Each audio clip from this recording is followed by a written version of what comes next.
You are now tuned into Flippin' the Birds, a Philly Sports Network podcast.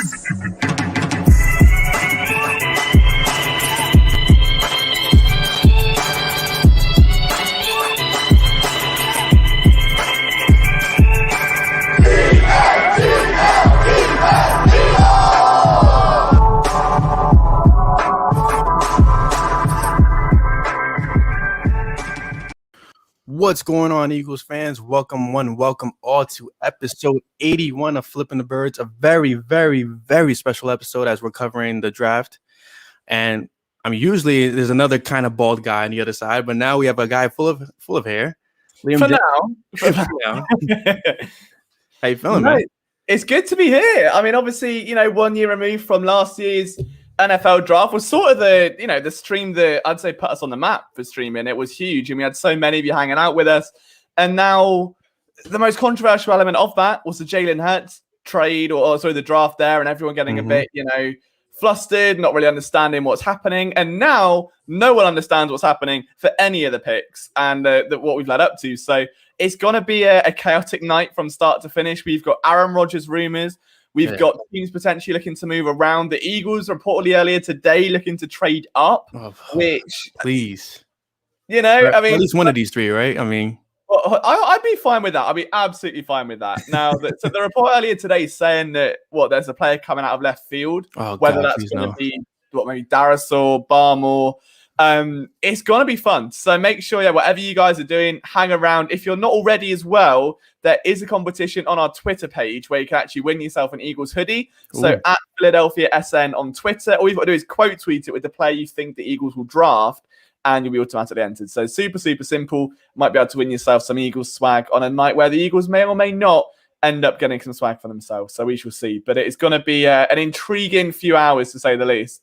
It's going to be tense. And to kind of recap last year, because you had a very monumental moment in last year's draft when the Eagles selected your guy, and you went completely viral on it. I know. He actually retweeted it as well. That was the best thing. He actually saw it. But yeah, I never developed a draft crush, I think, that heavy since probably Penny Hart. I know he went to the Rams, I think, Penny Hart. I'm hoping that my wife reacted like that when I first messaged her. That's the kind of reaction I need in my life. I'm hoping that's exactly how she reacted. I'm pretty sure she'll make an appearance at some point, so I'm going to ask her now. As soon as you got the video lying around, I'm sure it'll be there somewhere. But yeah, I think this year for me, I don't know. It's either going to be a breakdown if they draft Terrace Marshall. That's what I'm more scared of. Forget draft crushes. If I say stop the nonsense. You're not scared of that. Just embrace it. I'm scared of it. We spoke about it the other night too, as well. The difference between Bateman and Marshall. I get it. Bateman absolutely has that second gear. He's nasty when it comes to route running. Marshall is more of a serviceable wide receiver, but he's still good, we could say. But you really hate Marshall. I mean, it's not that I hate him. You asked him. You told me that you will fight him on our last podcast. Him and DeVonta Smith. Yeah, I'd fight them both, to be fair. Brett match. There's only one winner. It's not that I don't like Marshall. It's just for the pick, at that level of whether it's 37 or above, somewhere between, 12 and 37. I don't see enough. Whereas I think with Bateman, with Tony, with Moore, arguably even someone like Dynami Brown. There's a couple like Rondale Moore out of Purdue. Rondale Moore would be good, but you don't think he's too small? 5'9", I think he is. I don't think he's going to be used in that conventional role. He would be very much slot receiver and special teams. And the Eagles do have a severe need on special teams for punt and, kick returns anyway. Mm-hmm. So it's intriguing. But I know Duck's got a question there saying, what happens if Fields drops? I want to think it to you first, because I think the Eagles would be more entertained to get trade offers in there as opposed to sit there and... If Justin Fields drops, I'm going to have a Liam-like reaction. I personally, I love Justin Fields. I'm trying to buy into Jalen Hurts more than anything. I would love Justin Fields just because the kid showed heart against Clemson last year in the college playoffs, and he's a dynamic player in my opinion. He's going to be definitely the second best quarterback in this draft. I'm very confident in that manner. I never understood the whole Mac Jones thing like that. It just felt like there was where did that even come from? Propaganda out of nowhere. But at the same time, I can also fully understand if you are in a situation like San Francisco, you're trading up for a quarterback, you want it to be your guy. So if you secure it, then even better. It doesn't really matter whether he's ready fourth or fifth. If he's going in the top 10 anyway, you do enough to get there. The last thing you want to do is, let's say, trade up to 7 if you're San Francisco. Miami potentially throw a wild card. They've done it before with Josh Rosen. If they aren't certain on Tua, if they go out and, for instance, I know it's very unlikely, but drafted a quarterback. You don't know if that happens, that there is another team that could leapfrog Miami, anticipating they might, to jump into that top 5 and take another one. And then all of a sudden you're left with Trey Lance, the guy you don't want. So if you're San Fran, I can see even if Mac Jones is over leveraged at 3 or 4, and he's not going to be that guy, you've got to make sure you do enough steam to get there. As they say in golf, never up, never in. You've got to get it to the hole to begin with. If you don't give it enough, there's no point. And that sounds like my slogan when I was 21 years old. What? Never. That was definitely my slogan. I'm not going to lie at all. But we're going to keep that in this room. God, outstanding. But so before we get to what Ron is saying, so how wild would it be if the Dolphins didn't go for an offensive playmaker more than they're expected to at this one? Like, the Eagles traded for their 6th overall pick because the expectation was Jamar wouldn't be there, Kyle wouldn't be there, nobody would be there for them. Yeah, I don't know. I mean, Miami are now in such a position of luxury where, again, that's why I had them trading back in my mock. But don't bring up the mock. But the weird thing now is for Miami is that there's a chance that Kyle Pitts goes at 4 to Atlanta. Okay. So now it's like, well, okay, if they've traded up to get Pitts and Atlanta nabs him, well, now what do they do? Do they move back down because you're going to have teams wanting that quarterback? So there's like a lot in play. Like, this is the most unpredictable top 5 I think I can remember for a long time. Normally, like the first 2, and then you've got, well, that should be a lineman. And we had that with even the Bengals for a bit until they've just decided to go all in on Jamar Chase by the sounds of it. Well, so nobody knows for sure. No, Howie knows for sure, apparently. But it's just very strange. Like, there are so many ways this draft can go. And obviously, I think it always gets confusing at this point, but how teams have their draft boards set are totally different to how we have ours, for instance. So ours are better, pretty much. Yeah. I mean, apart from mine, where Harry just copies my mock draft and takes Ray Jefferson, takes Hightower, trades up. Like, I just think he's a big PSN fan, which is the downfall of the Eagles at this point. There's no such thing as coincidences, man. So he has to be a big, not even a PSN fan, he has to be a big Liam fan. I'm pretty sure he stalks you. I wouldn't complain, if he wants to add me on Facebook, shoot me a DM on his burner account. I don't mind. It's fine. You think his burner is Roseman Howie? It might be. There could be also. I wouldn't surprise me if he called it like someone do a Chip Kelly, like really anti-Howie, so it's like no one ever suspects it. Mm-hmm. But, the podcast image makes Liam's mic look fuzzy. I just read that, and I'm looking at it, and it's tripping me out now. So, oh my god, it does! It actually looks like you have a fuzzy mic. That's incredible. That, ironically, is my beard. But speaking of beard, what are we drinking tonight, LJ? Ron wants to know before we go diving into anything else. I'm on Monster Energy because I've got to do the article for the pick. I've then got to do the video after the pick due out in the morning. So I'm going to be on caffeine for most of the night because my body clock, believe it or not, somewhat got fixed, and I feel there it is. He mentioned the body clock, guys. There it is. So there's the bingo card if you want that on there. My camera's a bit fuzzy now again. It did nothing. It's definitely my beard. Don't worry about it. Liam needs to manscape. How is he going to change his personal? Hey, my personal life's been all right recently. There's things that the world does not know, but LJ's personal life is on the rise. That's what like Howie Roseman. That's like Howie Roseman. To answer Corey Brown really quick, I'm in a different room now. I'm hiding from the turtle. The turtle's not friendly anymore. It's always interrupting the podcast. So that's that. So how confident are you that the Eagles make the right move tonight?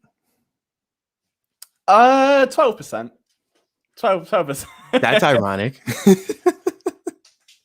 I don't know. I mean, it's just there's so many ways it can go. Like, what would be the worst case scenario, really? Slater, I think. Slater. But I mean, but then I think with Slater, it wouldn't be that bad if you think within a couple of years, Lane Johnson's probably been moved on from given his contract and age, and there's a lot of dummy years involved and stuff. You've got Mailata on the left and Dillard. You can't put Dillard on the right. We know that. We don't know yet about Mailata. You've also put Dillard on a different team. Yeah, I mean, you've also got Jack Driscoll as well, though. So that's a lot of depth. But if you're going to bring in someone for tackle, that's a starter to me. I think, as heartbreaking as it is, and I wrote an article on this the other day, is that would be saying in a couple of years, Lane Johnson coming off surgery. I mean, he's been ripped of a few Pro Bowl seasons just because he hasn't been able to stay healthy. And those 3 or 4 games he misses with the ankle have been the difference. But so, could you try Dillard or Slater? I'm sorry to interrupt you, but could you try Dillard or Slater at guard? Do you think for Brandon Brooks more so? I mean, potentially. I think the thing with guards, the tackles that go to guards, typically you want them big boys who aren't very agile, have a lot of power. Like Jordan Mailata will probably be a better guard. Okay. I think, I don't know, Dillard's strength is the fact he's so nimble and so agile in his footwork. He's very sensitive. The problem is he's got his little T-Rex arms and they don't help him. So against a big 300-pound lineman, he has had problems with balance, and I don't know if guard would be the best move. As much as I see the logic in it. Also, as well, if you get to May and you hear Andre Dillard's lining up at left guard, you're immediately thinking, oh my God, the first round pick's ruined. That's gone. We're about to kick him inside already. They drafted him to be a tackle to replace Jason Peters. He's already being... it's a good situation to be in if you think about it. I mean, you drafted Dillard to be the future, but you had Mailata already developing and showing out that, hey, he's the guy, pretty much. I mean, he looked pretty damn good last season. He did, and that's like you have to ride Mailata on. I guess the way inside would be, it keeps Mailata fresh at left tackle, but you've also got to then acknowledge the fact that it admits failure on Dillard because he shouldn't be losing out to a 7th round pick who's never played the sport until 2 years ago. You know, that shouldn't happen for a 1st round lineman, especially given when they traded up for above Titus Howard to get as well. That's often overlooked that the Eagles moved up to get him. How's Titus Howard doing? Do we know? I don't know. He's on the Texans. Wasn't he injured this year? I don't know. I mean, it sounds like a possibility. I should definitely look it up. But all my devices are streaming the draft right now. Oh, really? So I'm like, I have no access to anything. And Ron, just to talk to you, I'm not wearing an Aguilar jersey. Actually, I'm actually wearing a Fulgham jersey. So if anything, is good luck. I mean, he was the best receiver for 5 weeks in a row. Yeah, he was the top receiver in the NFL for a stretch. There'll be injuries on the offensive line, says Duck. Yeah, I think that's the other thing. Like, I mean, we can all look at 2020 and say, okay, that was an anomaly. There was way too many. But you even go back to 2019, 2018, Brandon Brooks. Brooks has had 2 Achilles. Jason Peters, guys at guard. The only lineman that hasn't been injured is the one that's closest to retiring. And they haven't got a backup for. And that's where I kind of think they might look at someone like Elijah Vera-Tucker because they need that center. They need that guard. Like, and right now, if he is versatile and he can play both spots, you're going to get someone that can maybe relieve Sayamalo. If they do have to move on from Brooks, you've got someone there. And if it's like whichever domino falls first, if Brooks goes, you've got your right guard. If Kelsey goes, you've got your center. That, for me, would probably be... If all the wild card picks at 12, if they took him over Slater, over Darisaw, I would get it. I could fully get behind it. If they took Darisaw or Slater, who's a strict tackle, I'd be a little bit more apprehensive about the pick. If it was AVT, to me, that just says that's a distinct plan. We understand Kelsey's not going to be around forever. We understand Brooks is dealt with 2 significant injuries. Let's get a guy there in the trenches. So it's a tricky one. I think it's very tricky. And what makes everything very intriguing, to say the least, is the Eagles may not stay at 12. And people are talking about trading up, but the Eagles may end up trading back because they find more value in the back end, which they trade back, hopefully, is for your guy, the man that you in your mock draft traded up for. Oh, if you say Bateman. I'm saying Bateman. Wait, who you were thinking? If you were going to say Marshall, I'd have left this stream. I would have walked off. I would have literally left this chair. It's a very sensitive area between you and Marshall. I have to ask the question everybody in chat's thinking. Are you dating his ex? Well, I hope not. It'd be a revelation to me. But, she'd clearly want a safe pair of hands, which is why she left him. So, I mean, it's what it is. Those are fighting words, LJ. Those are definitely fighting words on draft night. Oh, we've got to take it to him. We've got to take it to him. But, yeah, I think the only thing I'd be annoyed at, like, if they trade back, Bateman would be great. I could see Greg Newsom being a target. There are a few guys that even dropping back 4 or 5 spots and picking up the Joker. I think that would be cool because he's obviously got that Philadelphia mentality about him. I will love him so much. Quite versatile as well. You can play him at a lot of different spots. It's just a lot of people don't like Kwity Paye. I would be fine with Paye if they move on from Barnett during the draft. If they don't, it's what could you move Barnett for? I mean, anything. No, but I'm saying like what can the Eagles actually get in return for Barnett? Well, I would rather trade him for a 5th round, 6th round pick, and then pocket the 10 mil, use that for a trade later down the line, or carry it over into next year when you might want a more aggressive free agency, and pick a 4th round edge rusher. Get someone like that who can be a little bit more, because I don't see the point. Like, if Barnett's giving you 5 sacks a year on average as a starter, give that role to Josh Sweat, stick in pay behind at 12, and bring in a development option. I would much rather that than draft pay and keep Barnett, knowing now you're going to probably keep Barnett over him because, we've got $10 million. I'll do the Howie thing that I did with Jason Peters. And I just can't see that really being beneficial to anyone. So we can ixnay the pay talk pretty much, because I mean, logically, like, I don't see Sirianni, Gannon, and Howie being in the same war room saying, hey, yeah, pay's the guy, without having a Barnett deal already in place. Yeah, I don't know. The thing is with Pay, he's not a bad player. There's nothing to even dislike about him as a player. It's just a need. The fact that it's not the significant need. You can get edge rushers a lot. The thing is with edge rusher that it goes from like starters to mid-round very, very quick. With corner, it goes from starters to red flags to backups. Like, absolutely. There is a much more urgent need to pick up someone like a Surtain or obviously JC Horn than is this the moment where you admit that you love my mock draft? I loved your mock draft. I'm all about double dipping ever. I mean, the double dipping linebackers, I can take it. So, all right, let me explain the Patty Fisher pick. Yeah, when Patty was on FTB, he mentioned that Rallis said, hey, I would love to see you come off the edge. That's why I picked Patty, because if they're gonna see him, in the Joe Osman role, in the Joker role, I mean, why not? Now, do you love it? I think you love it now. You can say you love it. No. You can say you love it. You don't have to say you like it. Okay, no, be modest. All right. So if the cornerbacks are off the board, Eagles stay put at 12. We spoke about this a little bit on the podcast. You actually threatened one of these players. DeVonta Smith and Jalen Waddle, say for some wild reason, they're both available at 12 overall. I mean, are you going to honk your horn if you're certain you want some Waddle? I would take Waddle over Smith all day.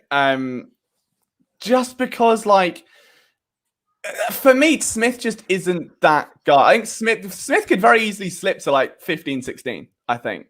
Waddle isn't going to do that. I mean, like, Smith's a more complete guy. There are a lot more red flags because obviously the height, I think the volume thing's a thing. Like, realistically, I was saying to obviously Chris on the podcast the other night, where had Jalen Waddle not got injured, I don't think Smith would have won the Heisman. Well, actually, so DeVonta Smith tweeted that out. He tweeted out. He had an interview about it. Podcast. He actually tweeted out that exact statement, saying that, hey, if Waddle was playing, I probably would not have won the Heisman.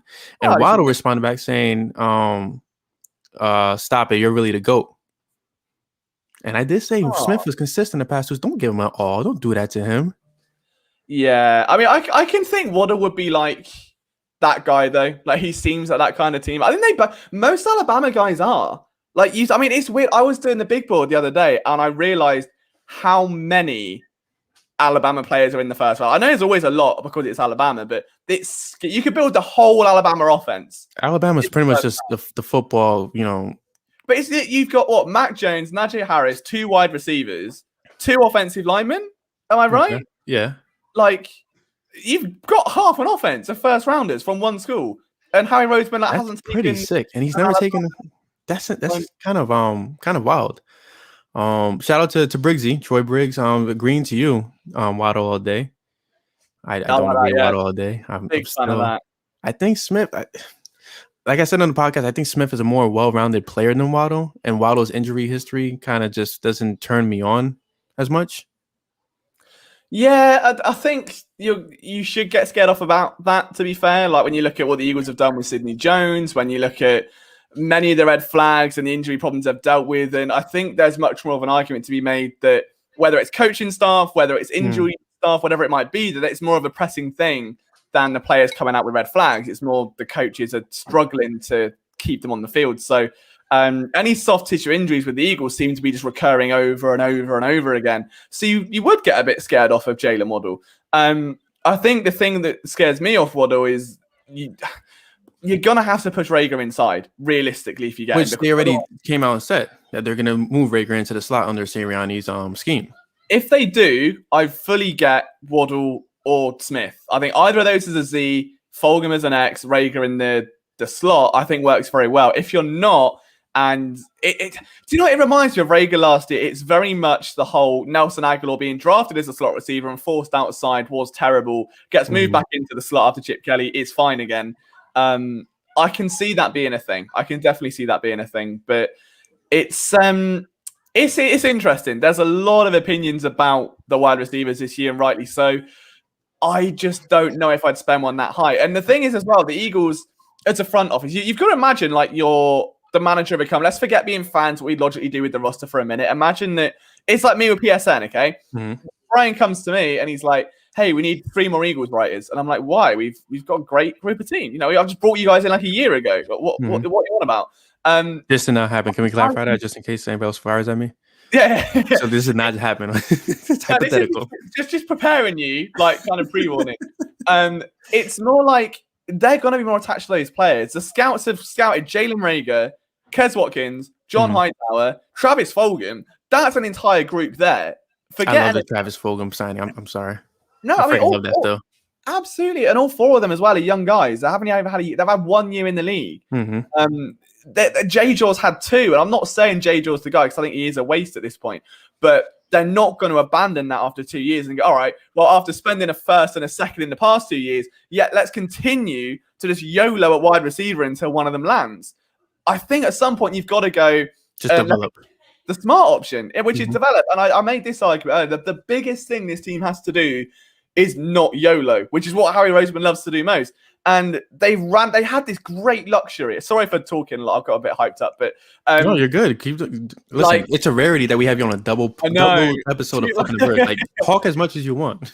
If you think back to a few years ago, the Eagles had all these cornerstones of Johnson, Peters, Kelsey, Malcolm Jenkins, Zach Ertz, Fletcher Scott, Brandon Graham, Michael Bennett came in for a few years. Guys that were on these like 3-year deals ish. That were like cornerstones. The whole point of a cornerstone is that you can then afford to take high draft potential picks on other areas of need, and you bring in the low side to build underneath them. The Eagles didn't bring in a safety for 3 years. Outside of Blake Countess, there was no one, right? You look at the offensive line, that's been the only place really with Andre Dillard and Jordan Mailata. Outside of that, no one. Defensive end, Brandon Graham's been the guy for about 5 years. That all they've got to show for it is Derek Barnett. Sharif Miller isn't even there anymore. Josh Sweater's had question marks. Joe Osman exists, I think. And that's about it. Tight end. Zach Ertz, they brought in Dallas Goedert. Who else? Who's frequently injured. I'm still against the Zach Ertz trade. If it happens, I'm still against it. I do want to just mention something. I'm not casting shade on Chris. That is my guy. That would always be my guy. So Ron, don't start nothing that is not true. But so sorry to kind of segue, but the Zach Ertz, like it's apparently written in stone that he's getting traded this weekend. I'm not all for it.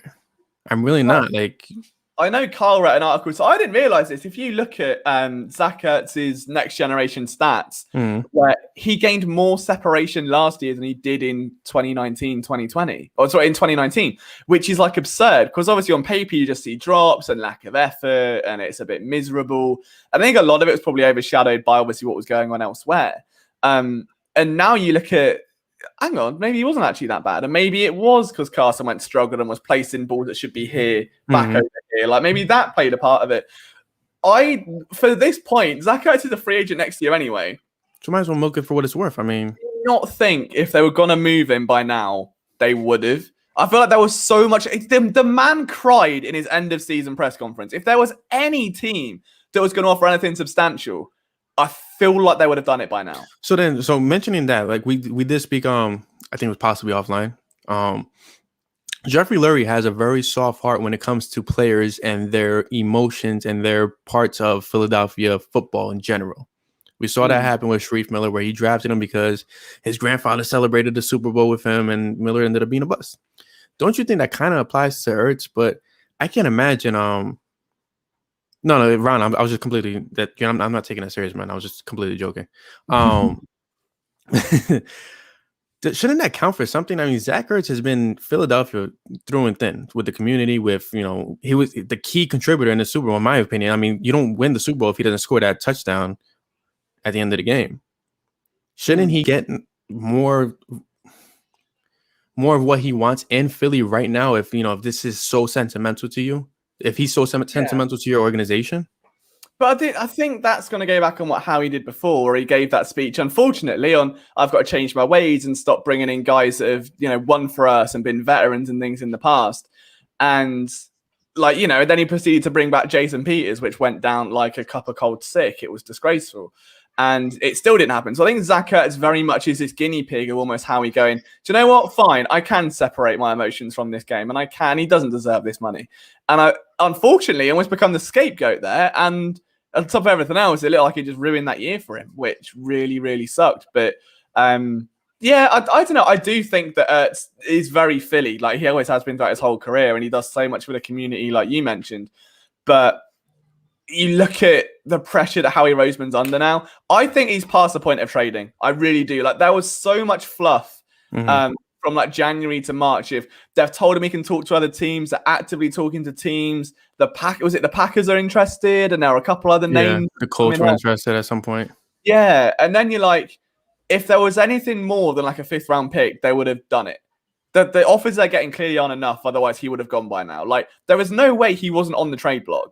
But could you use him as in my mock draft? I used him as ammunition to trade up to 8 to Carolina. Yeah, but I think at this point, I think he would just be a sweetener. And it's like if someone was going to draft picks, you give them Kyle and a switchback, they'll take you give them Ertz and a switchback, and they'll take Hunter Long later on, and it gives you sort of a compensation for Kyle Pitts with room to draft another skill position player. But it's just I don't know. It's bizarre to me. I don't think. Realistically, the Eagles can rely on Dallas Goedert as a number 1 on his own just yet. And isn't a tight end viable enough to come out like Goedert was, like pro ready out of the draft this year to step into those shoes that he's in now. I mean, Goedert has injury problems. Ertz has had a few himself over the past couple of years. They're both going to be free agents next year anyway. So you've got to milk 1 year and say, right, we're going to pay one of you, but let the best man win is what I would do. Just get them both out there and see, what you can get, I suppose. So Ron brings up a great point that that Ertz has to understand he's not going to get a big contract elsewhere, and I semi agree with this. I mean, you see a team paying a boatload of money for a tight end who's not fully on the back end of his career, but he's getting to the point where Ertz in like 3 to 4 years is going to call it a career. Like the money that he wants, I know he wants more guaranteed than he wants length, I guess you could say. Yeah, I think more than anything, it just sounds like he wants security. Yeah. And the fact that he's wanted in an organization. Which Malcolm wanted as well. Malcolm didn't get that. Yeah, and Malcolm walked. And then you look at Ertz and the breakdown he had in that press conference, you can definitely see where he's got that from. Like where that emotion stemmed from, where he's not wanted and he wanted to be there so bad. So I think with that disconnect now gone, he's had an off season to think about it. I think we'd see him back in the team and it'd be absolutely flying. If you should have told me that before the pod, because I'd have worn the Ertz jersey instead. I was fearful that he'll get traded in the middle of the draft, and I'm kind of like, okay, yeah, guys, I'm wearing this shirt. But breaking news, Kyle Pitts is wearing midnight green as a suit. So is he? He actually is wearing midnight green with a bow tie. Oh, but is that going to be like dolphins, like aqua green? Stop it. No, it's midnight green, okay? I know my colors, OJ. I'm still sober. But we do have a long night ahead of us. So, I mean, I feel like we can open up for questions right now since we're kind of about, 26 minutes away from the draft. So, guys, if you do have questions, definitely put them in the chat. We'll bring them up live on a podcast. So, are you watching it through NFL or are you watching it through ESPN? I'm watching your face at the moment. I need to get it... on the screen. I think it's the most sweetest thing that anybody's ever said to me. I'm in a 30 mood. What can I say? I've got it on NFL Network now, so I need to tweet the link out, don't I? And say that the draft show's live. But it's Wait, you have not tweeted out that the draft show is live? I've been talking. What you mean you've been talking? You've been looking down as well, okay? Yeah, I'm trying to You're looking like Adam Schefter over there, kind of just on your phone and still talking. No, it's me talking. By the way, I do apologize for eating on the podcast, guys. I know we have a long night ahead of us, and I need to eat as much as possible because I don't want to leave my chair. Yeah. Wait, is Chris joining us? He actually is. At 8 o'clock, Chris has a couple of tasks to take care of for his other job. Okay. He's less important job, I see it. Ron, why does your wife make you wear a paper bag? Oh. That's it's just like, after hours, or is this like peak hours of the day? Have I missed Machine Gun Kelly's performance? I'm not a fan of MGK. Right. Show's over, boys. Go on. I'm really not. I love him, man. That last album was such a banger. So but I'm a pop punk kid, though, so yeah, MGK doesn't do it for me. So Briggsy has a question. I have a day 2 question. You need to get younger at offensive line. Who are you looking at from rounds 3 to 7? I would take Josh Bull in the 7th round. Quinn Myers in the 3rd. Yeah. Who's actually a Flippin the Birds alum. What? Round 3 and round 7, we named it. There we go. But definitely Quinn Myers. You take him as Kelsey's protege. I mean, next season I think you could take the rounds as center. Do you have anybody before 7, or are you sticking to? I sit with Josh Bull. I think he's a great little prospect, to be fair. I know Myers has got that whole small school sleeper thing going for him, and the fact he was injured at the Senior Bowl as well, so I like that. But yeah, I think the developmental is definitely the way, and I don't really know that many beyond. Like, it's weird. I like the front end and the back end. Like the middle bit, I haven't really done a lot of research on, to be fair. Liam not doing research? Wait, is that breaking news? No, I've been on corners and receivers and the big defensive ends. Give me a Darius Stills. That'd be good. But yeah, just offensive linemen. I've just kind of been well, it's either going to go all in or all out. So, whichever one happens first, I suppose. So according to Ron, my wife makes me wear a paper bag. Because you're saying, I'm looking at your face, and I said that is the sweetest thing that anyone has ever said to me. Apparently, my wife makes me wear a paper bag. Maybe if you're into that kind of kinky stuff, sure. Whatever it takes, right? Exactly, Happy wife, happy life. You guys are thin on the line. Thin on the line. So just to recap something really quick, because I'm gonna forget about this. Oh, the offensive line. I thought they were on about something to do with paper bags, and I was trying to work out. So the offensive line, but LJ Briggsy is actually Troy, who hooked us up with Mike Adams. Oh, I see. Remember when we inserted the wrong clip on the yeah. Best friend in PSN history. That was me at my sleep deprived finest. Love that. Troy actually reminded me of the other day, and I was dying laughing. Well, that did happen. It is literally, it's one of my proudest moments in the fact that it's so bad, but it's isn't it? The thought was there, though. I think the actual show we did with Mike was fantastic. It was fun. It was definitely fun. Brilliant. Loved every second of it. And I know he's on the same podcast now. So I need to shout out to Mike. He's smashing that at the moment. But yeah, Ron, we're not sensitive here, man. Seriously, don't take it serious. Yeah, we're not that sensitive, man. We're not sensitive at all, man. Dude, you're talking to a guy that literally, through a phase of last year, was just downing pints out of shoes on Twitch for 24 hours to raise money for charity. We're way past sensitive. By the way, if you do not tune into Liam's Twitch channel, you guys are missing out on a lot of chaos and a lot of it's just a lot of chaos. I enjoy you yelling at Bryce Harper and everything. It's gotta be done, man. Someone's got to keep the guy in check. But Jacob DeGrom already does that. Just saying. Yeah, but it's I don't know. I know a lot of people are saying defensive line we could use more ends, and I think this is my contradiction. I was going to say contraception. That is not right. Paper bag. It's I just don't get taking one as high as the first round if you're keeping Barnett. That's my thing. Because it's I get for a year it's fine, but you're gonna stunt that guy. You stunt in his first year of development. I feel like they could take that kid from Duke, Rumpf, Chris Rumpf. Chris Rumpf. Yeah. He'll be available later rounds. The thing for me with it is if let's say you take Pay at 12 and you keep Barnett, right? Who are you starting at edge 3? What's the rotation? So it's gonna be BG is gonna be your first guy.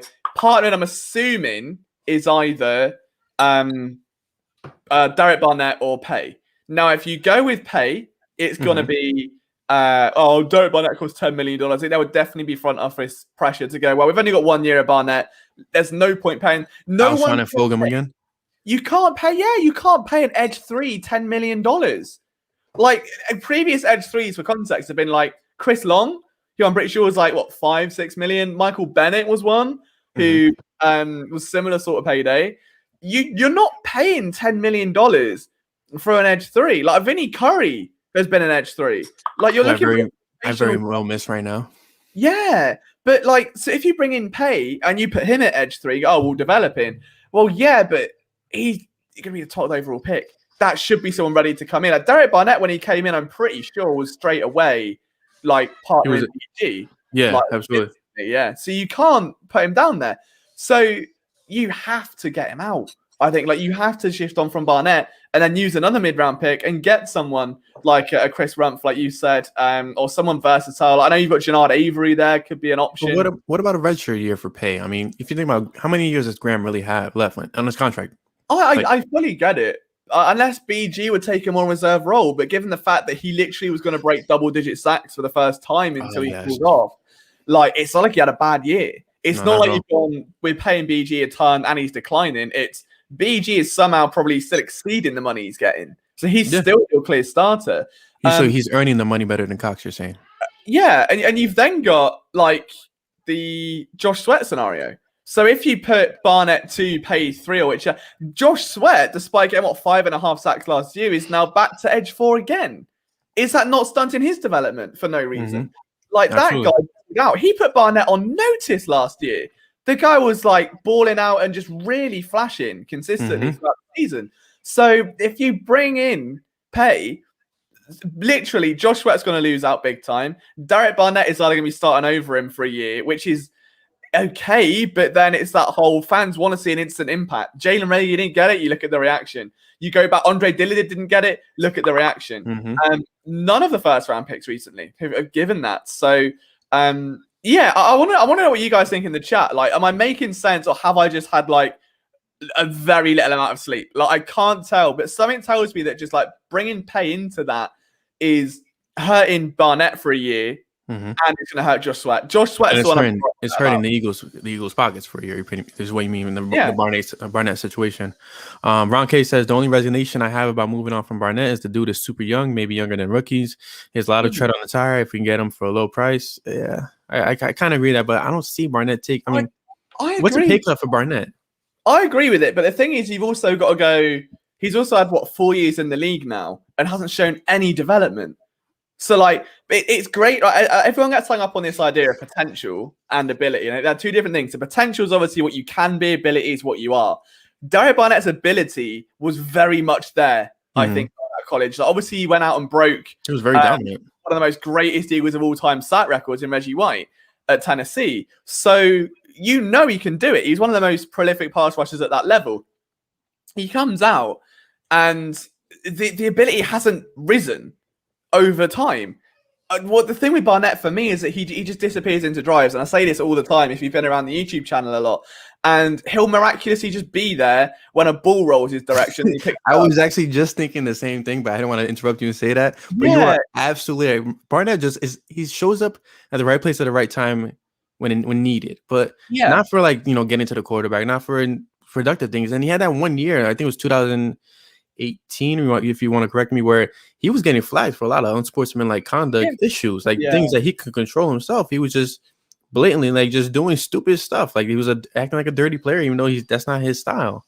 It's that, and I think like I will put it like this: if you've got a team who are down by 6 and it's 1 minute 30 to go, they're at the 20-yard line. Let's say it's the Packers, right? And it's Aaron Rodgers for the time being. It's Aaron Rodgers marching down the field. You mean Jordan Love? You want your pass rush to make a play and to trap him in the pocket. Would you want Derek Barnett in there the entire drive? No. Probably not. You'll stick him in there when they get to the red zone because he'll be electric and he can bend the edge so well. And I'd rather have Josh Sweat in the beginning part of that drive. Yeah, but in that point, that's not what a first-round pick should be. When you look at former first-round picks that come out around that sort of range, it's shoddy. And it's one thing to go, but he's made one of the best recoveries in Super Bowl history, but that's all he sort of does. And it's great being young, and it's great having potential. But we're now 4 years into being young and having potential. That potential is not turned and translated into ability that's gone up. If you, for instance, conversely, look at Greg Ward, right? Undrafted free agent, comes in, flashes a little bit. 2019, oh my God, great final end to the year. 2020, he's proven he can be a solid slot receiver in the NFL for a long time, regardless of whether it's with the Eagles or not. That's going from potential to ability. Derek Barnett had all this ability of all that sack records and being so statistically heavy, he's come to the NFL and nothing's gone up. Nothing's changed other than the fact he can spin for a little bit now. And that's where I'm at with it. So it's like, I would happily bite the bullet, move on, draft, take Quitty Pay, but you've got to get rid of Barnett and you've got to bring in then another developmental arm. Sorry, it's too busy talking about quarterbacks. But he just broke news on live on Flippin' the Birds. What the Eagles are thinking. If they'd have done that, it wouldn't be a problem. If Sharif Miller had panned out and stuck around, and then you've got Miller and Sweat on the second, and obviously Barnett and BG on the first line, you could probably shake Barnett and let Sweat become a second, and then let Miller be a third, and then you bring in the fourth. And that's how it's meant to go. But Barnett has like held this whole thing up by just being, next year he's going to be healthy. He's just present. He's not progressing at all, pretty much. Exactly. And so that's where I'm sort of at with it. But I want to know, if I'm out of pocket with the Derek Barnett stuff, then do let me know in the chat, boys, because it's something I've just gone over in my head so much the past, I think, couple of weeks. So that's the difference between me and you, because when I go over things in my head, I lose hair. You gain more hair, apparently. And I don't understand if it's like because you're British or because I'm Puerto Rican. Like, there has to be a wild disconnect in my genes. I mean, even my microphone's got hair now. So, I mean, I've progressed from whiskey to beer. So, hey, do you know what? I've got to be said, while we're getting a little bit off topic here, I did order a box of IPAs. So there's like a subscription service in England you can get. Really? And the first box was free, and the second one was like, I think it's £26. You get 8 beers, random IPAs. And I can't tell if I'm gradually coming around to the taste of them, or I'm just like tolerating them because they all taste the same. I don't know what it is. It's a very strange taste. And I know it's a massive thing in America, IPAs. So they have a very unique taste. And I think I went through that phase where I feel like they all taste the same. My wife, she'll drink one of my beers. She's like, yeah, they taste the same, but she'll love it. Yeah. There's a difference. There definitely is a difference. Like tonight, I have a triple IPA from New York called More Strata, and this hop is like it's 10%. So it all depends on what you get. But you reminded me that we actually have a sponsorship with Tavor, who actually supplies subscription boxes for IPAs. So if you guys use code FTB10 and sign up for Tavor, you get $10 off on your second order. And you thank us later because they actually send a really good amount of IPAs. I love how I literally promoted another subscription service by accident. Definitely did. And then your microphone is promoting Manscaped right now. I know. We're setting them all up. That's what we do. But I'll tell you what. I just don't know what they're going to do at 12. I'm more. What is the worst pick at 12? They're not trading up or down. What's the worst decision they can make at 12? Barmore. Really? I think so. Correct me if I'm wrong. My issue with Barmore is that he's not going to fit what Sirianni's preaching. He's not going to fit the culture. He's not going to fit the dynamic where it's like, you buy into my system. Let's rock out. I mean, Barmore apparently has issues with being coached hard. And that, to me, that screams like it doesn't fit Philly at all. It's never fit Philly. From as well. I mean, like if you have issues with that coach, that's never normally a good sign. I mean, you look at some of the players that have come from the school. I mean, there's even one on the roster right now that is the most, going down as he's an incredible leader and everyone loves him.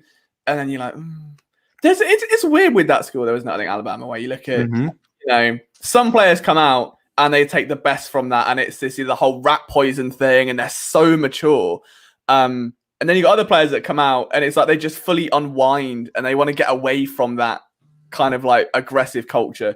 Same with the Patriots, I think. Like some people go there and thrive, other people can't hack it, and I don't know. I can see why you'd be annoyed at Barmore. I know there was a very interesting point recently, though, that I saw in a comment on one of my articles, and this does not relate to quarterbacks, but it does go to Ron's question about coaching. A lot of people obviously were heavy on Carson Wentz 2020 for very obvious reasons. One of the big things was that Preston Taylor's very soft, they're buddy-buddy, can't take coaching. He doesn't like it when John DeFilippo is very hard on him, and they don't like competition, and they just want to coddle him sort of thing. They don't want him coddled anymore. Then we get to the Jalen Hurts situation, and people are like, we can't give him competition. Like, we need to coddle him, and we need to announce him as a starter now. And it's like, is that not the total opposite of what people are annoyed about with Carson Wentz? Like, after being so toxic to Wentz, like, now we want them to be, no, he's You know what it is? I think the situation is people who so for me, you drafted Jalen Hurts last year. I need you to coddle him because you risked having an already established franchise quarterback. We've agreed on multiple occasions where Carson wasn't the sole problem to last season. There was multiple issues last season that what am I looking for? The word. That factored into his regression. So there was multiple issues that factored into that. Jalen Hurts now, like, I need you to fully invest in him because I need to personally, as a fan, and as if you want to call it an analyst, I need to know what we have at a quarterback with Jalen Hurts and why you felt the need to overstep your scouts to draft a quarterback in the second round, knowing that your franchise quarterback would not be okay with you drafting the future so soon. I mean, Carson's only, 27, 28? Yeah. Jalen is, 22, 23? That's my thing about it. That's why I want them to coddle Hurts. That's fair. I understand. I can see Nick in the chat saying that PFF confirming that Rodgers and Denver. Wait, where do you see it? Okay, here we go. Well, they've just got Bridgewater though. Like, I don't know if it's going to be their start, but surely that's like you're in line with Drew Lock. Like, so are you trading the 9th pick in that situation? And is Green Bay going for quarterback that late? I mean, I don't see anybody really falling that late. I might put a bet right there. I'll tell you what. All right, while we haven't spoken, are you putting a bet right now? Well, there was a bet earlier on quarterbacks to be taken in the first round over, or in the top 10 over 5.5, and I was thinking that's not that unrealistic if a team comes up. I think. Oh, do you know what? I think we go. NFL. Can I get on the draft?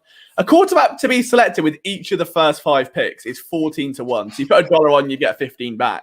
Mm-hmm. So you go 1, 2, 3. You want someone to come up for Atlanta. It's not the most outlandish thing in the world. Atlanta's first pick is one, pretty much guaranteed an offensive player. Okay, the one that intrigued me is the first defensive player off the board at even. So you put $5 on, you'd get 10 back. Is obviously Patrick Surtain. That sounds too good to me. That's double your money if Surtain is the first defensive player off the board. That what am I missing there? Because there's the only other one that can beat him surely is Jason Horn. The defense is really not that valuable in the top 10 this year, outside of those two. I don't think so. I need to find that odds because I would YOLO it. I'd put a ton on it, but I don't know where it is. NFL top 3 exact order. I just want to clarify something really quick. Troy is right that next year's draft is actually fully loaded with defensive linemen more than this one. Good. So no more of Quitty pay at 12 then, please. That would be lovely. I can't afford that kind of pay. Well, but let's have a look. So team to draft JC Horn. The Panthers are basically the favorites to draft JC Horn. Do you think they really go cornerback at the 8th pick? Or you think they stay put at 8th? I mean, I don't see Carolina staying put at that position unless Kyle Pitts falls to them. Yeah, I agree. I don't think they go corner realistically. I know they need one, but I mean, offensive line possibly. Maybe quarterback insurance policy behind. Ooh, little Trey Lance love. I think Trey Lance is an absolute shout, to be fair. Okay, so I got to pick your brain because I didn't get to pick your brain the other night. Okay. Justin Fields or Trey Lance? Who do you have as, the higher quarterback, and who do you have as your second quarterback in this class? Okay, so I would put, personally, having not watched a ton of tape on all of them, okay, probably mistakes at the time. I was like, the Eagles went to take a quarterback. And then it became a bit more realistic, and I was like, I would put Trevor Lawrence is obviously number 1. I'd put Fields 2 over Wilson. I think Wilson's more erratic. I think the upside's probably higher with Zach Wilson. I think he's a lot more fun to watch. He's cute. Yeah, he's got a lot more, I'd say, like video game flash about him, where he can make those ridiculous throws. He also makes a lot more dumbass throws, I think. So it's funny because I was hacking into Troy's podcast the other night. They did a mock draft, so shout out to Troy again. And I told him I feel like Wilson's a billboard quarterback. That's what he's going to be for the New York Jets. He's going to be a billboard QB. Yeah, he would be the star there. Whereas I think Fields there is something about, I don't know, it's Ohio State QBs or like, I don't know, but I think Fields has a lot of Jalen Hurts about him. He's quiet. He's a leader. He's calm. He's contented in the pocket. He's shown way more, I think, in big moments and being able to, I think, do more with less. In a lot of ways, I think in terms of like the competition he's playing against and dragging the guys into games. He's not fully. We got to clarify. He's not a running quarterback. No, not at all. Well, Zach Wilson is much more dual threat. Fields, I think, I don't know what it is. There is this weird conspiracy, and I think more people focus on that than the quarterbacking. It's like, oh, is he getting all these character concerns, these red flags? Is it because essentially of his ethnicity? And people were like that, but that only amplifies the echo chamber, I think. And then it just detracts away from the quarterback he is. And he's a very good quarterback. But if you search Justin Fields on Twitter and all you see is, oh, well, you're only saying that because of his race, and then the comment is negative, you're losing this. Whereas if you go and look at someone like Wilson, it's, oh, Wilson's amazing, Wilson's great, Wilson does this, Wilson does that. Like, there has been such an echo chamber with Fields, which sucks because he is a great quarterback to watch. He's phenomenal. I watched that Clemson game, and I was literally blown away. Like, it was amazing to see this kid throw these deep passes and then clinch afterwards. Like, hey, I'm in pain, but I'm balling the hell out because I'm going to show that I'm better than Trevor Lawrence. I'm not saying he's fully better than Trevor Lawrence, but there's a possibility that, things happen. Yeah, you're right. And I think you look at the coaching tree he comes from as well, obviously, with who Ohio State have back there. I'm a lot more sold on Fields. If I was, put it this way, if I was to come in day one and expect, if I was like one player away and that player was a quarterback, it's like the equivalent of the Chiefs losing Mahomes, really, I think. If you've got Stephen Paul, you've got a good defense, whatever. I would take Fields over Wilson. If I'm building long term, I might take Wilson because I think you've got the higher upside there. Okay. But if you're a team that's aggressive, like I'd even say a Chicago, where outside of the offensive line, they've got a dominant defense, good. I forgot they're a QB needy team. Yeah, right. Like that would be a good fit, and I would go up and get Fields. And realistically, you should be competing in the North then. But to answer Ron's question, it is a LaShawn McCoy knockoff jersey. Right, this is let me stand up. I've been looking at the jersey all the time, looking for these little side things. I'm like, this is an AliExpress special when I was AliExpress. Oh, back in the day, I want to say 15. So it was one of my first seasons watching the Eagles. So it must have been 2015, yeah. And there was a 3-order pack, and I had this one, I had a Nick Foles one, and a Claude Jury one. Within a year, 2 of them were rendered useless. But this, bearing in mind I was 15, right? How long are the? It's pathetic. It doesn't even fit. It's unreal. Wait, but where's your Sam Bradford jersey? What happened to that? Oh, we can't bring that out on draft day. Why not? That's good luck. We drafted Carson Wentz when you wore that, probably. We want franchise guys, not little heartbreakers. I can't get enough feelings on draft night. That's terrible. Oh man, I have a good feeling that we're in for a good night. I have a good feeling that. Listen, you have not acknowledged my sign either. I feel like I put a lot of work into this sign. My wife wrote it. Right, all I can read is horn, certain, and waddle. Okay, so it says honk your horn if you're certain you want some waddle. What does waddle mean? I don't know. It could be anything nasty. It was going so well. And it could, like Jalen Hurts, let's get freaky. If you're certain and want some waddle.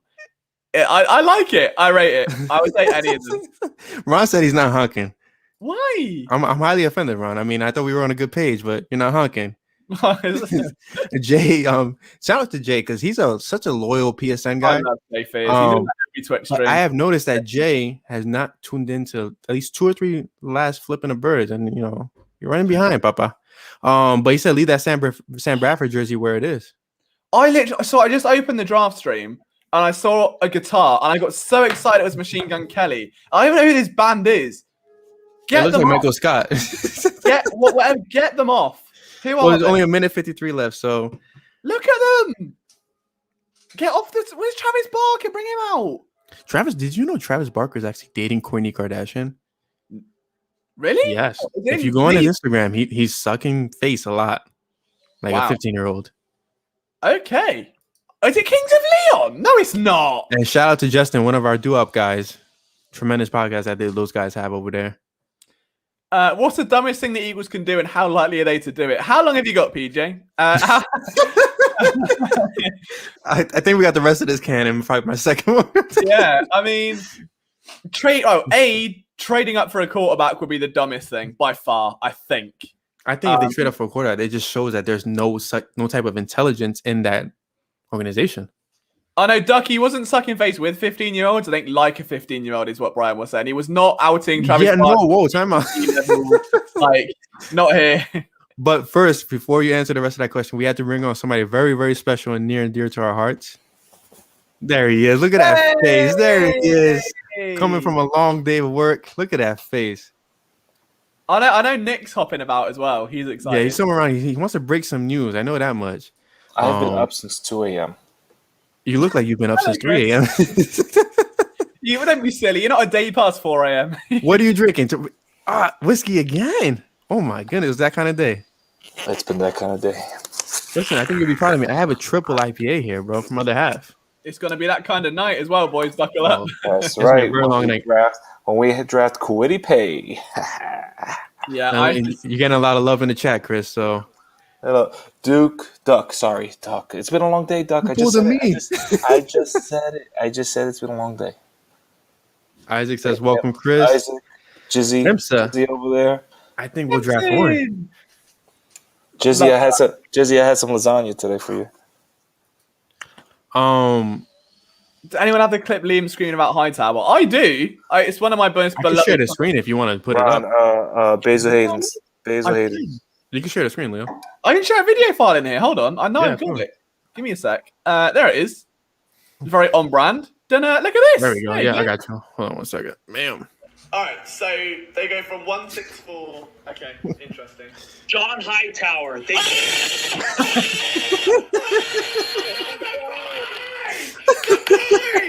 birds! Come on! I've got a draft crush as an eagle! Come on! John Hightower, you legend! Yes! Come on! I love how Eric got. My God! My favorite thing about that clip is how excited Eric got despite having no idea who that player was. Did you shout out the boy? The boy? I was like the boys. I'm pissed at Hightower though because I emailed his agent so many times like, hey, I'm not sure if you've seen that really prepubescent British kid screaming about John Hightower. That is our founder, Liam Jenkins. Do you want to come interview? And they never answered. It's a night. Look, if you got some medium, it's not that they're mediocre players. It's just that I like sleepers. Well, am I watching the Super Bowl? I like to sleep too. Is anyone watching the Super Bowl on NFL Network right now? Wait, are they giving the Super Bowl 52 on NFL Network? No, NFL Network. I have Daniel Jeremiah on my screen right now. I got ESPN. Should I download the NFL app?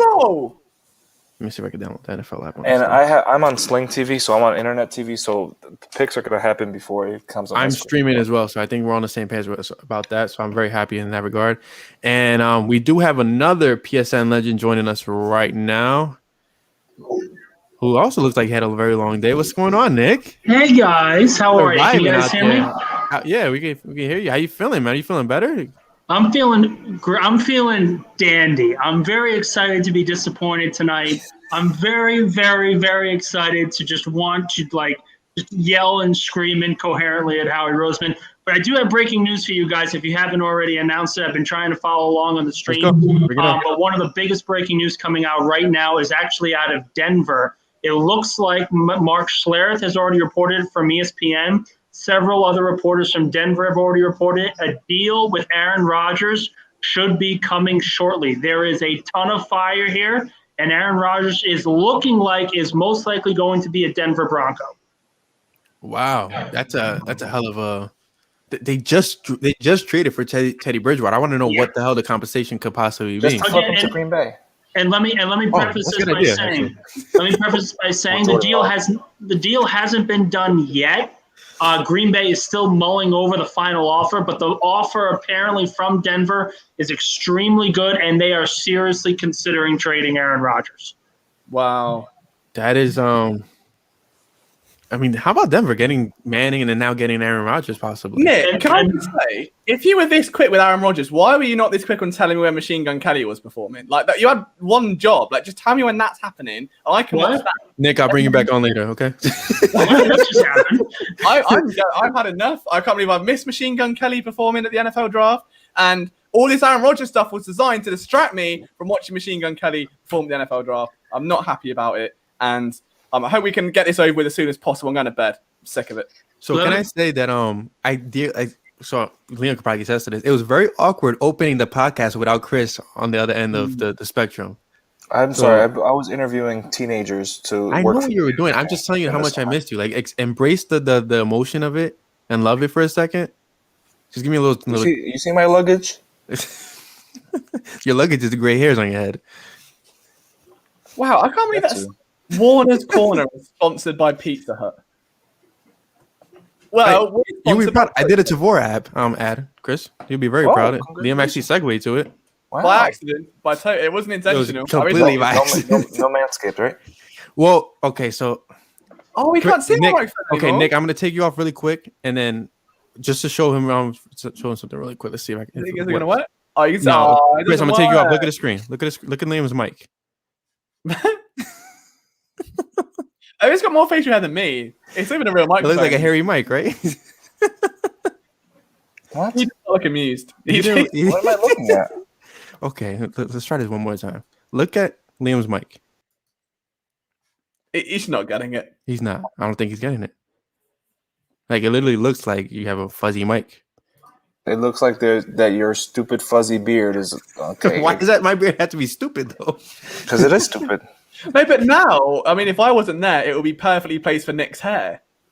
Oh, let's see. Hold on, time out. I can't say.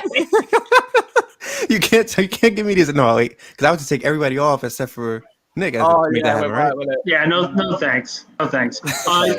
One quick news that I'm hearing through the grapevine is that Dallas is a big contender in trading back if the top corner that they're looking at has been taken.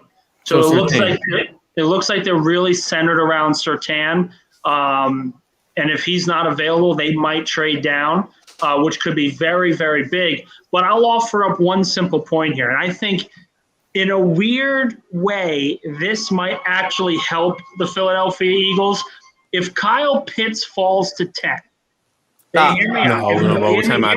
Wait. Nick, you're creating chaos in the chat already. Hold on, let me roll your mic. Hear me out. If Kyle Pitts goes to Dallas, that means they do not resolve a top defensive need, and their defense is pretty much the same garbage as it was last season. We know their offense can score points. In that case. Yeah, but how many? They're not going to be able to score 40 points a game. No offense can be able to score 40 points a game. That defense was that bad last year, and it would potentially get worse without Sean Lee. If they take an offensive player, leaving the Eagles to get the top corner in this draft, that would be fantastic for the Eagles. Yeah, I can't. They got Pitts. Pitts won't get past the top 5, I don't think, unless there's going to be. I agree, but there is a small chance that he falls after Atlanta. Yeah. I mean, yeah, a bit, I suppose. I don't know Atlanta. If I think Atlanta's stupid to not go quarterback. I completely agree with that. I think they're stupid because unless they do trade Julio, because then Kyle Pitts just fits in there so nicely. But how old is Matt Ryan? Matt Ryan's 37, 36, 37 around. No, he's not that old. Maybe 35. But I know the next 2 years of his contract are super, super bad. Like, if they trade him or cut him, it's like $40 million dead cap around there. But, like, you have a chance.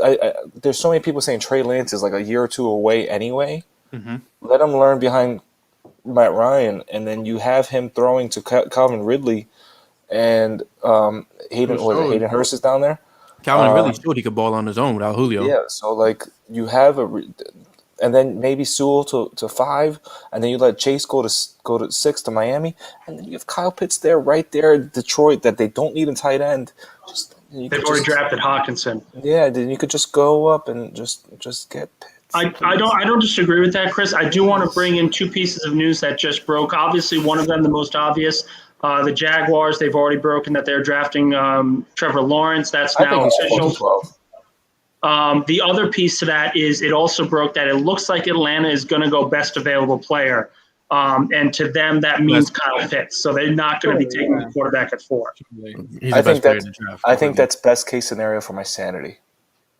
Yeah, if he falls to 6 or 7, if Pitts fell to 6 or 7, and Eagles were right there, completely agree. I'd be just. It offers some validity to Howie trading back. Not a lot of validity, but at least some validity to trading back to 12 with Pitts going at 4. Again, that's the latest news that I'm hearing as of right now. I mean, that's what kind of Twitter news are you getting? Because I'm not getting nothing out here. He's an ESPN employee. I forgot that's ESPN. Right, I've gone with the wild cards. I've been looking at the odds to bet. I think like a little flutter, right? Is that what you were doing this whole time quietly? A little bit. I mean, we thought he was doing something else down there. No, we've got a little freaky on the podcast so far. I'm not gonna lie. That's when round 4 and 5 come in and we're all exhausted. Wait, that's where Jill comes in. Exactly. But okay, so team to draft Justin Fields, Green Bay Packers. You put $1 on, you get 20 back. I'm all over that. I think it's also 8 to 9. You think the Packers are going to trade up to draft Justin Fields? But they're going to trade. They're going to trade. They have a hold on. Yeah, who did first round quarterback? You guys think Jordan Love is better than Justin Fields? They have a first round quarterback. No. That was not the question. Time out. Lower the chaos. Do we think Jordan Love is better than Justin Fields? I honestly, first of all, we don't know. First of all, we don't know because we haven't seen Jordan Love play in the NFL yet. That's not my question. Do we think Jordan Love is better than Justin Fields? Number 2, admittedly, I've never watched a single film on Jordan Love. Right. Because he's not better than Justin Fields. Come on. It's the equivalent of drafting Josh Rosen. Oh, wait, lol, that was a shit year for quarterbacks. Shouldn't have done that. Here's the next better one. Let's just do that. If Denver come in and they poach Aaron Rodgers and they switch that 9th pick, which is surely going to be part of it, it's a punt worth taking. Even if it's a punt, it's 20 to 1. You stick. Imagine Justin Fields to Devontae Adams though. That's the one thing that I do think people forget about when it comes to the Packers and their quarterback succession. When Aaron Rodgers came to the team in 2005, he got his first overall starting season. 2008, they went 6-10. It wasn't like they were barn burners and destroying the league. So I don't think saying Justin Fields is better than Love can be decided right away because it's all about the fit. Why is Mac Jones being compared to being fitted to Kyle Shanahan? That has to be all gas with Mac Jones. But I have a real question for you, Nikki. Mm-hmm. Would you honk your horn if you're certain you want some water? Yes. Are you? Okay. Hold on. I've got a lot of signs here. I don't know if you can read it. I saw the signs in the chat. Stay away from pay 2021. I want nothing to do with Quiddy Pay. It's personal for me. Don't like the guy. Never will. I hope he goes to Dallas. Just confirmed that Nick Faria has slept with Quiddy Pay's ex. Stick to the scouts. Stick to the scouts. Something that Howie Roseman needs to do. Got another one. Have you been preparing for this? Cornerback or wide receiver, no offensive line or defensive line. I want nothing to do with the trenches in this draft. Oh, here's a good one. Logic before Lurie, because he has way too much say in this overall draft process. And then my 2 favorites. Fire Howie. It kind of looks like that Bart Simpson meme where he's right on the chalkboard the whole time. But I think the draft is getting underway right now. I mean, I can't obviously put my volume up, but so before we start, okay. I've been out for an hour. Okay. So this whole you're gonna admit you missed me for an hour? Hell no. What do you mean? You need to be sentimental once in a blue. So this whole out of left field pick, we've heard from. Oh wait. No, wait. What do you mean? Broncos not in talks for Aaron Rodgers. It was just reported. From who? Broncos not in talks. 9, I guess, a news station in Denver. Great, thanks for that. Great. Schlereth on ESPN in Denver confirmed that a deal was almost done. Mike Kliss that covers the Broncos for 9 News just said, while there are various reports out there on Aaron Rodgers and the Broncos, I'm told Broncos are not in talks with Green Bay. All Broncos brass in war room gearing up for draft. Wow. Why would the Broncos not be in talks with Green Bay? Ignore that. That's gone wrong. Liam is being a degenerate on the podcast. So if we're really looking at this draft, we've heard from people that we've talked to that they think that the left field pick is Rashawn Slater, but it's really a smokescreen probably. I'm thinking this left field pick because you look at it, the way they said it was it will be the perfect player at the not so perfect position. So there's two positions in my mind that aren't so perfect because they are positions that the Eagles have neglected. Well, not one of them. One of them, yes. One of them. Say it. I'm thinking it's Jamin Davis, linebacker. I wouldn't mind it. But Jamin Davis is not projected to go on. Wait, you would take Jamin Davis over Joker? Nowhere near like the top 20. He is skyrocketed. But you would, just to clarify, you would take him over Joker. I don't know about over the Joker. I don't know. I like Joker. So I'm out of Parsons. I'm absolutely out of Parsons. I don't care. Yeah, nobody is. I don't care how good he is. The character concerns are number one for me. But Jamin Davis has been shooting up draft boards, and the more tape you watch of the guy, the more you watch like his pro day and all. You're like, he is going to be really fucking good. So, and do they break the streak of 1979 until now? I wouldn't be against it, but just really quick. So we're all streaming right now to watch the draft, right? Just to clarify, I'm on Nick. I'm on the NFL Network. But everybody's streaming. Yeah. So Liam, I mean, maybe this is the whiskey or the beer. I mean, can we do like a giveaway for the person in the chat that shouts out the? Oh, because people ruin it on Twitter though. There's always some insider that's I'm turning my phone upside down so I don't see nothing. I don't know if you guys. I don't know if you guys want to do that, but we get a little creative with it. I mean a giveaway for what? There is a giveaway on our profile at the moment where I will retweet the tweets. If you go to our Twitter profile at Philadelphia SN, there will be a tweet at the top of the thing where if you just follow the FOCO accounts and quote tweet it with who you think the Eagles will draft, if you get it right, you'll be in the draw to win a hoodie. Which is, I don't know if you can see it, that one there. You might be able to see it. That's really nice. That's really nice. It's a very nice hoodie. So yeah, that would be the. Oh, I've got a pop up here. The Jags are on the clock. He was the last QB they selected in the draft in the first round. No, it was either Gabbert, Bortles, or Minshew. Minshew wasn't first. Bortles, right? Leftwich. Or Bortles. Gabbert. No, Bortles. Bortles. That was the last guy that drafted that high, right? Okay, Bortles, all right. This isn't even like a real thing. This is like come up on my screen and we're all taking it super serious. Yeah, we are. Didn't Brunel? I thought Brunel went first overall. Chris, you've been told that you're on crack. Just wanted to say. Huh? No, I'm on whiskey.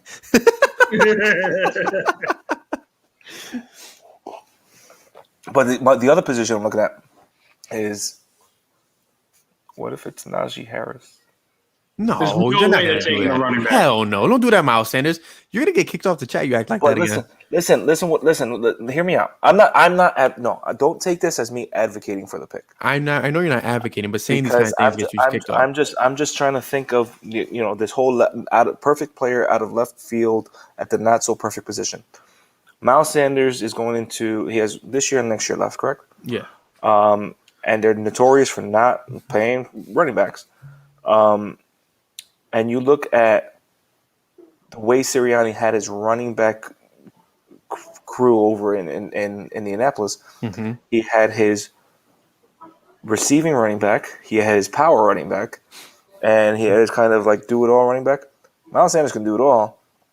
What if you have Najee Harris, who's the big bruiser? But I feel like you could get imagine a duo of Najee Harris and Miles Sanders. But what if you could just get that Mike Carter? Trade back up. And then you trade back up and get Rashawn Bateman? No, trade back up for Najee Harris. There's no reason to bring him back. I think Najee Harris is gone by 24. So trade up to 24. So I think I mean that's the Steelers, I think. So I think Steelers take him, so you'd have to trade up to before. I think Nick has some breaking news. Yes, do have some news confirmed. Zach Wilson is the new quarterback of the New York Jets. So Trevor Lawrence and Zach Wilson go 1 and 2. That was to be expected. And now the question turns to 3. There's 7 minutes left on this pick. What do you mean? He has the plug. He's Adam Schefter's cousin, apparently. No. They got the job at ESPN. Trying to watch. I don't even know Lawrence. This ain't my first rodeo. We should turn off the TVs. We're just gonna watch Nick. Yeah, we're just watching. We should just watch Nick. I mean, look at that beautiful forehead right there. Look at that. Dude, man, there's no need to bring up the forehead, okay? I was calmer now. I was like, okay, Eagles don't pick for 10 picks. I don't have to worry about this until then. I honestly thought you were bald, and that was just smudge on the wall behind you. Wait, yeah. Trevor Lawrence looks like Lord Farquaad is the best tweet I've ever seen. I mean, the best comment I've ever seen in my life. This is completely accurate. Is this only me? Is it just me seeing this? But for who? Trevor Lawrence looks like Lord Farquaad. Do not tell me you guys don't know who Lord Farquaad is. Do you know what you need to watch? You know what you need to watch? The Shrek musical on Netflix. There's a Shrek musical on Netflix. Yes, a live musical that they did on Broadway. It is hilarious. It's absolutely watching that tonight. I might end up watching that tonight. Hilarious as in good or hilarious as in this is hilariously bad? Both. Okay. I just know Kemp's in the chat, bless him. I know Kemp wants JC Hill. Is there another player that Ollie Kemp wants after his incredible insight into Flyers hockey not too long ago? We loved what he brought to the table there. Hey, it's Booger McFarland on ESPN. Mr. Captain Obvious over here. That was actually one of the most hated things. The Boogermobile was one of the most frustrating things I've ever seen in a broadcast. You working at ESPN, you're allowed to give these kind of details. But how did you guys look at Booger McFarland's? You got to remember, Booger McFarland was broadcasting games when I was a senior in college. Mm-hmm. So I was not hired by ESPN. I was not in the decision-making process at all. So I have no idea who's ingenious. Chris was part of that hiring process. See, look at click Justin. Click Justin. What do you mean click Justin? Oh, here we go. See like that musical. Like I was looking at Netflix to put on something for my daughter. I'm like, what the hell is this? So I clicked on it and I could not look away. It was so good. Connie says she wants Surtain or Chase. Wasn't Connie yelling at us last podcast? Yeah, she definitely yelled at us last podcast. I'll take Surtain. Very good reason. Just give me a corner. It's not that difficult. Where's my boy? Is he here? No. So. Is Joseph Vega is not in the chat, and if you are in the chat, I need you to make yourself present. Where's Joey? He's definitely not been in the chat. But shout out to everybody that's in the chat. I think we have actually a max of 53 people right now, which is phenomenal. You're looking at, 2.5 ball guys and Liam. Hello. Have you seen the Eagles just put a video? You're killing me with these. I can pull my hair. It's not going all the way. Have you seen? There is a video on Twitter. Let it go. See what happens when Brian takes 2 sips of a triple IPA? No, so you actually missed it. I had a glass of whiskey right before this. See what happens? Brian has the lowest tolerance. I try to you on a daily basis. Sirianni played catch with fans. He's playing catch with fans, and I would die for this man. Are you getting sentimental right now? He's so lovely. Let's see if he can win. Let's see if he can win more than 4 games next year. Then I can be happy. Click on Duck.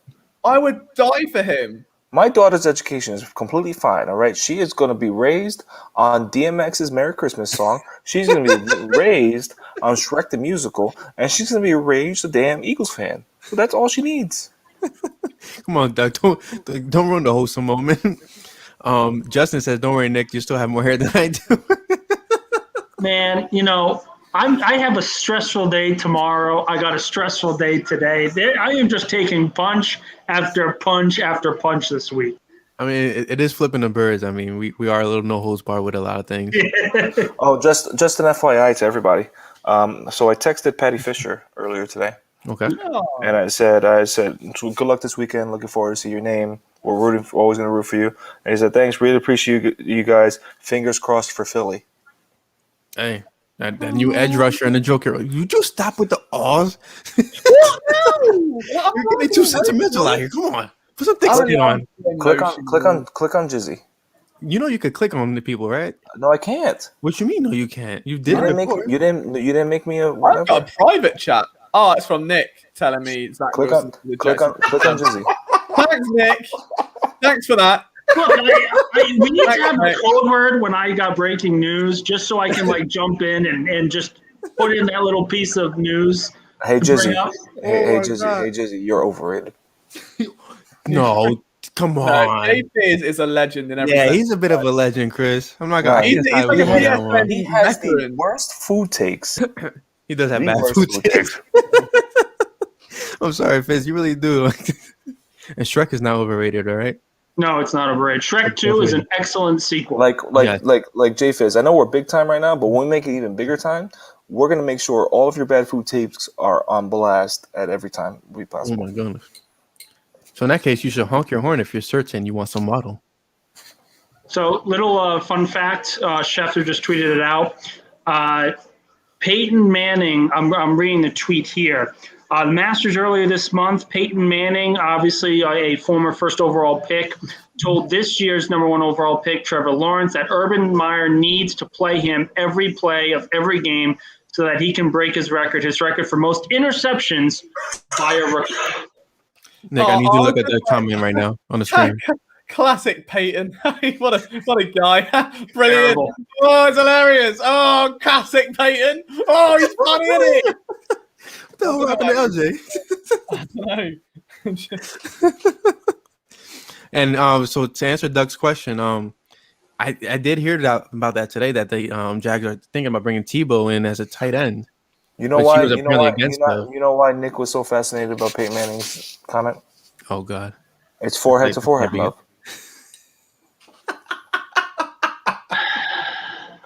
I got a big ass forehead too. Look at this thing. I mean, I got no forehead if that even counts. So you're good. Breaking news, Nick. The pick is in. I know you haven't heard that yet. The first pick. You're damn right, Ryan. I'm trying to sell this sign. I mean, I feel like it was pretty damn clever. I don't know if anybody agrees with me. I mean, the 4th and John guys loved it, so it's weird. Oh, go right for them then. He's fired. He's fired. He's fired. Who's fired? Howie? Well, apparently, I was supposed to be fired for calling Chris fat, which I never called Chris fat. On a stream he's hosting, he's been fired. That's the end of shit. Give it to us. Get over the logins. Go on. Flipping the bird now? Flipping the bird? I'm gonna flip the bird. You keep acting up. Just me. I don't think Joey V would tune in to just me. No, he'll lose his mind. He would not just. He would not. An hour, 60 minutes of Chris nonstop. No, absolutely not. I did do that once, and I killed it. Yes, you did. You held it down. I forgot what happened, but you definitely held it down.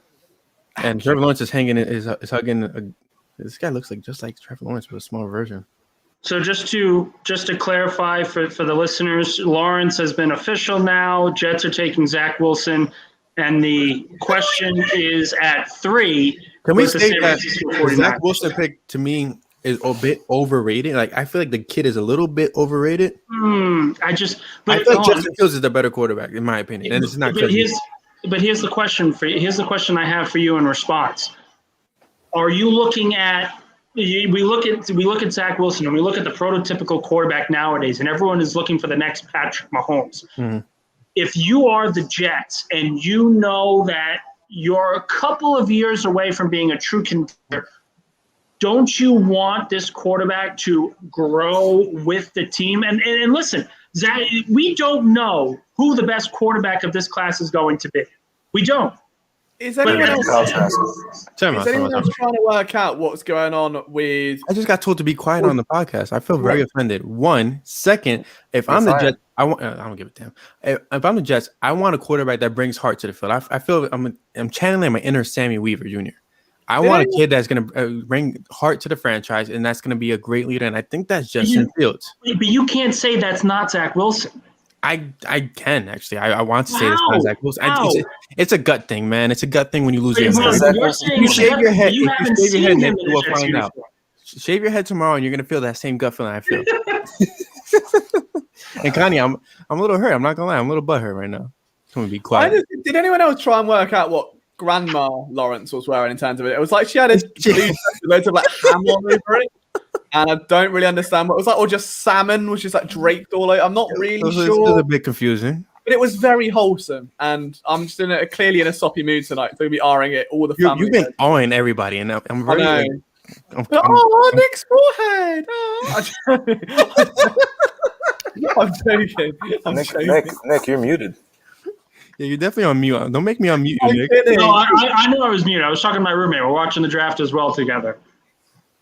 I was everyone's making fun of my hairline. You know what it is? Okay, so I need to confess something. I have a coworker of mine who has the same type of hairstyle that you have.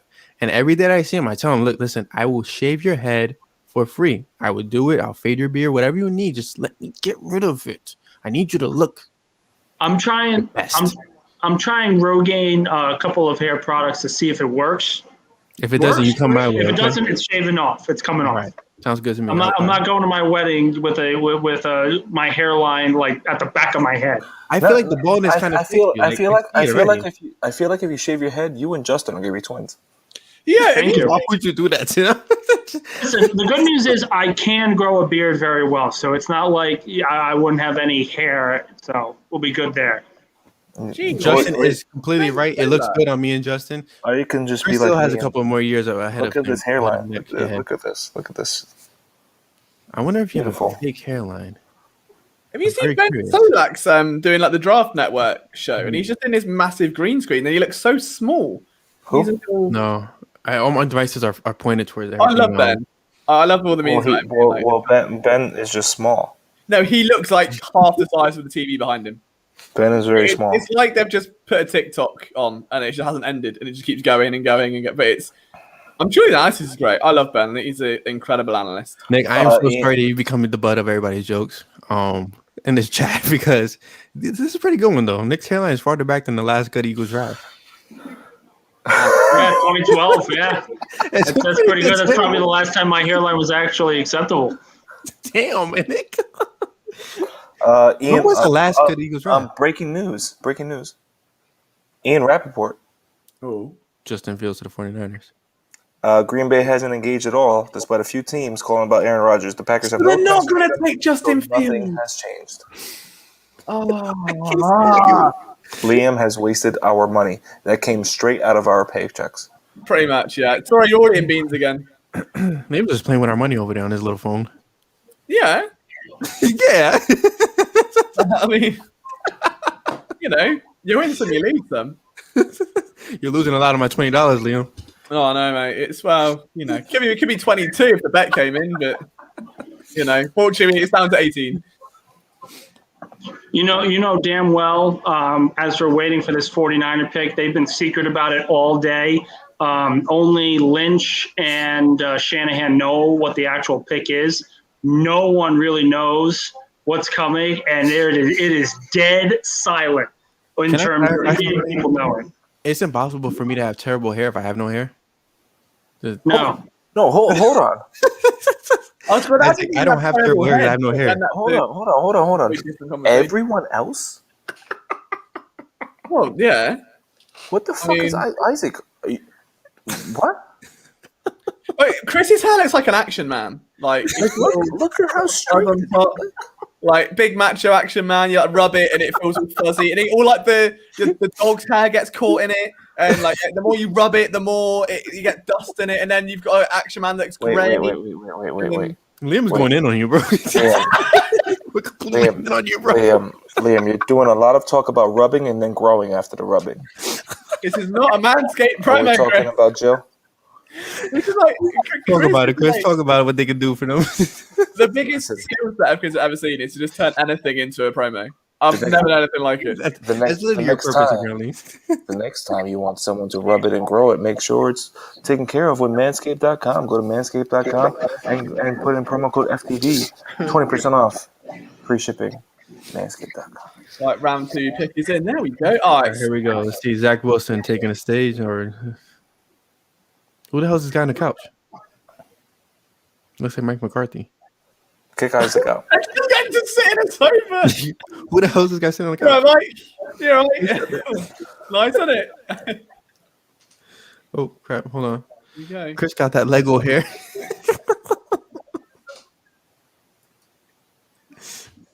Oh heavens! Oh, there he is. Looks like he's 13 years old. He is a strapping young boy, though, isn't he? He'd be a little heartbreaker. He looks like a Mormon. Nah, he's sound. He's got quarterback face. I'll give him that. He does have the face, but I still don't believe this kid. He's got a Ken doll face. He actually does. A Kindle face? Ken doll. Oh, a Ken doll. Well, Ken and Action Man. There you go. You're both together. You can save the world and take Barbie home afterwards. Okay, so now San Francisco is finally on the clock. We're finally gonna figure out what the hell Kyle Shanahan is. Bang! Look at Zach! Bang! Bang! If it's not Mac Jones, it's gonna be Trey Lance or Mac Jones is falling. Oh hell yeah! So he should fall. He should fall because he sucks. But so do you believe Mac Jones is more of a system quarterback? Well, hold on. Let's think about this though, because why is Shanahan enamored with Mac Jones? Because a lot of people compare him to Matt Ryan. A lot of people also compare him to Jimmy Garoppolo. Hold on. But why would he take him at 3? If Shannon's taking him at 3, it's not because he's Jimmy Garoppolo. It's because he thinks he can make him into the next Matt Ryan. And Matt Ryan won an MVP. This is not a bad quarterback. He blew yeah. We know what happened. He didn't blow. He didn't blow it. I know that, but we know what happened. But Matt Ryan also had Julio Jones. He also lost the Super Bowl. Was Calvin really a part of that team in the Super Bowl or no? No. He was 2018. Oh, he was drafted. I started catching that ball. Oh no, it's against Boise State. Never mind. Where's Dax? Where's my boy Dax? Dax Mooney. There he is. There he is. Are you watching NFL or ESPN? Because I'm watching ESPN. I'm on NFL Network. All right, hold on. Let me get out of here. Dax Mooney. Need Dax Mooney on our team. You guys want to spoil the NFL? We need him. Pick. I'm perfectly fine with that. The 49ers have been dead silent for the last week. I don't think this is coming until it's announced on television. God, they've been dead. Like the only two people that know are the coach and the GM, and they're not letting anyone know. No, Atlanta went to the Super Bowl the year before the Eagles did.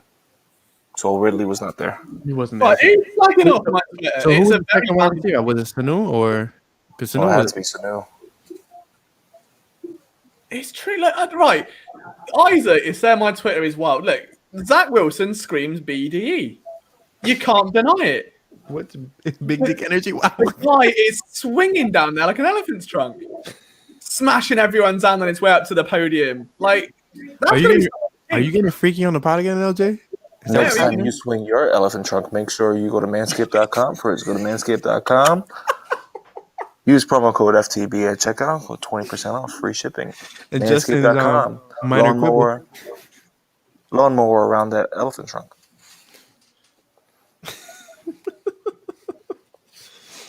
Did you guys hear Emmanuel Sanders is actually wearing the number 1 jersey for Buffalo?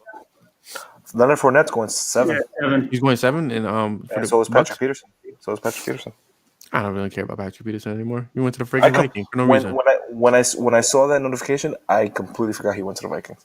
I forgot he was still playing. I actually completely forgot he went to the Vikings until you just brought it up. You're welcome. When's your Twitter not a car crash? Good point, to be fair. But look at it. Liam's been talking with Jalen Hurts and getting freaky. He looks like he's a Catholic school. Nah, that is... He's stealing everyone's girl, and I'd let him, to be honest. You will let him? Sorry.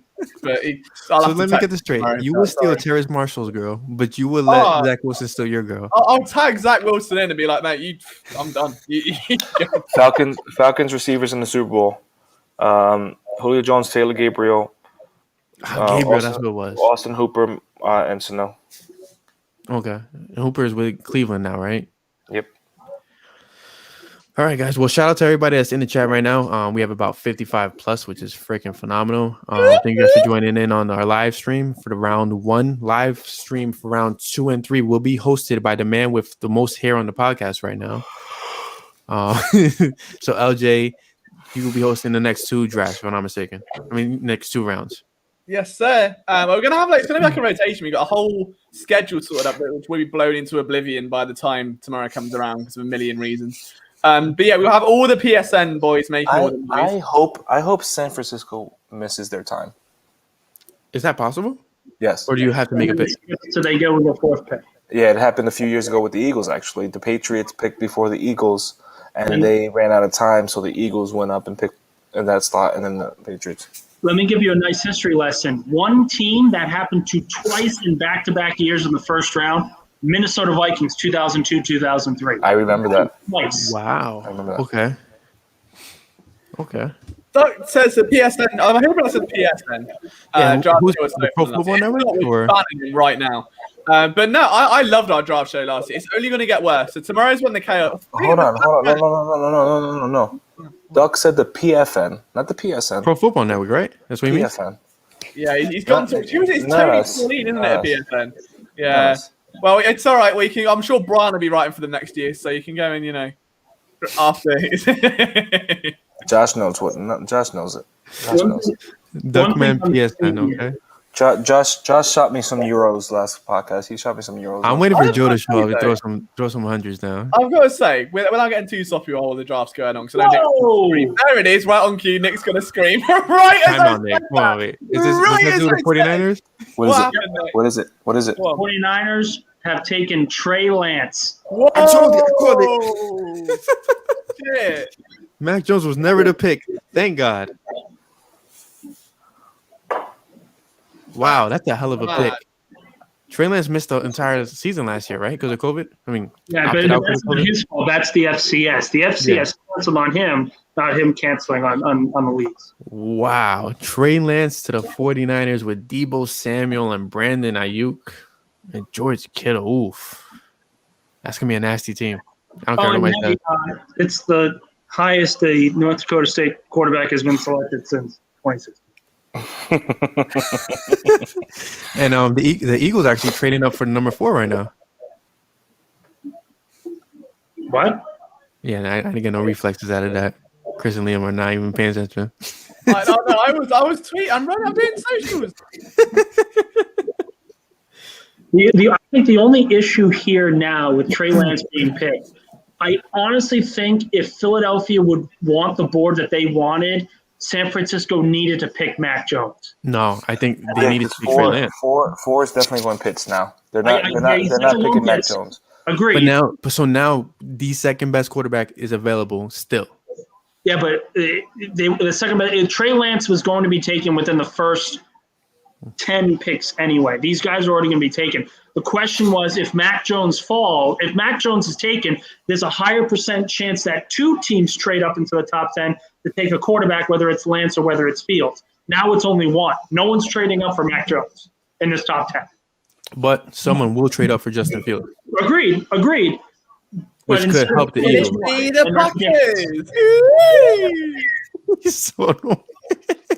I hope so. All right, so Trey Lance, wow, this is phenomenal for the guy. I tweeted Trey Lance in San Francisco, more like San Francisco. He's so what? And no one cared. So, All right. Now you know how I felt about my lie. All right, now it's time for my New England double IPA. Ooh. I do like it, man. I've got it's called Good Monster. Oh, I just had some bad Monster and I will not sleep. Do you know what the worst thing is, right? I'm meant to be viewing a house tomorrow to go to try and move out, and they're like, "Oh, can you do it at 11 a.m.?" And I was like, "Yeah, it's fine." Then I realized tonight, and I was like, "Yeah, that's not happening." Make sure your monster looks like a good monster by going to manscaped.com. Use promo code FTB at checkout for 20% off and free shipping. We're gonna get fired by the end of this podcast. You keep promoting Manscaped. I will say, Brian, do you want to get paid or not? Absolutely, but I want to get also paid by Liam. Jesus Christ, I'm the one providing for your dinners, not Liam. No, 50-50. I'll do the drinks, you do the sides, and then Liam's providing for your snacks. Who butters the biscuits? I am the biscuit. Oh, Liam's always buttered up. I'll say this because it looks like it's going. We mentioned before that Atlanta's taking best available, so that you would think would mean technically Justin Fields for their position of need. No, but it's the best available. Look, the best player in this draft outside of Trevor Lawrence is Kyle Pitts. Mm-hmm. See, so let's say Pitts goes 4. Okay. And Chase goes 5. No, and the Bengals don't Bengal and they go Sewell there at 5 because they want to. Will completely riot. No, ain't no shush about it. It's gonna riot. And Miami, because they I know Devontae Parker is not really an X, but they really have an outside guy already in Devontae Parker. What if they go Jalen Waddle at 6? Chase is there at Detroit. I will bring up. Detroit wanted to trade up for him. I know Detroit needs a receiver. They lost Galladay. They lost Jones. So they got no one. But they got the kid Tyrell Williams. I mean, he's decent. But just be happy with him and let Chase fall. Chase is there at 7. What if they say, listen, DeVonta Smith is probably going to be there at 12 for you. Let's go up to 7. Take Jamar Chase. And here's number 84 also. Do you not think this hurts the Eagles, though? Like, I feel realistically more teams would trade up for Trey Lance than Mac Jones because Mac Jones... That's what I was saying, yeah. But my thing is Justin Fields is still on the board. Don't you think teams will still trade up for Justin Fields if they're going to trade up for Trey Lance? But Brian, you're missing one point. If the 49ers took Mac Jones, you're talking about 2 quarterbacks still available that teams could trade up for. So already it's the 5th and the 6th pick are taken away completely. And that means there's a better chance of a corner or a wide receiver being there for Philadelphia. One of those 2 gone, I don't think anyone's going to trade up for Mac Jones. So there's only one other quarterback left. Unless the Patriots think someone's going to trade for the Eagles at 12. Well, and this is another thing that I wanted to bring up because in terms of fit for a quarterback, I think Trey Lance, unless Justin Fields goes to New England, I think Trey Lance is in probably the best situation to succeed out of any of the 3 quarterbacks drafted right now. Oh, absolutely. I think Trey Lance is. I know Trevor Lawrence obviously is number 1 overall pick. I think Trey Lance is front runner for Rookie of the Year. Yeah, he has a great running game. Like the scheme is built around the running game. Depending if he starts. He's going to sit behind Garoppolo this first year, and they're going to do kind of similar to what they did with Mahomes. Should he sit behind Garoppolo though? Should. Oh, he should. Come on, Trey Lance. Jimmy's going to get injured at some point, right? He played like 3 games this year, 4 games this year. Yeah, he needs to sit. You can't. That would be worse than Trubisky, because Trubisky had like 1 year as a starter. And they were like, okay, we'll make you the whatever number overall pick. And look what happened. So do you think, go ahead, Liam, go ahead. Someone Brian just tweeted me. Not you, Brian, another Brian. So I'm cheating on you. I'm the only Brian, okay? You need to clarify that. You're the only Brian for me. I tweeted that it feels like this hurts the Eagles for that reason. And he was like, facts. But then again, teams in the top 10 may be more willing to trade back with us now expecting him to be at 12. So if that's the point, I mean, if a quarterback's there at 12, when people try and jump the Eagles to 11, expecting they might be doing a smoke screen and not be as high on Jalen Hurts, and they might take one, so it forces. That's quite a possibility. Take the corner, not the Eagles, but like if you're Chicago and you're thinking, right, well now Mac Jones will be there at 12, and the Eagles might take him, and we could have him. You'd go up to a higher one. Duck has the ultimate Manscaped. Breaking news, what? Breaking news, Kyle Pitts to Atlanta, official. Wow. That sucks. That's sucking news. Damn it. But here's the thing. In terms of what's the best situation for Philly, this was the move that had to happen. If they took a quarterback, it would have ruined the entire board. Yeah, that's very true. It would have been hell to pay. All right, so while the Falcons make their pick, I will be logging off very quickly because I've had gotta use the bathroom real quick. So you guys talk among yourself. No, I don't gotta poop. I'm not gonna poop on the freaking podcast. Can I go to the toilet as well? Can we? Yes. I'm gonna ask. Oh, he's tagging out. It's gonna be me and Nick. Go ahead, LJ. Do your thing. We can do it together. Not like that, but we can. I'm not holding it for you, LJ. Going back and like. I can still hear you, LJ. I hear what you're thinking. Okay, right. I'm going to run to the toilet and get some food. And get a coffee, maybe? Yeah, it'll be 2 secs. Well, that's lovely. Hey, everybody. Right. Hello. It's the Nick and Chris show. Thank you. Brought to you by Manscaped. Go to manscaped.com and use promo code FCB at checkout. And you can have such smooth hair like Nick's forehead. Thank you. Smooth skin. That's going to be the running stories. Eagles pass on top corner for defensive tackle, and Nick's hairline receding so bad he should probably shave it. Okay. So, find people. Oh no, wait, Brian's back. Oh, hi, Brian. Yeah, my bathroom is occupied right now. Never mind. You were just talking about me. I see Duck talking about me and Ron talking about me and LJ in the bathroom together. You know, we're in 2 different countries. Kyle Pitts is now the highest drafted tight end in league history. League history, seriously. Yeah. Wow. He breaks the record. Before it was Riley Odoms in 1972 and Mike Ditka in 1961. So let's talk about the Falcons real quick. Do you think that this takes them over the hump? They need to go defense the rest of the draft. They need to go defense. Their defense blows. I will say, with Pitts taken, this city in Philadelphia might riot because if the Cincinnati Bengals are smart, they take Sewell or however you pronounce it, they tackle from Oregon. Sewell. If they're the Bengals, they're going to take Chase. They're going to Chase. There's no doubt about it. I mean, you cannot not go for Chase. To protect our starting all-pro. I have a feeling it's Jamar Chase. I just have a. I hope it is, so that way at least it makes a little bit more sense to trade. Quick question: if it's Jamar Chase, then all those reports from Albert Breer's article in March that when the trade was in the works for 3 weeks with the Dolphins, that the Howie was convinced that he knew that Kyle Pitts and Jamar Chase would both be gone by 6. But if he's wrong, that is a career-defining move that he needs to be accounted for. Here's my question real quick. If Chase is the next pick, where does Sewell fall? Like Detroit, do they take him? Detroit needs a tackle. Detroit needs a tackle. So Detroit, we ideally think that they are logical enough to take Sewell. You're probably looking at Waddle at 6 then to Miami. Okay. Then you're probably looking at Sewell to Detroit. Slater, if Carolina does not trade out to Carolina. Also, you think Slater goes early enough to Carolina? Carolina needs a tackle. The other thing, there were rumors this morning that if Jones fell, they could potentially take a look because he was coached at the Senior Bowl by Matt Rule. Mac Jones and Sam Darnold as your 2 quarterbacks. I'll be right back.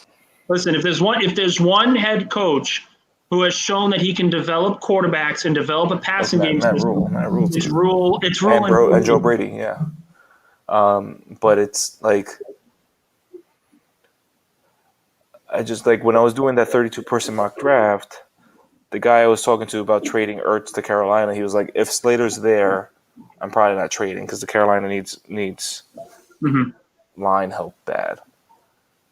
But so you look, I would like to see a trade of Ertz to there because I think that would work well there. But just make sure we get number 8 But there's no. Yeah. I guess the only way you trade up there is for Patrick Surtain now. But But the Eagles, I don't think they've ever traded up for a cornerback in the first round, at least. No, they haven't. But the one thing that worries me, this board has not been – the way the draft is falling is not terrible, but it is something that has hurt the Eagles to this point. The 49ers taking Mac Jones really affected this class – really affected the board to this point.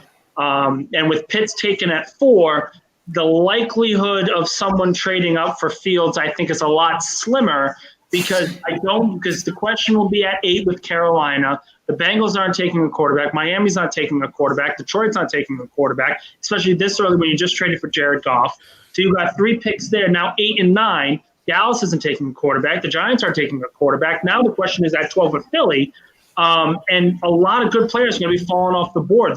I don't like what I'm seeing with the way this board is falling and the team needs of the other franchises. Question.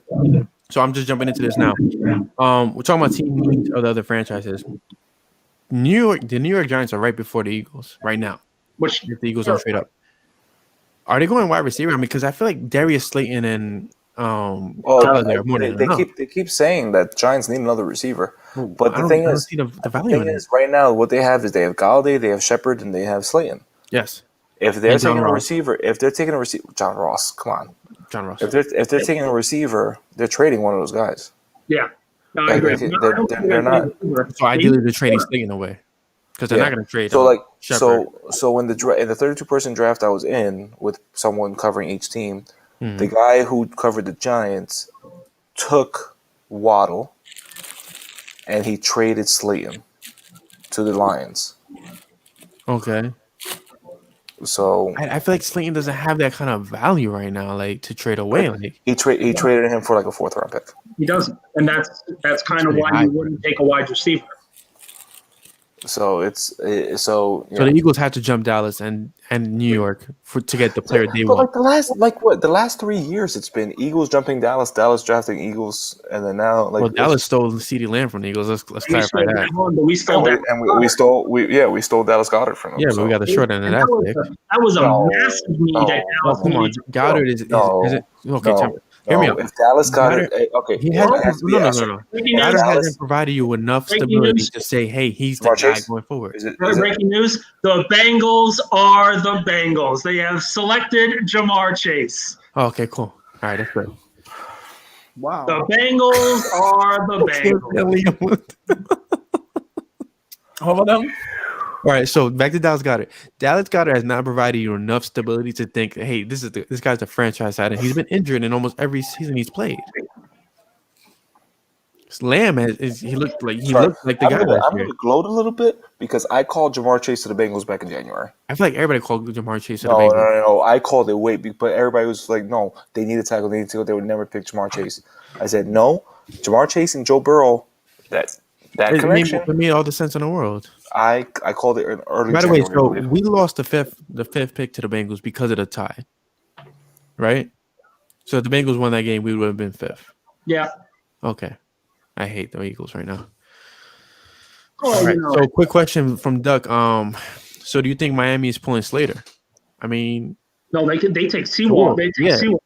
He's still on the board. He's still on the board, and he has fallen right into the best tackle in the draft has fallen into your lap. You take him. Do you not think Miami would have like Jake Long syndrome? Jake Long was a Pro Bowl tackle. Yeah, he had multiple Pro Bowls. Yeah. I actually said this. Liam is that guy right now in the podcast. I said this in December. I will say if you're the Eagles now, you're very happy that Chase is off the board because it validates the trade down, number one, obviously. And number two, the trade up is now more important for a team like the Patriots, team like Washington, because you can sit there at 12 and say, what do you want? If the two corners are taken, what do you want? You better give me another first. And so on and so forth. So I just want to answer this really quick. I believe Dallas Goedert has potential to be tight end one. I just need him to stay healthy for a full season. Like, that has not happened. I mean, correct me if I'm wrong. That has not happened since he entered the league, which has been great that we have had Zach Ertz there. Am I wrong or am I right? No, you're right. Yeah, he's definitely had injuries every time. Okay. Just want to clarify that. But I don't know if Miami would. What will Miami do now? Because I think they were banking on. They were banking on Pittsburgh. 15 as well, haven't they? So they could always just pick up Smith and then get. It'll make sense to get a lineman. Wow. So Miami could actually dictate the rest of the draft with their pick. Mm-hmm. Yep. Wow. Okay. Freaking commercials. Everybody has commercials right now, right? I'm just looking through everything. There's a couple small chat off Twitter, but Nick is leading me to Twitter. What'd you say? I said I'm trying to stay off Twitter, but I feel like you're leading me to Twitter. So let's figure out. Absolutely. That's how I'm breaking most of the stuff. Okay, so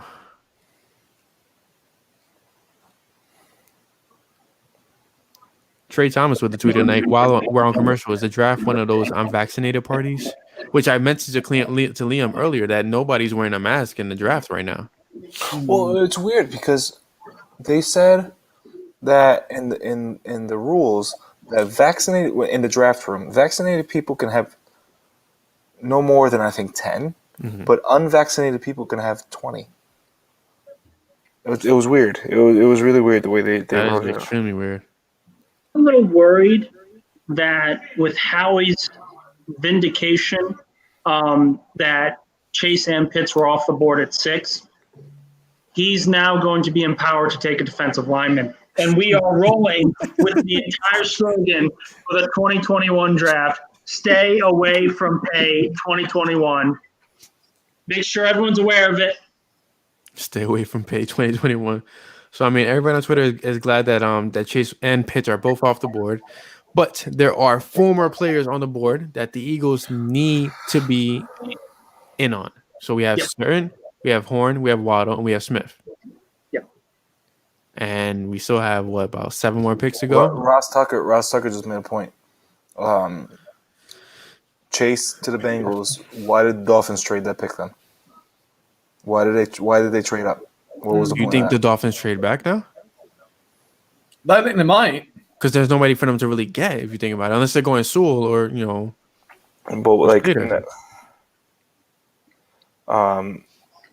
But like, I feel like their indications were they'd get Jamar Chase, Kyle Pitts, and they didn't. So Howie fleeced. So Howie has some type of look to Here's his the thing. genius, Here's and the he thing. fleeced him. To someone's point, to someone's point on Twitter, when I made the trade article, looking back at all the trades, draft day trades, Howie, for the most part, gets good value in trades. He does, and like picks wise. What he does with the picks is a different story. But he gets good value in these trades. So next year we most likely have 3 first-round picks. So just real quick to interrupt you, we have about 70 people in the chat right now live. We would have never gotten those Kyle Pitts or Jamar Chase, and now he turned that loss into a gigantic gain. Yeah, huge first-round pick next year. Absolutely. And again, to clarify, we have 70 people live in the chat right now. Hell yeah. Which is phenomenal. And it's all because of Liam's hair. Pretty much. I'm just here to, provide some contextual value. But and his peanut butter jelly sandwich. It was a steak slice. But I keep getting shouted at by my girlfriend because I don't like them. I don't know if you have them in America. I don't like the steak and potato. Like, I don't like potato in like pastry stuff. Like it irritates me. But I keep buying this steak slice because I want to see if I can Nick get wants to tell us something. He's whispering something to us on the podcast, apparently.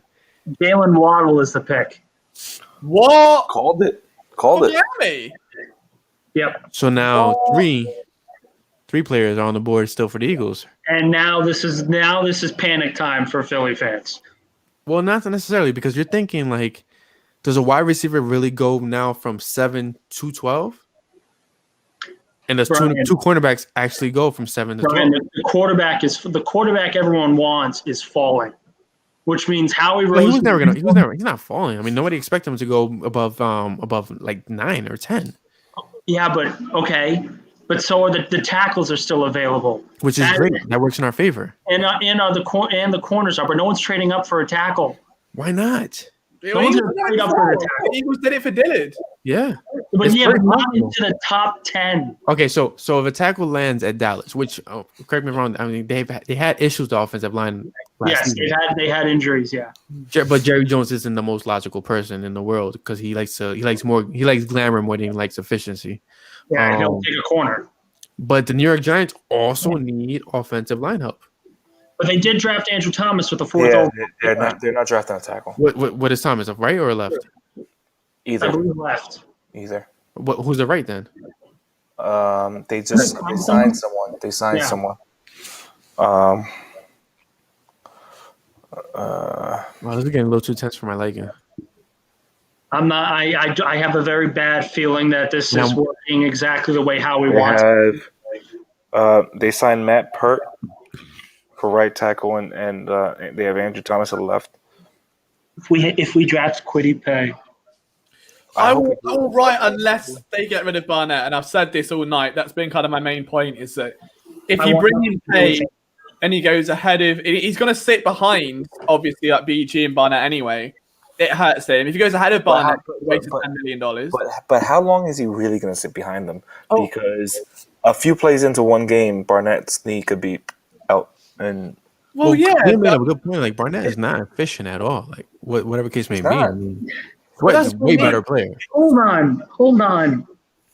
Is Kwity Paye? If you match up Kwity Paye to pass rushers next year in next year's class, or even the year. We can not close. But my thing is that's the same thing with the quarterback. You keep looking at is this better than next year or whatever? Like we need to really look at now because next year, I know, but next year's draft board can look way different than right now. So you could say this person is not as good as this person next year, and next year the guy can fucking blow, and he could be he sucks now. So because look at Sean Wade going into. Oh wow! 2020, how far? Going into 2020, Sean Wade was a first-round pick, thought of as a top 15, maybe top 20 player. Now, is he even draftable? I understand that. but we're talking about a defensive class in this draft specifically with first-round talent not being as talented and as productive as years past. And if you're going to sit here and tell me with all of the needs that this franchise has, they have a need at almost every single position. And if you mean to tell me that you're going to draft a defensive end that we do not know is going to be right away. So this came up in the chat. Would you take Kwity Paye over Micah Parsons? If those are the best two available at 12. You take Micah Parsons. You take even with the issues that he has behind the scenes. Yeah, I get it. But we've also seen players like a Warren Sapp, like a Randy Moss, have those issues. But have they ever hazed? Have a long career. Yeah, but how many Warren Sapps and Randy Mosses are there in comparison to Darryl Worley's and Sharif Miller's? And like, there are way more red flags that turn out to be bums than there are Randy Mosses and Warren Sapps. I will say, I'm all aboard the Kayvon Thibodeau trade for next year. Absolutely, this dude is a monster. Oh my God. I completely agree with that. Kayvon Thibodeau, Miami. Oh, he's so good. For next year, Zach just commented in the chat. I mean, this could be he's like the second best prospect next year. Oh my God. Yeah, we're going to be bad next year anyway. Kwity Paye isn't going to solve that. Look at future Eagle DeVonta Smith hugging Jalen Waddle. I'm declaring it right now. I wasn't big on Smith, but I would take him. I still don't know the issue. The weight, yes, I get it, but the kid was productive in the last 2 seasons of his college football career. Listen, I was arguing with someone on Twitter before. It might have been me. No, it wasn't you. Okay. I completely understand. He's the Heisman winner. I get it. I get it. No one won the Heisman since Desmond Howard as a wide receiver, but look what happened to him. He was a punt returner.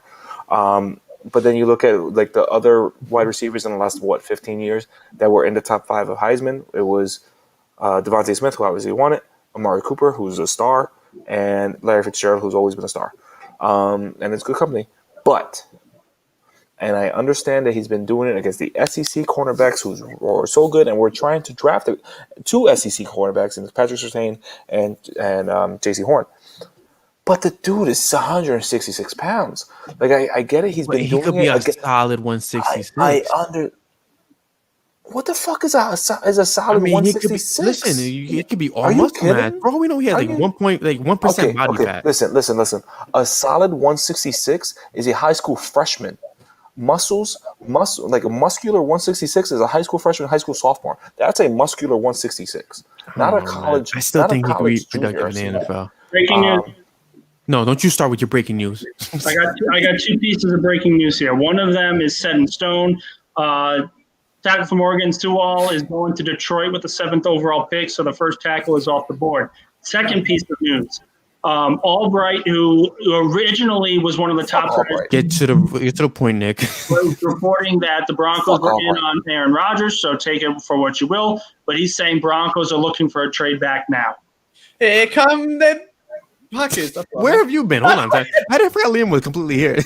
I was waiting for my bet, and I was like, wait, who do I need to draft us a bid? Oh, yeah. I got it. Okay, so we take Surtain. Like I was saying, DeVonta Smith, 6'1", 166 pounds. You're not facing college corners anymore. You're facing how NFL much? How much did Justin Jefferson weigh when he was drafted? What, 170? No. What do you mean? No. Look it up before you say answer that question. Look it up. I'll tell you right now. He definitely weighed at least 170, 175. Here's the thing. I trust a Sirianni coaching staff to develop a player like Smith more than I do 200 pounds.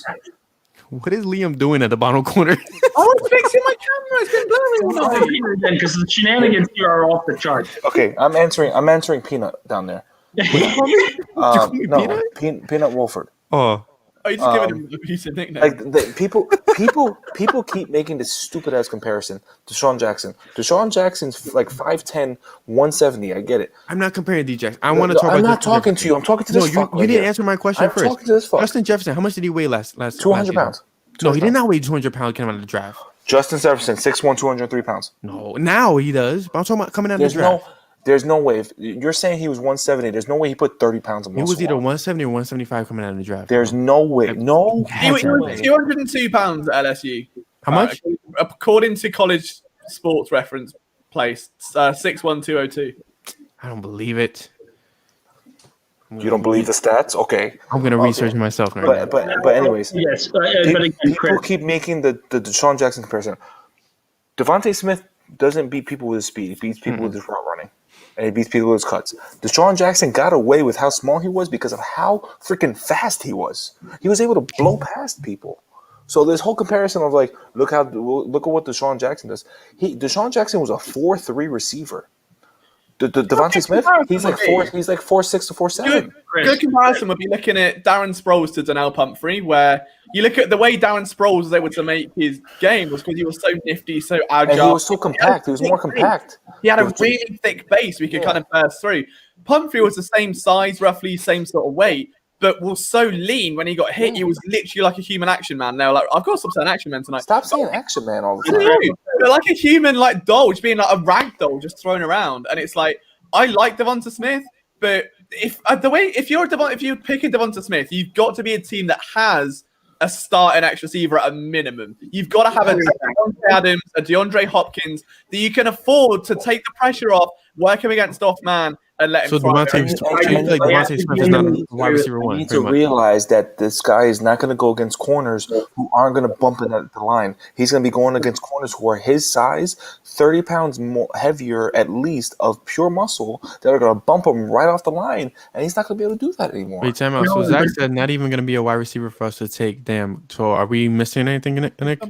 That's just Zach. I will say, and I mentioned this before, in terms of scheming wide receivers open, in terms of developing wide receivers, I will trust Sirianni over a Doug Peterson staff. So taking Smith to me is not as bad as taking a defensive lineman in this class. DeVonta is a very talented player, and if they can scheme him open, I think he will be like a Marvin Harrison type player, a scrawnier size, but a very good route runner. So I think the possibilities are there. If Sirianni is as good as he projects. Was Smith taken or no? No, not yet. No. Who's at 8? Carolina's on the clock. Also, got to say, Peanut, Chris wasn't taking personal. Chris had a bit of a nibble. So, but I get called a fuck by Chris probably more times than I like to mention. So don't worry. He wasn't mean. He loves you really, I'm sure. Wait, did you call Peanut a fuck? I did. You did? I completely missed that. Yeah. Oh, maybe I did. It was a personal Peanut. Peanut. Don't pay mind his 40 time has been reported that it's 4.6 to 4.7. He's not a fast receiver. He's very nifty. He's very nifty on the routes. But he's great. He's a good route runner. You can't deny that. It's very deceptively. He's not that fast. Maybe, but he's a really good route runner. Maybe 4.5. But he's a great route runner. He's one of the best ever. But the thing is, he was a great route runner against corners in college. He's a great route runner against 18, 19, 20-year-olds. What happens when he faces 24, 25, 26, 27 in their prime?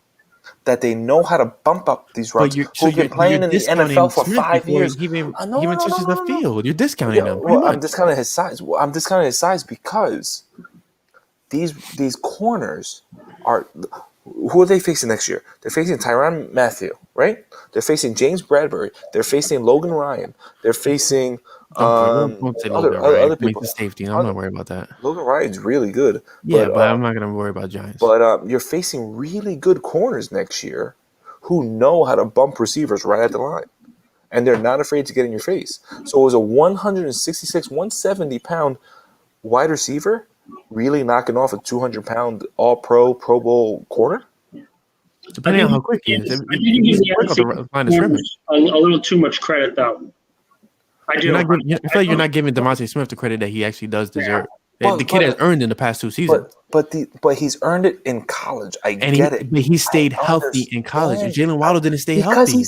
Because he's not. Well, Jalen Waddle's injuries were ligaments and stuff. Okay, but he didn't stay healthy. DeVonta Smith stayed healthy consecutive seasons. Is staying healthy against 180, 190-pound corners. He's not going against these elite athletes that are 200 pounds that have been in the NFL for 5 years that are in their prime.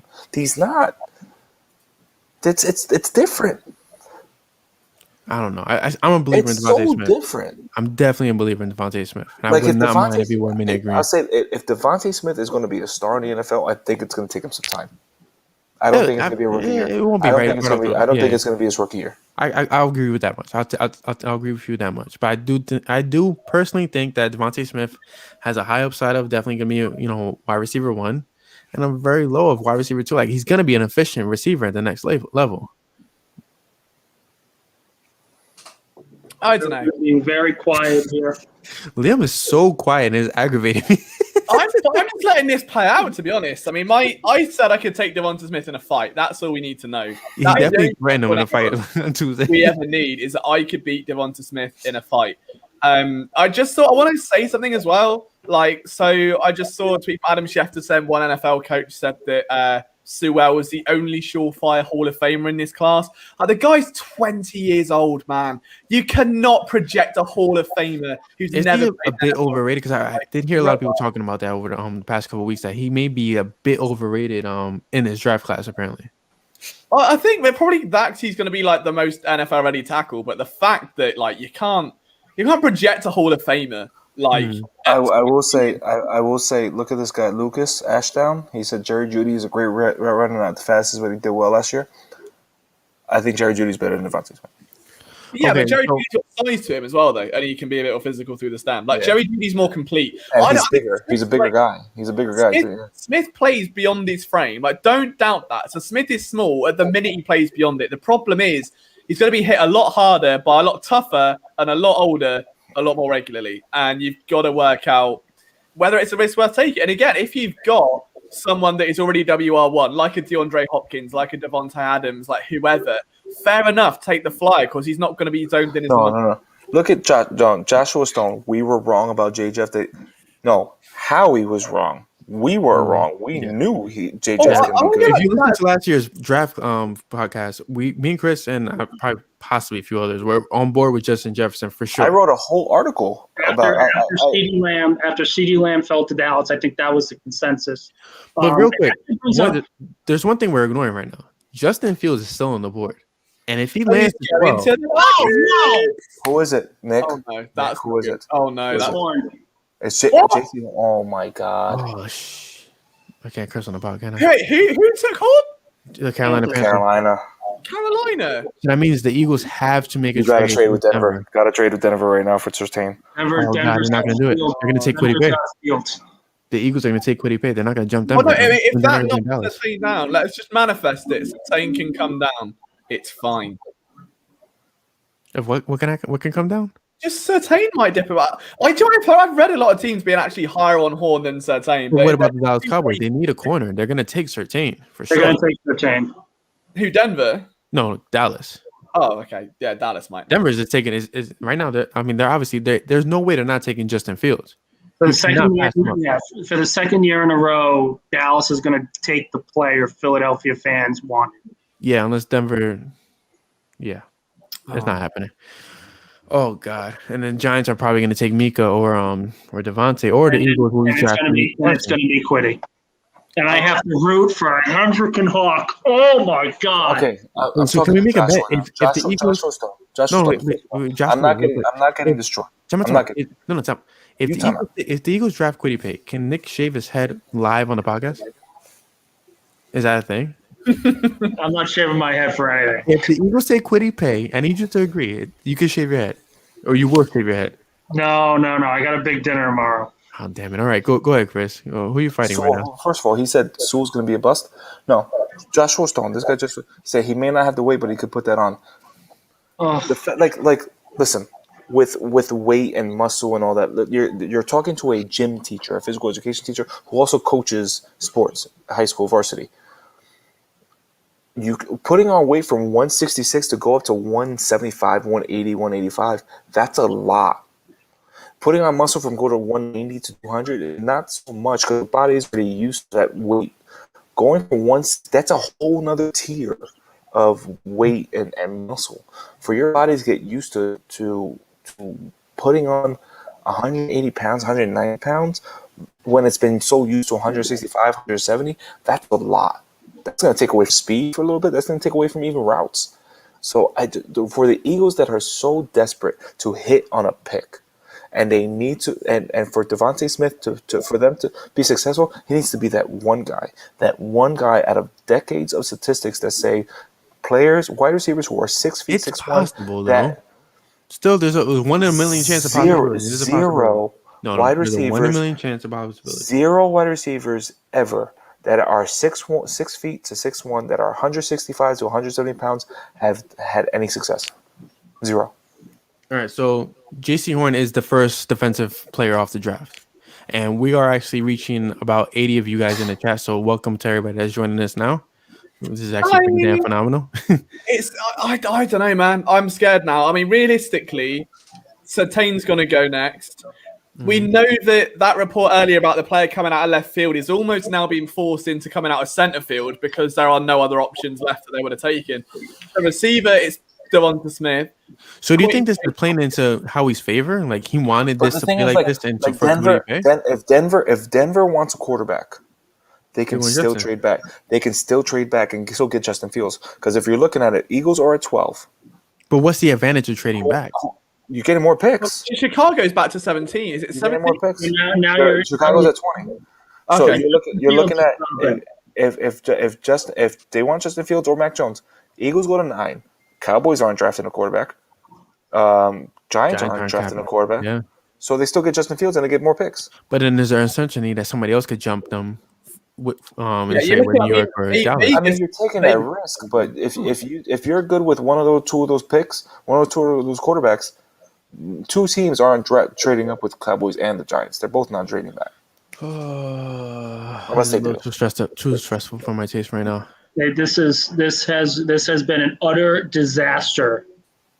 It was fine up until the Dolphins pick, and then it all just went wrong very quickly. The same team that facilitated the Eagles trading back has now probably ruined their chances of getting a value. Is it a possibility that Dallas goes Slater or New York goes Slater? Okay, what do you do then if Surtain goes? Let's say Pay goes to New York, which I think is a possibility. If you're left with linemen, so let's say Slater, maybe Darisaw, Barmore on defensive line, Pay, Vera Tucker, like, does that become better then if you take a lineman then with all that's left, or do you trade back again? I would trade back. Trade back for Bateman. You get trade with Bateman load up. If you can somehow, that Steelers trade would get more likely. The Steelers trade, or Saints, like if I know it would suck. It would fucking suck seeing the Eagles trade back in the 20s. But if you come out of this draft in a COVID draft with probably 4 first-round picks in a 2022 draft with so much talent, both at corner and edge. But that's trading out of the first round for Philly. No, you're trading at 24, 28. And they get a first-round pick for that?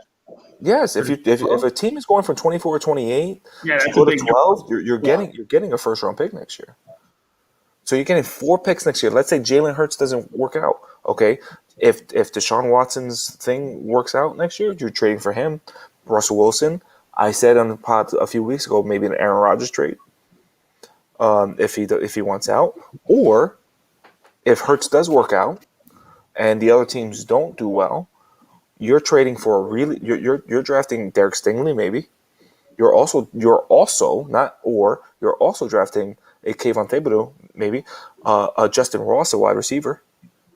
Like you have 4 first round picks next year. Holy shit, man! That really resets this whole team in a real. Yeah, but Chris, you're not really helping out.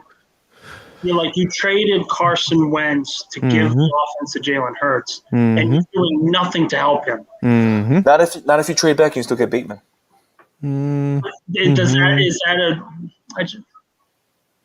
I think we need Bateman. This is the perfect spot. We all love Bateman, I believe. Bateman is a phenomenal route runner. I love Bateman more than Smith. And he could definitely go up in there. I think Bateman at X and I think Bateman at X and Rager at the Z. And Foles.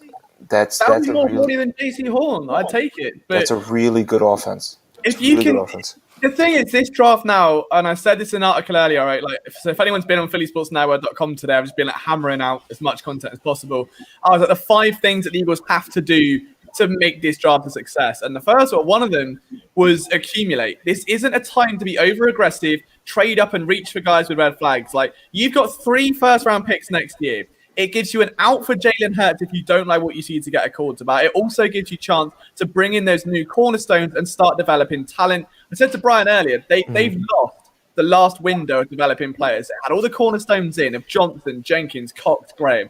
They've done nothing and wasted every single draft pick of a depth player behind them. They have to accumulate talent. If you go back and just pick up an extra third, an extra fifth, it's an extra player with a new coaching staff that has a chance to become a role player. And at that point, you have to accept the fact that this is a rebuild. We're not one player away from the Super Bowl. Oh, Denver. Who is it, Nick? Broncos pick is in. It's not breaking yet. I don't have anything breaking news. Let's say you do get that first round pick. Can you just see Bateman as well and call it a day? Let's say you Surtain's off. Surtain? Yeah.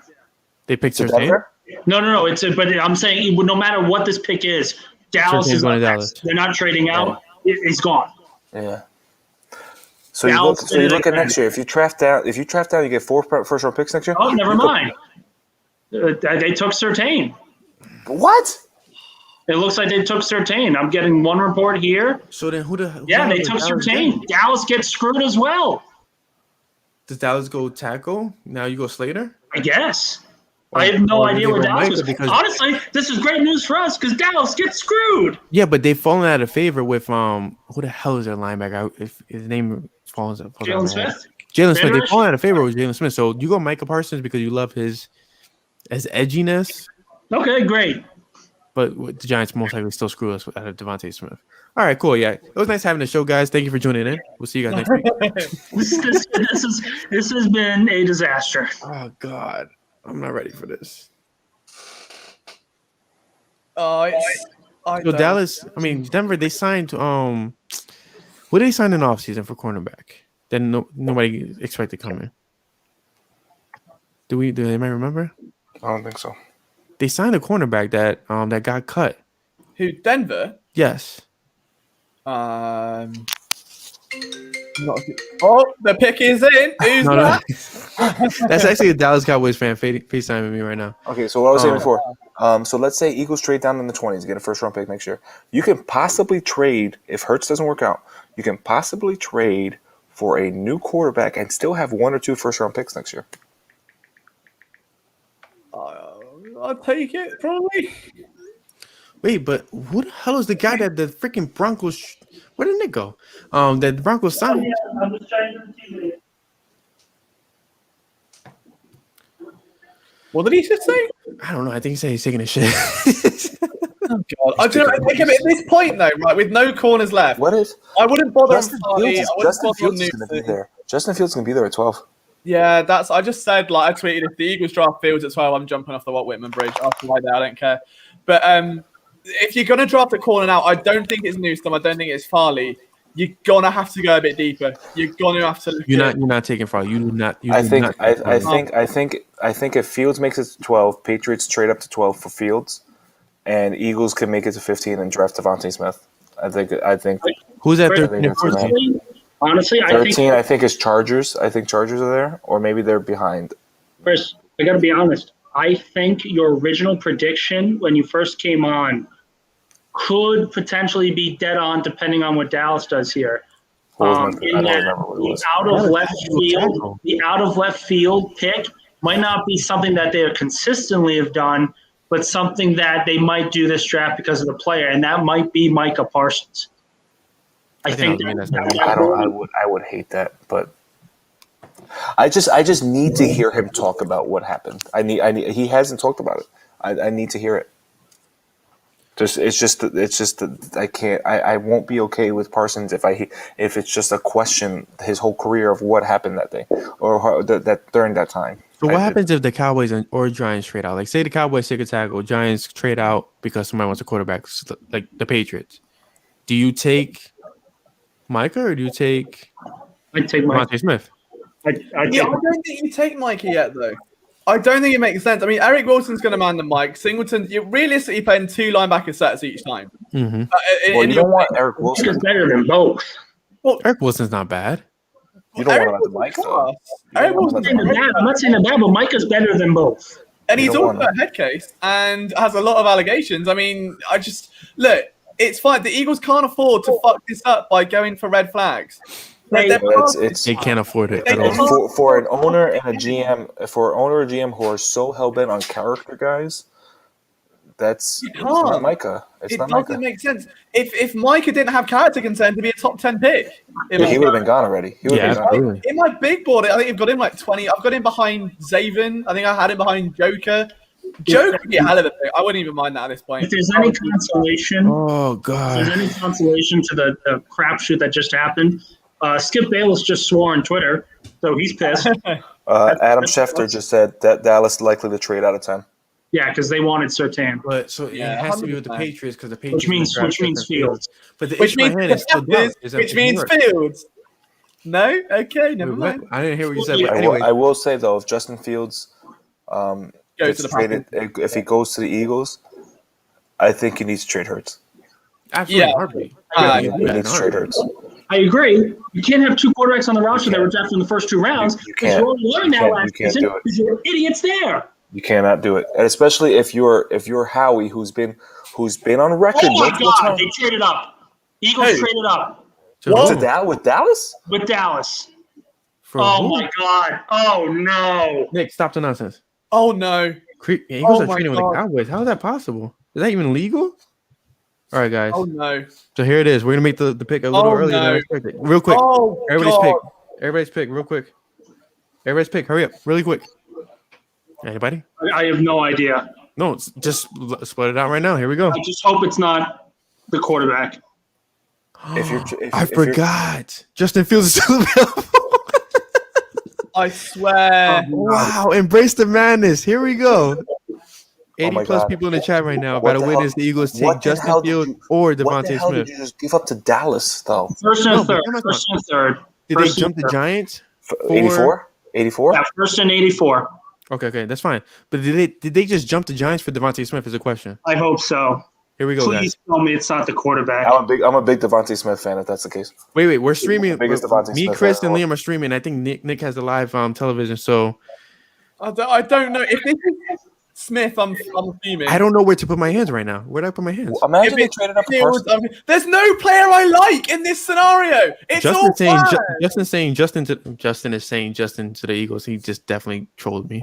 It's all bad. It's all bad. Like there's no way to go quarterback, right?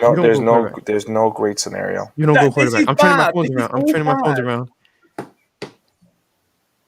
Oh my God, what's happening? Can I turn on the volume on this thing? Is that allowed on the stream? No? Okay.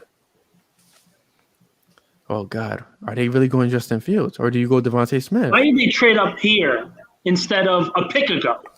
Lane Johnson just tweeted eyes. Oh, God. 100% Slater or something, for fuck's sake. Imagine it's for Slater.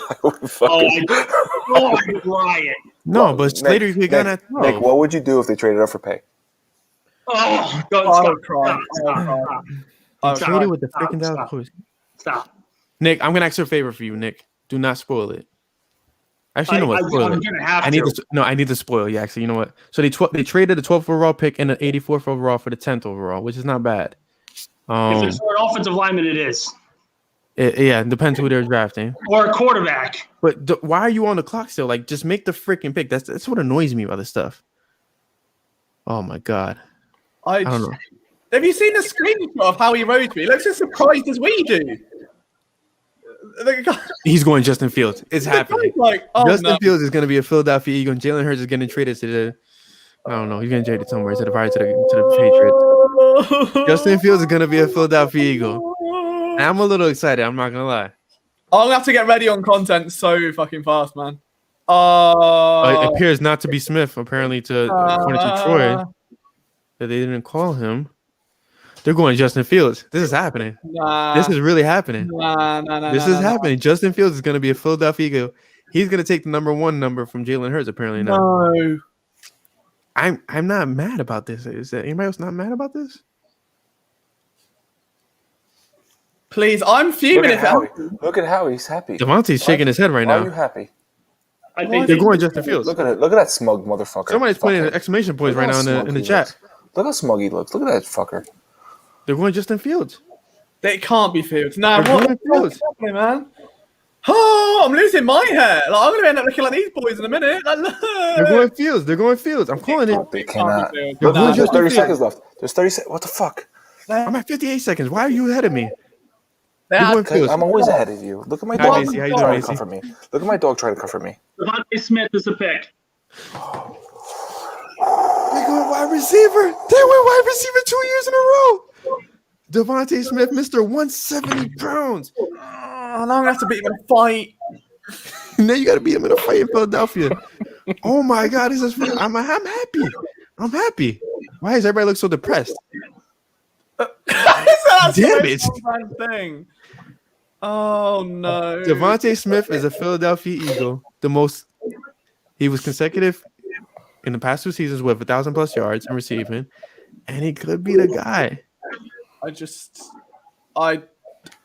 Could he? Is this really bad? Think about it. The Giants were going to grab him.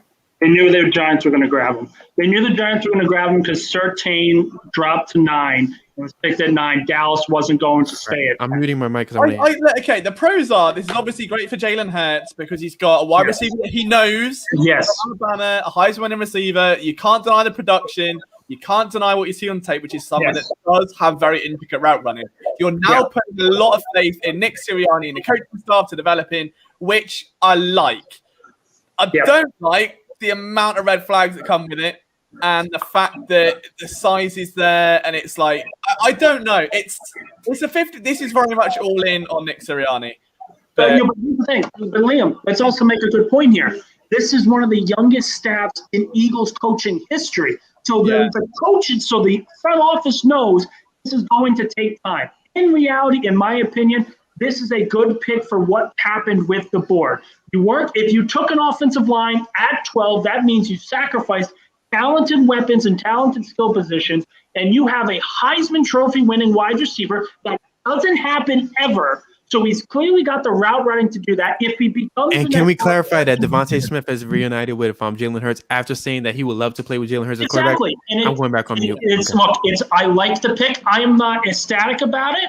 I'm not as happy as it would have been Chase or a corner, but this is probably 1B of things that I would have hoped for. They got the number 1 wide receiver. Even if he has problems in the first couple of weeks adjusting, he is a great player. You knew he was going to go around this time period. You cannot not be happy about this. This is a good pick. This team is now better than it was an hour ago. You're looking at the Eagles that tanked for 6, and then the Giants got pissed off at them. They trade out of 6 to go to 12 and get a first-round pick. They trade up to 10 to jump the Giants, who are definitely going to pick DeVonta Smith at 11. This is a little genius if you think about it. This is a little evil genius to it. Like how we really traded back, still got the receiver apparently that could have been the second best guy that they want on the board, or third best guy, whatever the case may be. And they still have 3 picks next year in the first round. Is nobody else excited about this pick? I'm pretty damn excited about this. It's a great look. I'm not going to say that this pick is an A+. He's not Jerry Rice, but he's going to be a good receiver for us. It's an A. This receiving core is 10 times better now. Giants traded down to Chicago. Chicago just traded up. Chicago's taking Justin Fields. They're definitely taking Justin. Oh, poor Justin. Oh, no, he has Allen Robinson. I'm going to go write this article, boys. I'll be like 10 minutes and I'll try. And you know what that means? And you know who's fallen to the Patriots? Oh, crap. You know who's fallen to the Patriots? Mac Jones? Mac Jones. All right. What's the one thing that Belichick has always said he wants in a quarterback? All right, so forget about Patriots real quick. Let's evaluate this pick. I mean, I could have been on mute because I wanted to hear them announce this pick. But DeVonta Smith is not a bad pick at all in my book. I don't care about the weight. I don't care about any of that sorts. The guy was productive in college. I truly believe he could be. You will not find a bigger DeVonta Smith fan than me. You're such a BSer. Go sit next to your dog back there licking her ass. And I'll say this. Look at her leg.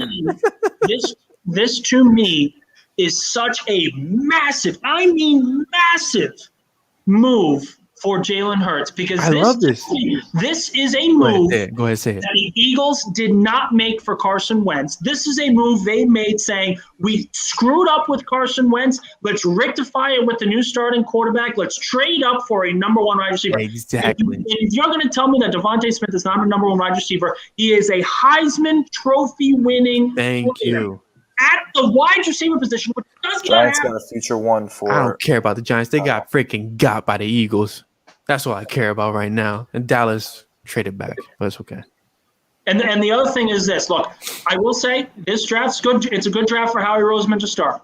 Yeah, absolutely. I think this is a perfect move. I mean, yeah, good, I'm not saying it's perfect. I'm not saying it's perfect because I would have hoped for other players. But at the position where they were, getting DeVonta Smith is a check plus. It's a huge win because you think about it.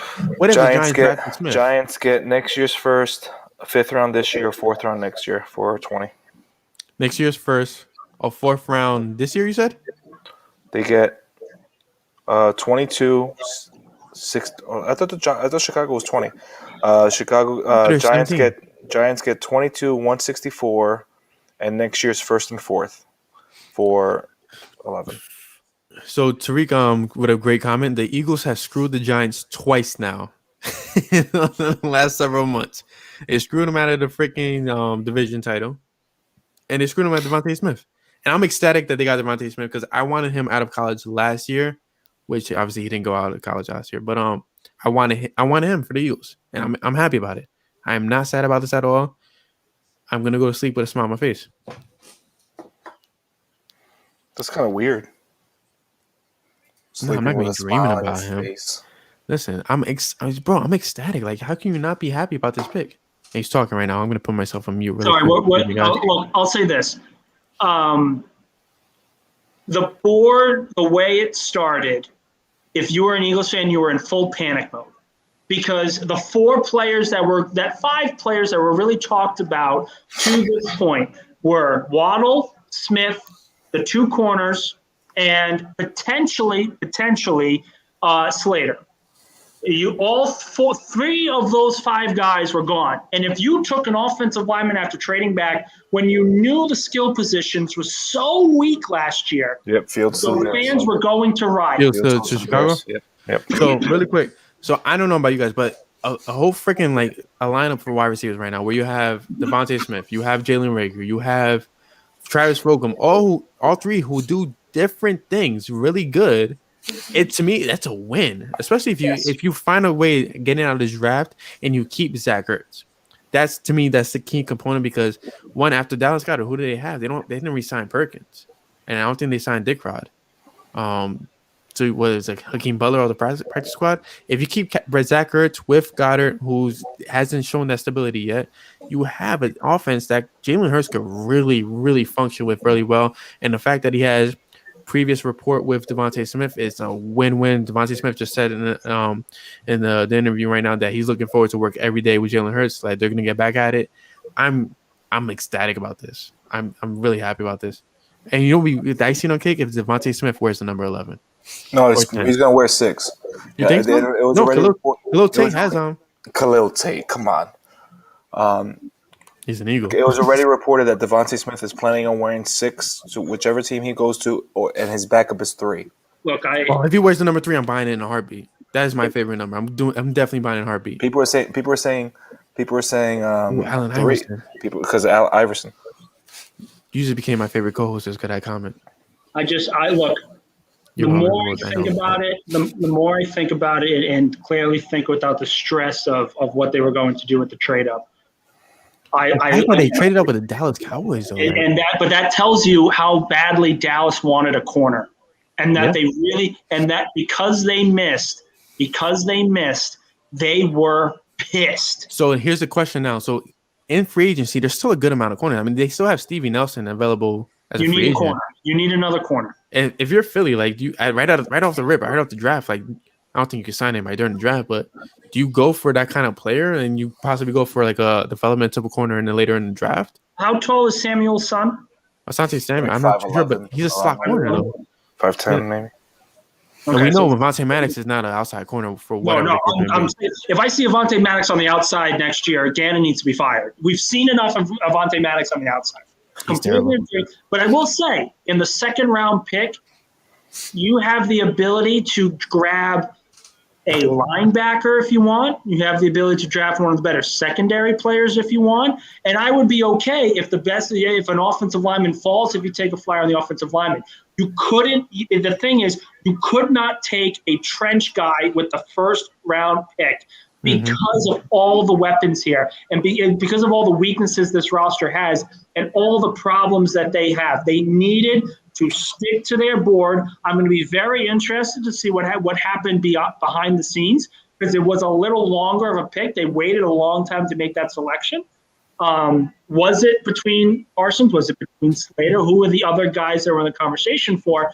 Because you got a good haul for this and you didn't give up a lot. All you did was give up a third-round pick. That's really all you did. So really, you can use 37 and 70 if you need to go up back up into the first round. Completely agree. And there's one player that definitely wins in this scenario, and I think it's Travis Fulgham, who we saw dominate for the first 5 weeks of his play, and then later fall behind the scenes because of Alshon Jeffrey.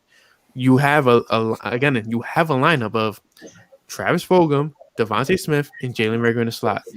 You have production right there for Sirianni to really maximize, and I'm beyond ecstatic about it.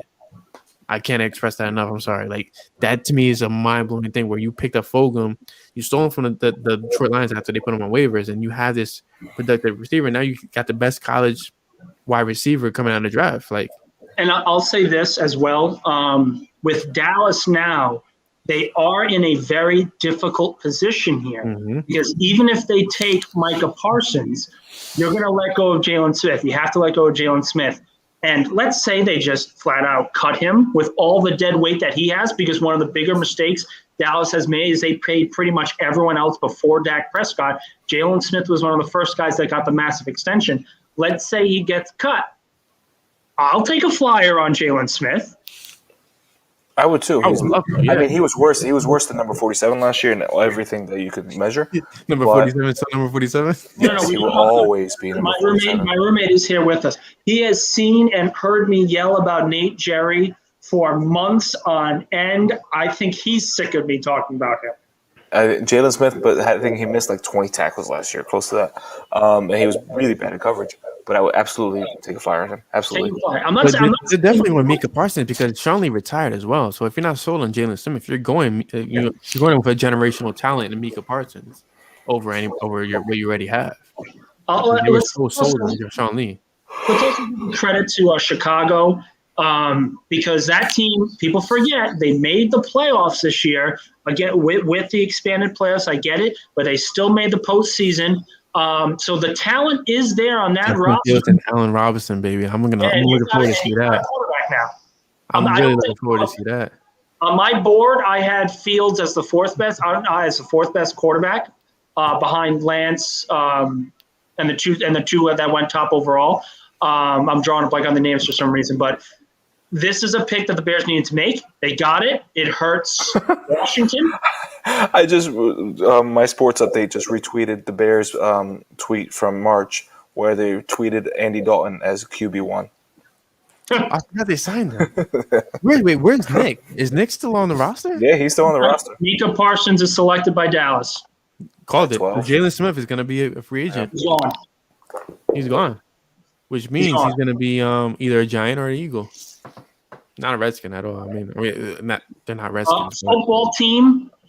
Football team, whatever the hell they want to call football team. They are no longer the Washington. Listen, I don't care because the Eagles drafted DeVonta Smith, and I'm happy. That's why I'm happy this drafted. The first round didn't go to shit because I was gonna be very depressed. I'm actually more excited, not just about DeVonta Smith, but I want to see what Sirianni does with him because one of the bigger issues with the Doug Peterson staff, especially last season, there was no creativity whatsoever. It was just straight verticals. Let's just run them on a go route. Yeah. So I want to see how he schemes.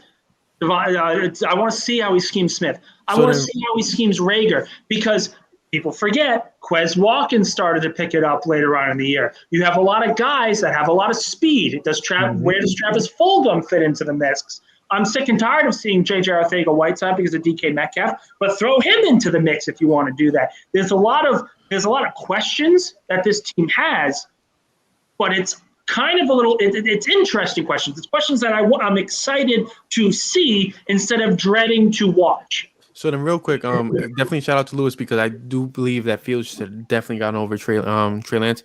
But real quick, with the Eagles taking their wide receiver in the first round, second round is still coming up. We still have pick 37. Do they trade up and possibly go for a Newsome in the first round? I mean, Chris, do they have the ammo to do something like that right now? They do. You gotta see, like how they just lucked into DeVonta Smith.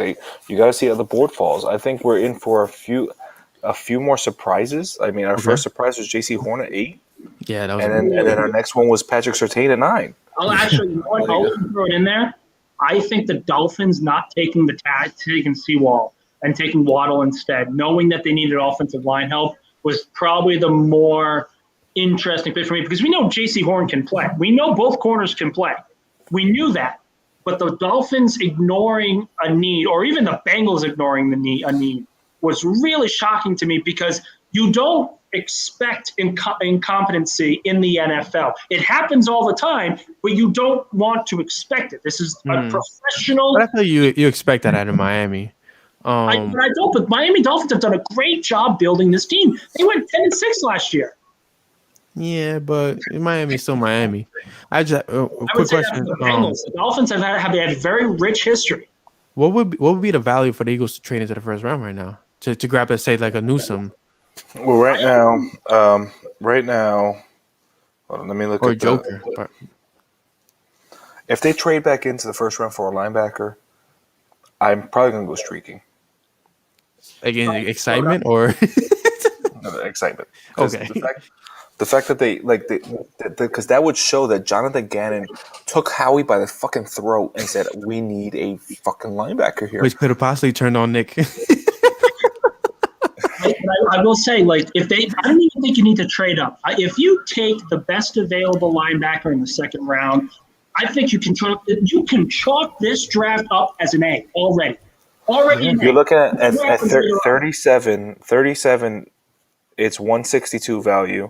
Okay. 70 at 70 it's 70. What's the earliest that they could trade into? So you're looking at 232 value.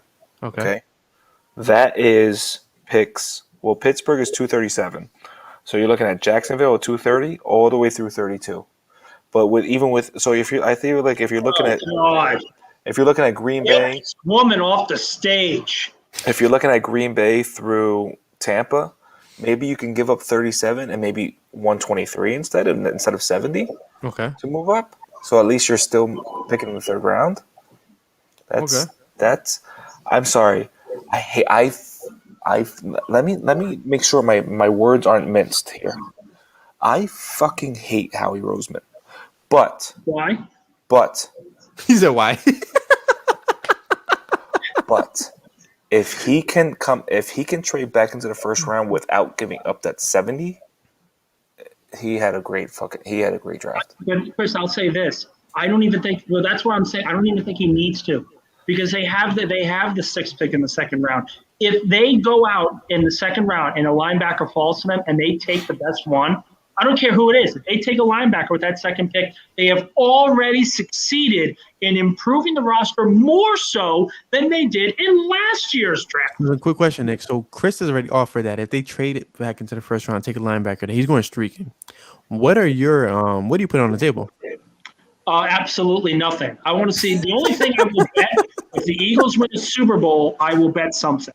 That's the only thing I'm betting. No. You know that's not happening this season.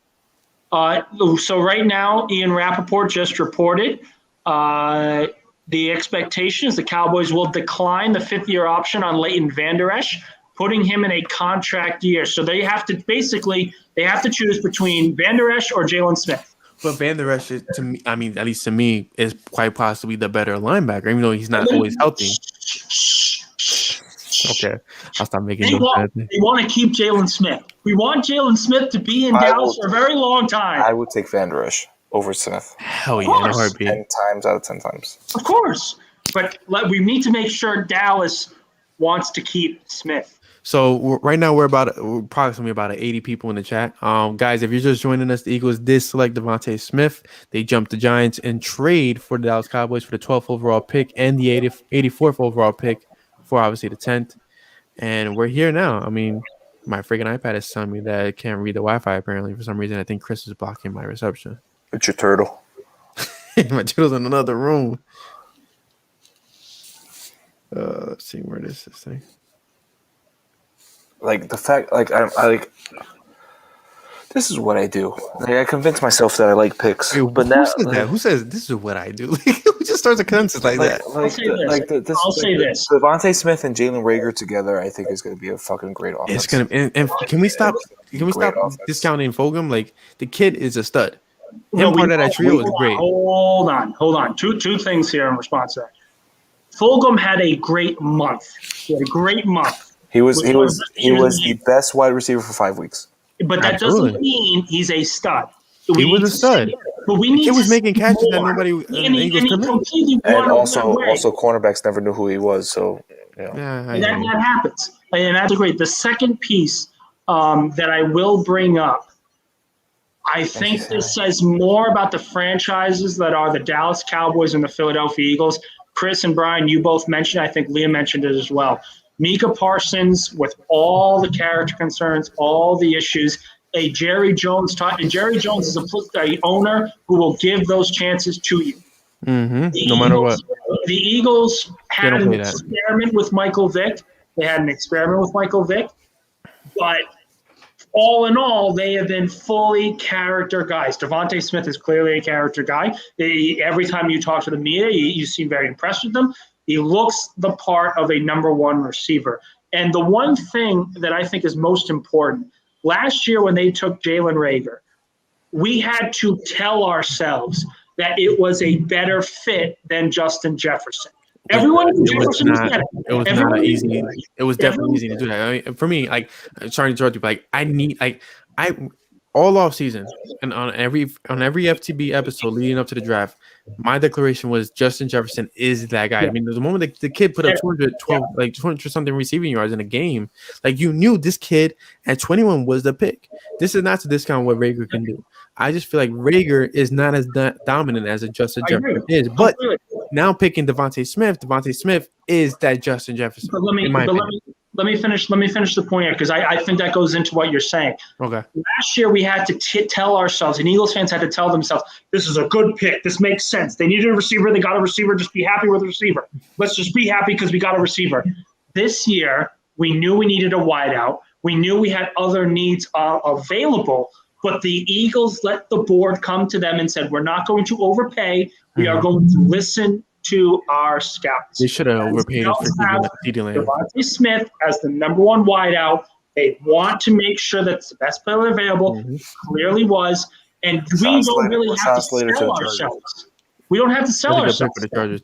So now with the Eagles selecting DeVonta Smith, is this a clear indication that, hey, Lurie and Roseman have learned from the mistakes? They're accepting what football really means to be. No. But too early to tell. Too early. So the rest of the draft, if the draft is an A- at least or B plus minimum, you got to take it for what it is and say, hey, Lurie and Roseman actually are looking in the mirror right now, which I'm hoping for. Potentially, but the results have to show as well. Because so just to answer Briggsy really quick, I mean, there's no DBs on the board, brother. I'm sorry. I'm not taking Caleb Farley, and I told you that I'm not taking Caleb Farley. I'm not touching Farley. I'm not touching him. So I think we talked about an FTB where his lower lumbar region from L5 down is affecting his legs. And that's pretty much the rest of his career. I mean, if as someone who lives with it, if those things flare up, you can't walk. So ironically, I specified on FTV, my daughter's spinal bifida is in L5 down. Is she can't feel her toes. So I don't want nothing to do with Farley, but I would take Asante Samuel or Newsome for sure. One thing, and I agree with Elliott Shore-Parks here, finally. You mentioned Eagles turned the number 6 pick to DeVonta Smith and a first-round pick next year. I just said that a few minutes ago. Oh, I'm sorry. I didn't say that. Jesus Christ, Nick. Yes, I just said rewind that. I didn't hear it either. I'm validated. Done. I didn't hear it at all. But look, I need to take another bathroom break, so I'll be right back, guys. No, hold on. Can you make me a mod or some shit? What is it called? What the hell's a mod? You want to be manager on duty? Can I click on so I can click on things? Yes, absolutely. What I do? Let's see. You should be able to click on things. You did it before, did you not? I'm clicking on Fran. It's not letting me click on Fran. Let's see. Guess see your comments. Play sound. Guess enter. Screen screen. I'm a little surprised. Dude, you should be fine with everything. Hold on. Did he just kick himself off the podcast? I have no idea. He just freaking blasted himself off the podcast when I had to use the bathroom. I think the more we look at this pick, we're looking at a team knowing full well that the GM is on the hot seat. Absolutely, yes. I completely agree with that. He needed to follow the scouts. And hold on, let me see if I have my paper here. I have a lot. We can pull away the Fire Howie talk for now. Okay, for now. Right here. Stick to the scout, which clearly they definitely. I can't express this enough, and I know people are in chat going to say, "Hey, the kid weighs 170." I don't care. DeVonta Smith was the most prolific wide receiver in this football season, and he was actually consistent last season. So the kid is showing something. As we welcome back Chris, I'm ecstatic about this pick. And Chris, I can't make you mod, but I mean, I tried logging in to see if that worked. It didn't work. No, it didn't work. But I gotta jump really quick. I think my computer died. Hold on. Oh, you guys are really playing my bladder right now. Just go. I'll do it by myself. You sure? Yeah, it's fine. All right, right back. I'm used to working by myself, even on the podcast. Excuse me. Don't get sassy with me, okay, young lady. So, anyways, so Fran, I know there's definitely good cute cornerbacks in the second round. That's what I'm saying. Caleb Farley's talent is off the charts. There's no denying that. No denying that whatsoever.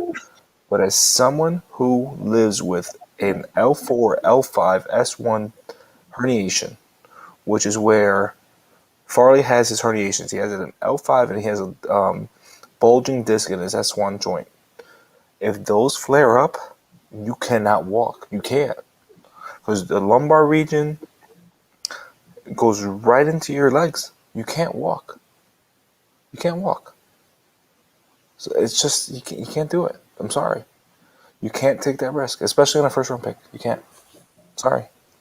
And I've said it. I've talked. Thank you. Brevin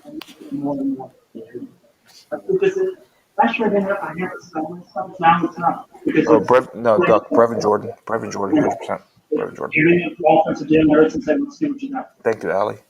Can't think that's what I wanted them to do with friends. They didn't do it. Now they're doing it. Fun. Hi, everybody. Sorry. Hi.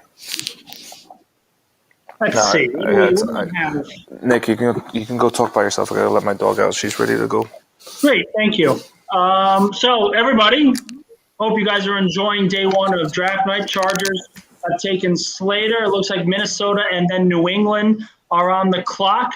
Let me know what you think of this latest pick for the Philadelphia Eagles. DeVonta Smith, the newest Eagle, newest man in green. And I got to tell you, I like it a lot. I like what we've seen. I think there's a lot of positives here that really come into it. And this offense clearly is being centered around Jalen Hurts right now. And that's all we can really ask for, because we begged Howie Roseman and this front office to surround Wentz with talent, and they didn't do it for as long as it was. For 4 years we asked for it, and they didn't do it. So let me know what you think. Give me a letter grade for what you guys think for this pick for DeVonta Smith.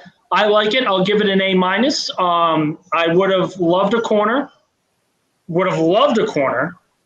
but I'm happy that they solved a need. AJ, looks like the Cowboys weren't going to pick wide receiver. Giants traded. We wasted our third round. But AJ, I think the one thing that you're missing here is we had 2 third-round picks anyway.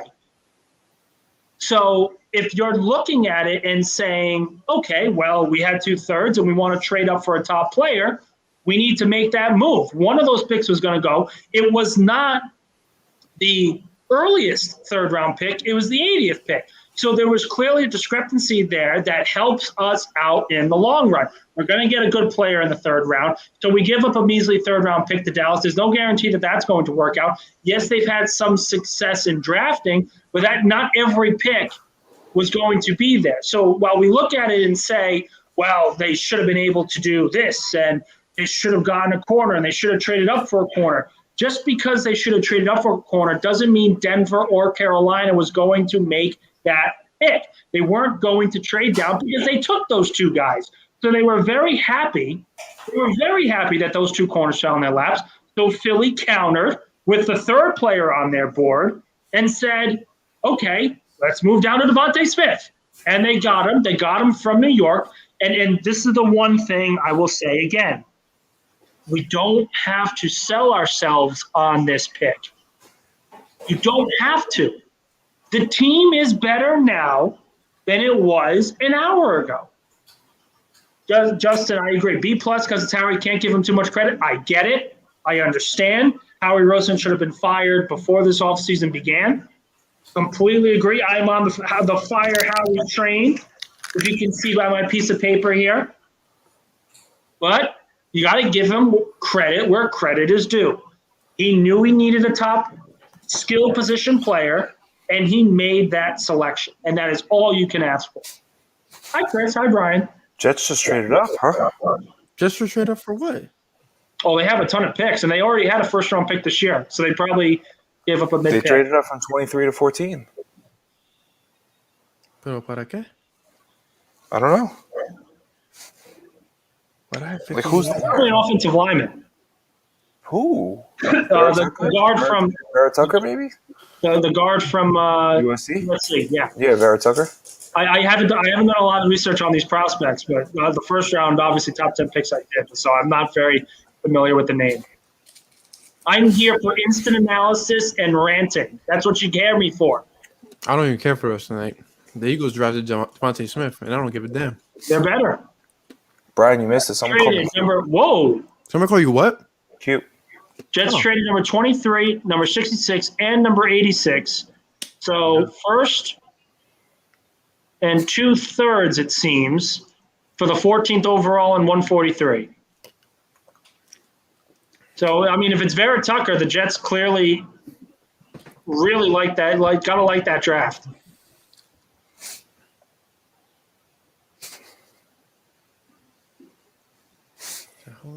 Oh, yep, and it's Vera Tucker. Yeah, confirmed by Connor Hughes of The Athletic. So the Jets went offensive line or defensive line? Offensive line. So basically, they picked a quarterback and then surrounded him with better offensive line play. That's not bad. I mean, you can't. I still don't agree with the Zach Wilson pick. I'll be honest. I still believe that Justin Fields should have been a pick over Zach Wilson. But hey, to each his own, right? Ryan, I'll say this. Don't you start with me, Nick. Okay. If you're looking at the Jets, I trust Joe Douglas's drafting record over Howie's. Wait, whoa.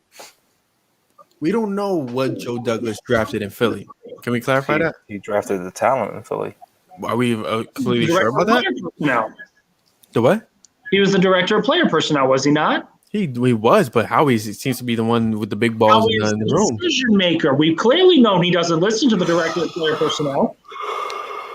But the other piece that I'll make here with him is Mekhi Becton is a stud. I think he's the best tackle in that entire class. He was a phenomenal player. He's a stud. Yeah, absolutely. I agree with that. Again, like similar to the Eagles, that team is better now than it was 3 hours ago.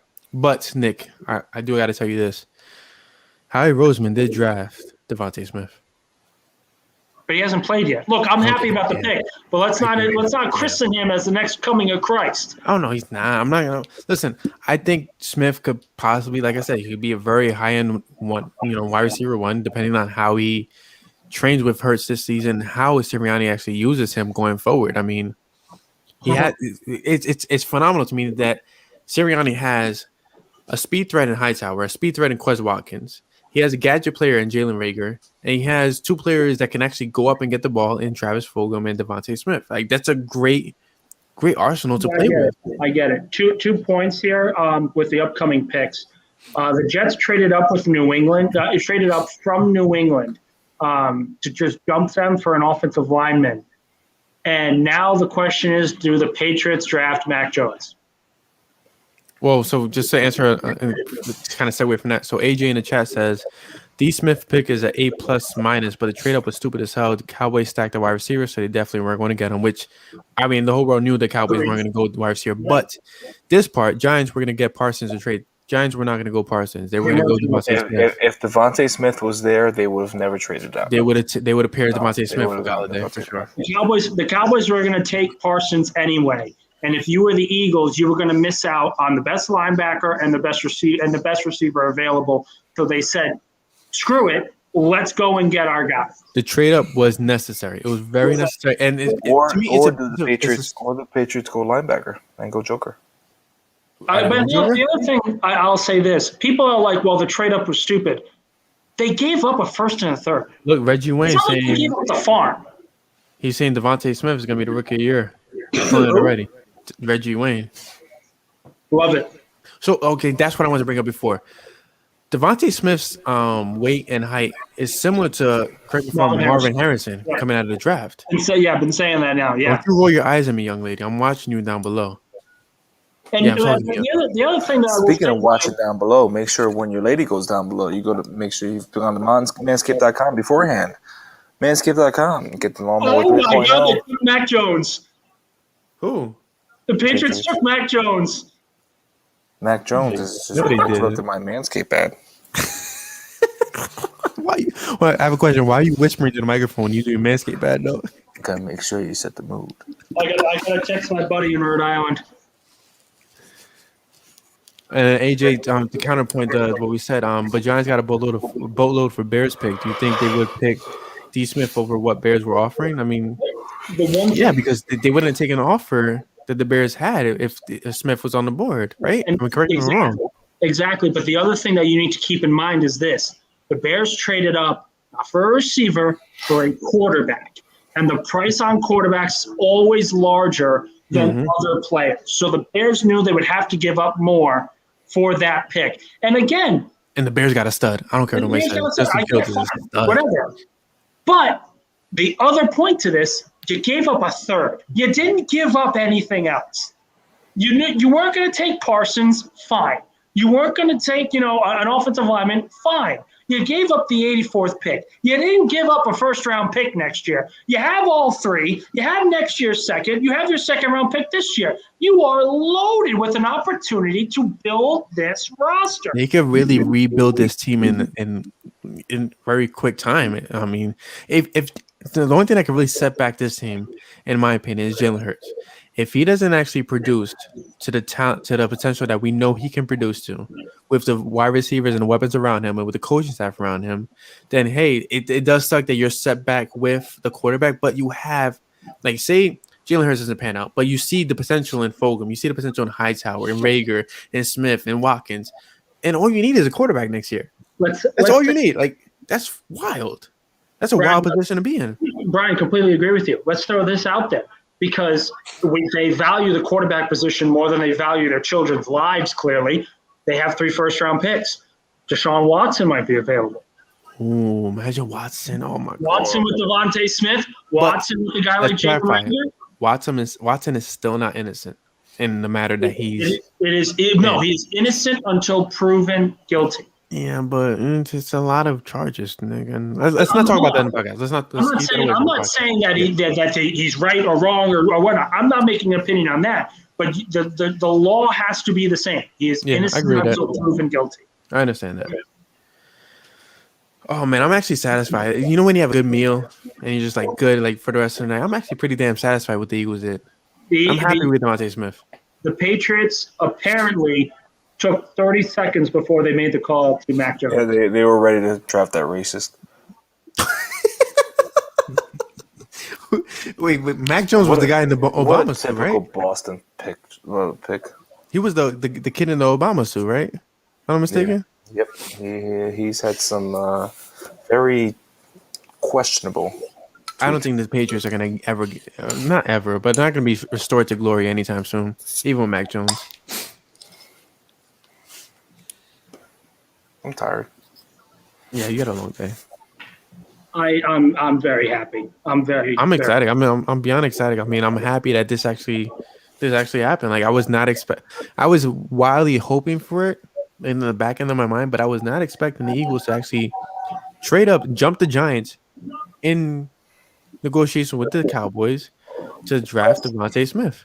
Last year, I had a pit in my stomach after the first round because it was clear that the Eagles made the worst pick of the first in terms of the Giants had their left tackle, the Cowboys got better with CeeDee Lamb, and the football team got better with Chase Young. All three teams in the division were better off than the Eagles were.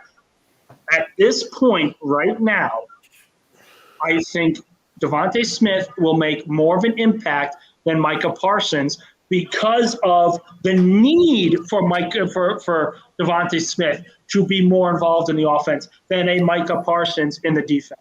But to clarify something, and shout out to Jonathan Papp, who I believe is one of our Philly writers, even though you should be on this stream. So if you do see the link in our Slack chat, definitely click on that.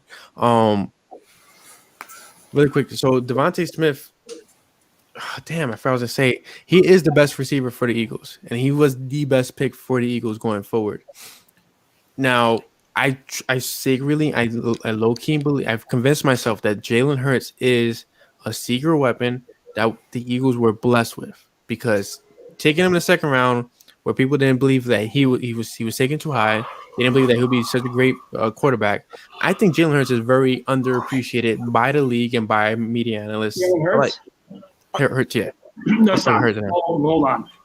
This is the same thing I said last year, and I was very upset when people were saying give the keys to Hurts because of the Saints game or because of the Cardinals game. But he showed it, though. He showed that he deserved it. So did Brian Hoyer for 2 games. No.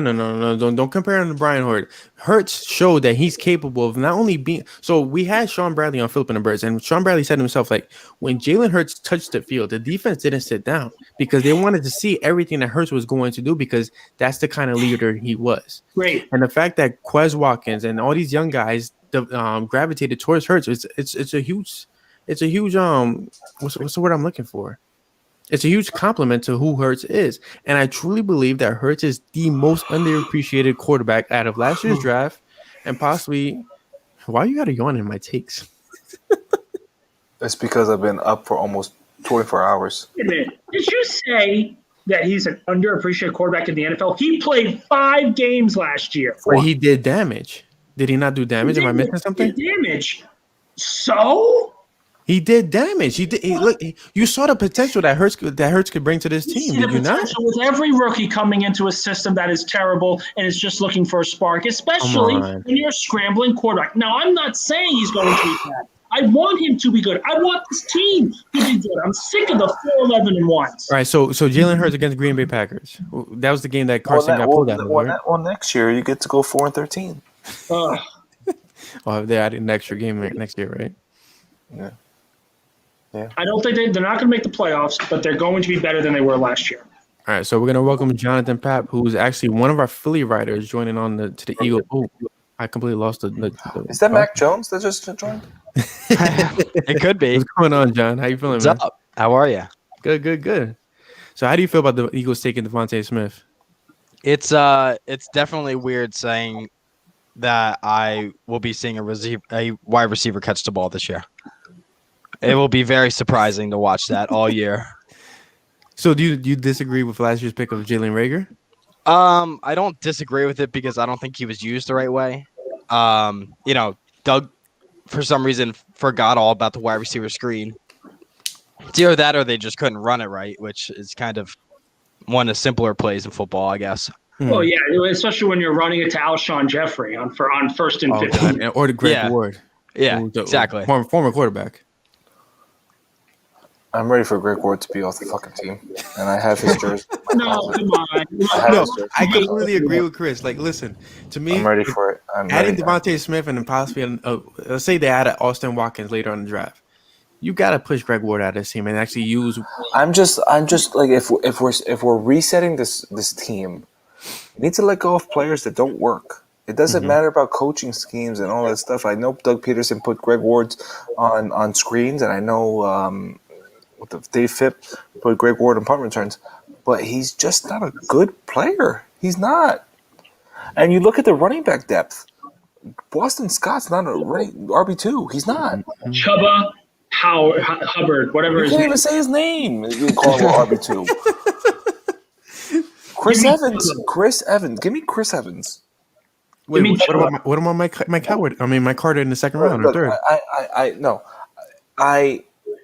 Now that we're down the third round pick, it's gotta make it really count. I'm on record. My last mock, I had Demetric Felton picked and Chris Evans picked. You have Demetric Felton as that running back wide receiver type, that like Naheem Hines, and then you get Chris Evans as that between the tackles, hardcore like sledgehammer, like Marlon Mack, and then you have to do it all and Miles Sanders, like Jonathan Taylor. They're Sirianni's offense. I agree. And I said in my mock draft, we need to stop hoping Boston Scott thinks every team is the New York Giants. Yeah, I was never sold on Boston, but they did re-sign Jordan Howard, who I really find out. I forgot about him. That he fell off a cliff. He like, sucks. there's no way. There's no way he sucks now. Like, I don't believe that. Speaking of the Giants, let's go back about 6 months. Zayvon Collins to the Cardinals. Oh wow, isn't that a little early? 16? No, he's so good, man. Was 16? I thought he would go in the early 20s at least. So good. The one thing I want to bring up is 6 months ago we tanked for the 6th overall pick, but we pulled it off, which knocked the Giants out of the postseason, traded back behind them, and still stole the player they wanted. That is a hell of a move. If you actually that feels good. Yeah, that has to feel really good. Feels good. I like beating my rivals. Well, they really beat them to the punch. I like beating my rivals.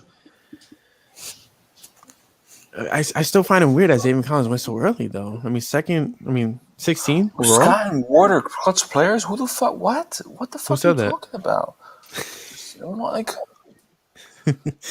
what are you? So okay, yes, Ward did have some meaningful touchdowns down the stretch, but I wouldn't bank on Ward being better than Rager, Fulgham, or even Smith. We need to stop thinking 2 or 3 catches because the other wide receivers can only do 1 or 2 catches means that the players are good. Agreed. They're not good. Okay, so would Ward be better on a different team? This is like the ugly friend syndrome. You're at the bar and you see that one girl who's decent, but she's surrounded by so many ugly friends that you're like, wow, she's really hot. And you take her home, and she's now she's by herself, and you look at them like, oh shit, actually. Greg Ward's only on this team because he can catch and nobody else can. Pretty much. He showed up when nobody was catching. The other thing you guys are forgetting is he was literally the only receiver healthy for a good 4 weeks. And look, people are quick to criticize a player like Carson Wentz for his struggles last season, but they sort of stunt away with what happened at the end of the 2019 season when he won the division with Greg Ward and everyone else. They think more highly of Greg Ward than they do about Carson Wentz during that stretch, when in reality, it showed more about Carson Wentz than it did about Greg Ward. So here's a quick question. So there's a quick rundown. Is Greg Ward better than DeVonta Smith? No. Okay. Is Greg Ward better than Travis Fulgham? Nick, don't you start with me, because Chris made the right face. He's more healthy. He's more healthy than Fulgham. Well, right now, yeah. I would say push. Okay. Is Greg Ward better than John Hightower? No. Because Watkins. Push. I say he is better than John Hightower. Catching wise, yes, but I mean, I just mean like route running and stuff like that. We haven't seen enough of either of them because we hadn't seen enough of Ward and Hightower, Hightower and Watkins to give an opinion on it. The advantage with Hightower and Watkins is that they're burners, complete burners. We know that. Rager is not a burner. Rager is a perfect gadget kind of player. Fulgham and, like I said before, Fulgham and Smith are those guys that can go up and grab the ball. What can Ward do that the other 5 can't? It's a great pick. Play quarterback. That's literally it. A little reverse to end around type thing pass. That's literally it. Like, he's not better than any of the top 5. Good grammar and spelling are. What was that? Sorry, that was my stream. I was reading an article. And That sounded like you were listening to porn, Nick. I'm not listening. Jesus, watch the draft, man. Jay Fizz saying you can't catch that wide receiver. You're worthless as of right now. Greg over Hightower. But yes, but Hightower was a rookie. What does Greg do when he catches the ball? He doesn't do anything. He doesn't beat nobody. He's done. Nick, look, I get it. I agree. Neither does Zach Ertz. Yeah. I know. He's off true. the team. He's off the team. He's definitely going to be traded at some point. But like Greg Ward, what is he good for other than catching? But my thing is, Hightower is a burner. As a wide receiver, you need to catch the ball and then do something with it. Greg Ward does nothing with the ball. He catches it. Great. Mm-hmm. Great. Awesome. He does the bare minimum that a wide receiver should do. Great. I would definitely pick the other 5 over Greg Ward any day. Great.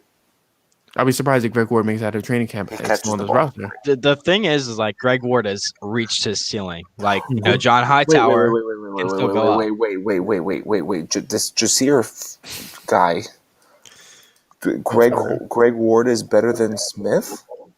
I'm sorry. Oh, wow. Hold on, time out. I'm sorry. We're having an idiotic conversation.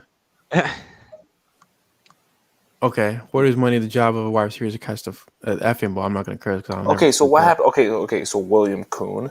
What happens if the play is third? It's 3rd and 10, right? Okay. Greg Ward catches the ball, and it's a 1-yard gain. Great, awesome. He caught the ball. It's now 4th and 9. Which he doesn't break a tackle. He really doesn't, and that's the key thing. Like, you have players that can, Jay Fitz said, "Bano." You have players that could burn the outside corners and Quez Watkins and Hightower, which I just said earlier. You have a gadget player in Jalen Rager who should be catching the string passes, and now you have Fulgham and Smith. Where the hell does Greg Ward fit into this? He doesn't fit into this match. Do you guys realize that if we had competent wide receivers, we wouldn't even know who Greg Ward is. Or actually a competent coaching staff to develop these wide receivers. We understand catching is important though, but you also need to do things afterwards. Great. Do we need to go into the next gen stats and show how little separation Greg Ward got last year? And that's one of the reasons why we've won 22 games in the last 3 years. Zach Ertz. Yeah. But listen, at least Zach Ertz is clutch. You can't deny that. Zach Ertz is clutch. He was clutch 4 years ago. Alex Leatherwood. What year are we in? Alex Leatherwood. Oh, yeah, Alex Leatherwood tackle. Alex Leatherwood tackle. Crazy surprise. The Raiders. Yeah, they're sticking with Derek Carr. Damn, Nick, you stumped me with that one. It's been that long since the Super Bowl season. Oh my God, I don't care. Zach Ertz was clutch in 2017. But that's the only point So I have a real question. This is very simple, and I've learned this throughout the years. If the conversation is stupid, why are you still here? At the end of the day, listen, Greg Ward is not a natural born wide receiver. We all know it. Greg was clutch last season because he was the most productive receiver that we had on the field. Fulgham was injured. He was the only one healthy. Exactly. That's the key thing. I think people are misinterpreting this for not respecting what Greg Ward is. Greg Ward he's been clutch by Will. He's been clutch. Great, awesome, fantastic. But you also need to have your eyes open to what he was. He was a good player on a very bad. That was called upon because everybody else that was better than him was hurt. Guys. And he was the only wide receiver available to catch the ball. And he caught it. Great. But what did he do after that? He did nothing. Wide receiver screens to Greg Ward went nowhere. Punt returns went nowhere. It's watching the stream. He did nothing but catch the ball. Wait, which stream? Being a wide receiver, you need to catch the ball. We get it. Did the Eagles trade up or something? Do you want to break? No, I can't hear. So the Leatherwood pick was made, and to show how bad and confusing a pick it was, because apparently he was like the 70th rated player in the draft. And he just went 17. There was silence I'm not kidding. There wasn't a cheer. There wasn't a boo. Silence when Leatherwood was picked. Damn, that's got to feel awful. Yeah, that has to feel pretty bad, honestly. His family's going off. But, I mean, the Raiders need offensive line help. I mean, but there were much better tackles than him. Like Christian Darrisaw is still there. And Dylan Radins. They do have a second-round pick. Like, how are you going to say Greg Ward was a great receiver? He wasn't. We have a very great I get it. I look at the team with rose-colored glasses a lot. Also, I do, but we need to be realistic here. Greg Ward would not start on any other team. He wouldn't. And that's the key thing. You guys remember DeAndre Carter, who everybody I love DeAndre Carter. Yes, but he's with the Texans, and he's only a punt returner. He's nothing else. Another point that I was going to make: Kwity Paye is still available, if I'm correct. How he's going to trade up for him just for you? And he's and he's falling. And the Washington football team and the New York Giants are both on the clock. Yeah, but the football team is not taking. Yeah, Washington taking Joker. No, but they're going linebacker or something like that. This is my school, LaSalle Academy in Providence, Rhode Island. I just want to give this background. LaSalle Academy in Providence, Rhode Island is a private school, and we played football. Our top rival was Bishop Hendrick in high school. Kwity Paye was a starting defensive end for Hendricken when I was playing for LaSalle. So I have always hated Hendricken. So my anger towards Kwity Paye is specifically about high school rivalry, and I don't want him on the Eagles, so I root for Hendricken Hawk. Wait, so is that the reason you're still against Kwity? Okay, so if the Eagles trade up now, apparently I'm figuring that out now. If the Eagles trade back into the first round for Kwity Paye, would you be mad about this? I'll say this. I honestly was not very content with him because they say he's a speed rusher. He's not really a speed rusher. I get his three cone is fast. I understand the intangibles are there, but the production at Michigan wasn't there. And I don't want. And the one thing I wrote an article about was Brandon Graham, because the Eagles could have afforded to wait for Brandon Graham to break out like he did in year 6. You cannot wait 5 years for Kwity Paye to break out anymore. Jalen Phillips goes to Dolphins. Ooh, that's actually a pretty. He stays in Miami. That's a good pick. Yeah. I agree. I don't think Kwity Paye was the move to make anyway at 12, regardless of my personal feelings. Because it was all personal. Nick, just say it was all personal, bro. No, hold on. Admit that now. No, say it's personal. There's two parts. You just can't take a defensive end there. One was personal. The other one was, why are we taking a defensive end in a not as strong defensive end class as it used to be? Yeah, I completely agree with that. They can invest in defensive end next year because they do have the capital for it. Exactly. And there's top talent next year. To pick on Derek Perry's point, we do need a cornerback and it's very dire. We need a cornerback in this. Yeah, they didn't sign anybody. Yeah, and Stevie Nelson is still out there. Can we clarify that as well from the Steelers? He's still out there. He hasn't been signed. Not a bad player either. Not at all. But I think they'll draft another. I think they'll draft either a corner or a linebacker in round 2. So who's available? We have Newsome. We have Farley, who Chris and I are both out on because of his injuries. 100%. I agree. There's no way that kid's gonna have a productive career at all. I don't care what anybody says. He's not having a productive career. I agree, but Howie took a flyer on Sidney Jones. And I think but the issue with Farley is, and Chris could clarify, is where his herniated disc is, that region is significant to his leg works. His legs are not going to function for how he needs to function. I'm not agreeing with passing on it. I'm not. But at the same time, they need a corner. And who's after Newsome and Farley? Asante. Who's a slot? Eric Stokes. Would anybody be against that? Depends on what linebacker's available. I like Melifonwu better. I know you like Melifonwu, so I'm trying to stay away from on purpose to pick on you. Yeah, but I think he might go. I think he might go before. I think he'll go in the first round. I'm not gonna lie. Yeah, I agree. And look, Isaac agrees with you, Chris. There you go. And my boy Isaac, he knows.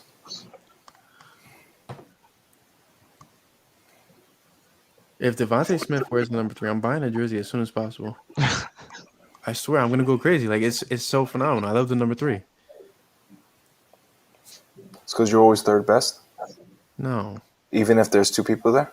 No. Chris, tell me about this Melifonwu guy. Explain to me why I should be happy about him. Really good press man guy, zone guy too. Really long, like 6'3". We're talking about a perfect cover 2 guy. Perfect guy for Gannon. Perfect. He knows how to tackle also. So are we looking at a trade? He's currently on a depth chart for cornerback right now. It's tricky because now that it depends on how the rest of the first round goes because you still got Greg Newsome there. Asante Samuel Jr. is going to go at some point. Eric Stokes is going to go. I think Eric Stokes is going to go before him. Who else is there? I don't know who's picked. Hold on. I feel like the drop off of cornerbacks is so significant that it's if big. you don't strike in the late first round, some people might like Taysom Campbell. False on the Devil's not a bad third round pick. So right now we got someone's going to take a chance. I just really feel like Farley's going to get picked in the first round. Someone's going to take a chance on that to get that fifth round year option. You got Newsome still there, Farley still there. You got Asante Samuel Jr. still there, Tyson Campbell still there. You got Elijah Molden still there. There are still a bunch of corners there. So between now, you have 18 picks between now and when you pick again. It's possible Melifonwu's there, but I do like some deeper corners more than I like deeper linebackers. How do you feel about Roquan Williams? Later in the draft, Roquan Williams. Decent outside cornerback. Who Am I saying it wrong? Roquan Williams? Or Raekwon Williams? Am I saying it wrong? Is there a cornerback named Raekwon Williams? There absolutely is. I honestly don't even know who you're talking about. All right, let me look at him. Hold on. And I'm pretty up to date with many of these. Damon Davis. I like that. I like John linebacker. Yeah. Is it for Washington? They went to Washington? Yeah, I just went to Washington. Motherfucker. Wow. Loading up with their defense. That defense is good. Oh, motherfucker. That front seven's killer. Oh, my gosh. Montez Sweat. That's a great defense. Young, Jonathan Allen. That's a great defense. Yeah, but they were a good defense last year, too. Yeah, but, they have a really good defense. The thing that I'm interested in is that offensive line is not getting any better, at all.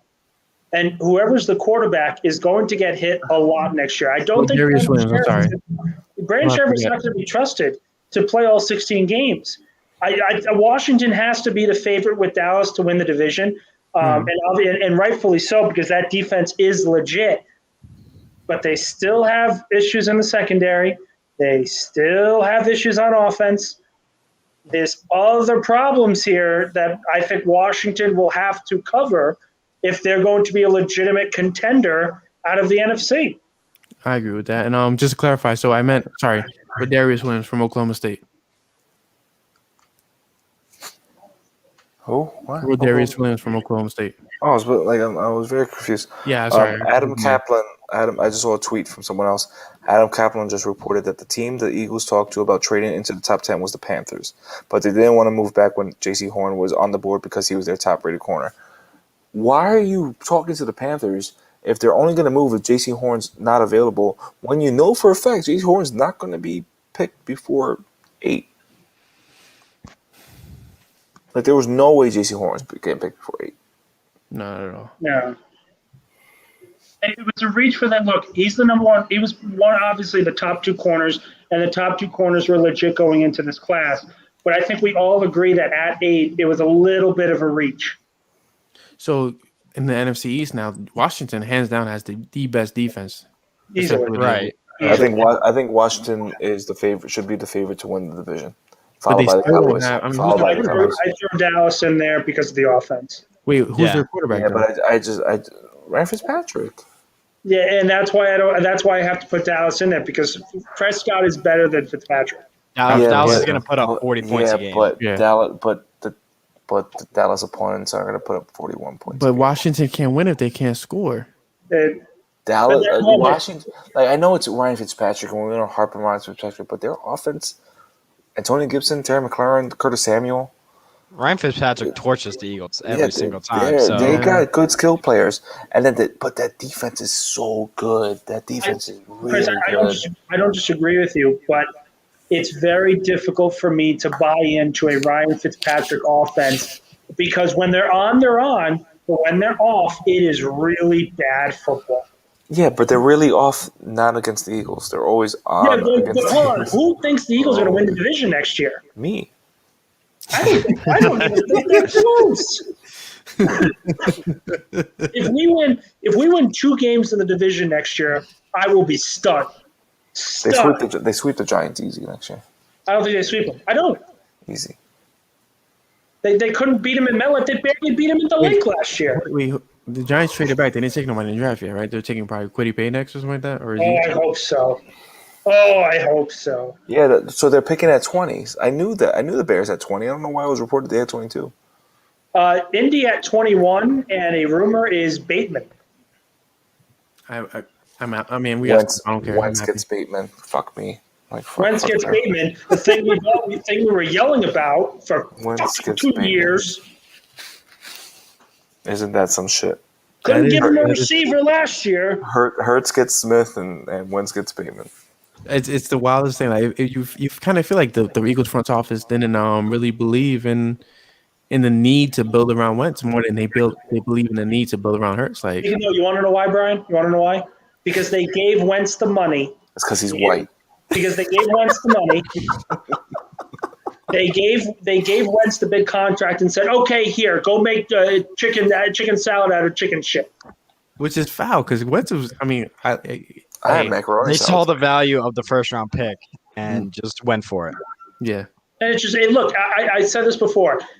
Wentz was, and I don't blame Philly fans because overwhelmingly what I saw was Philly fans try to back Wentz and say, "Listen, it was a bad year." But with proper coaching and a better cast around him, he will improve. That was the consensus I saw from a great many people, and was something I think we were all interested in. But because the coaching staff was all over the place and there was no plan, because there was such dysfunction within the front office, the first thing they did was they tried to get a story out and make sure that they were perceived properly in the media. And Philadelphia media, I've said it before, I'll say it again, is absolutely toxic. What they did for 3 months last year was ridiculous. We had talk about the fact that a terrible human being because I'm actually upset because I got benched because my coaching staff doesn't use what I do best properly. So real quick, can we just talk about the fact that DeVonta Smith already has a clothing line established? Yeah, he had that thing ready to go. Yeah, like that Philly Jam shirt, in representative of NBA Jam, like with him and Hurts is freaking phenomenal. Like the fact that he had all this kind of already established is pretty dope.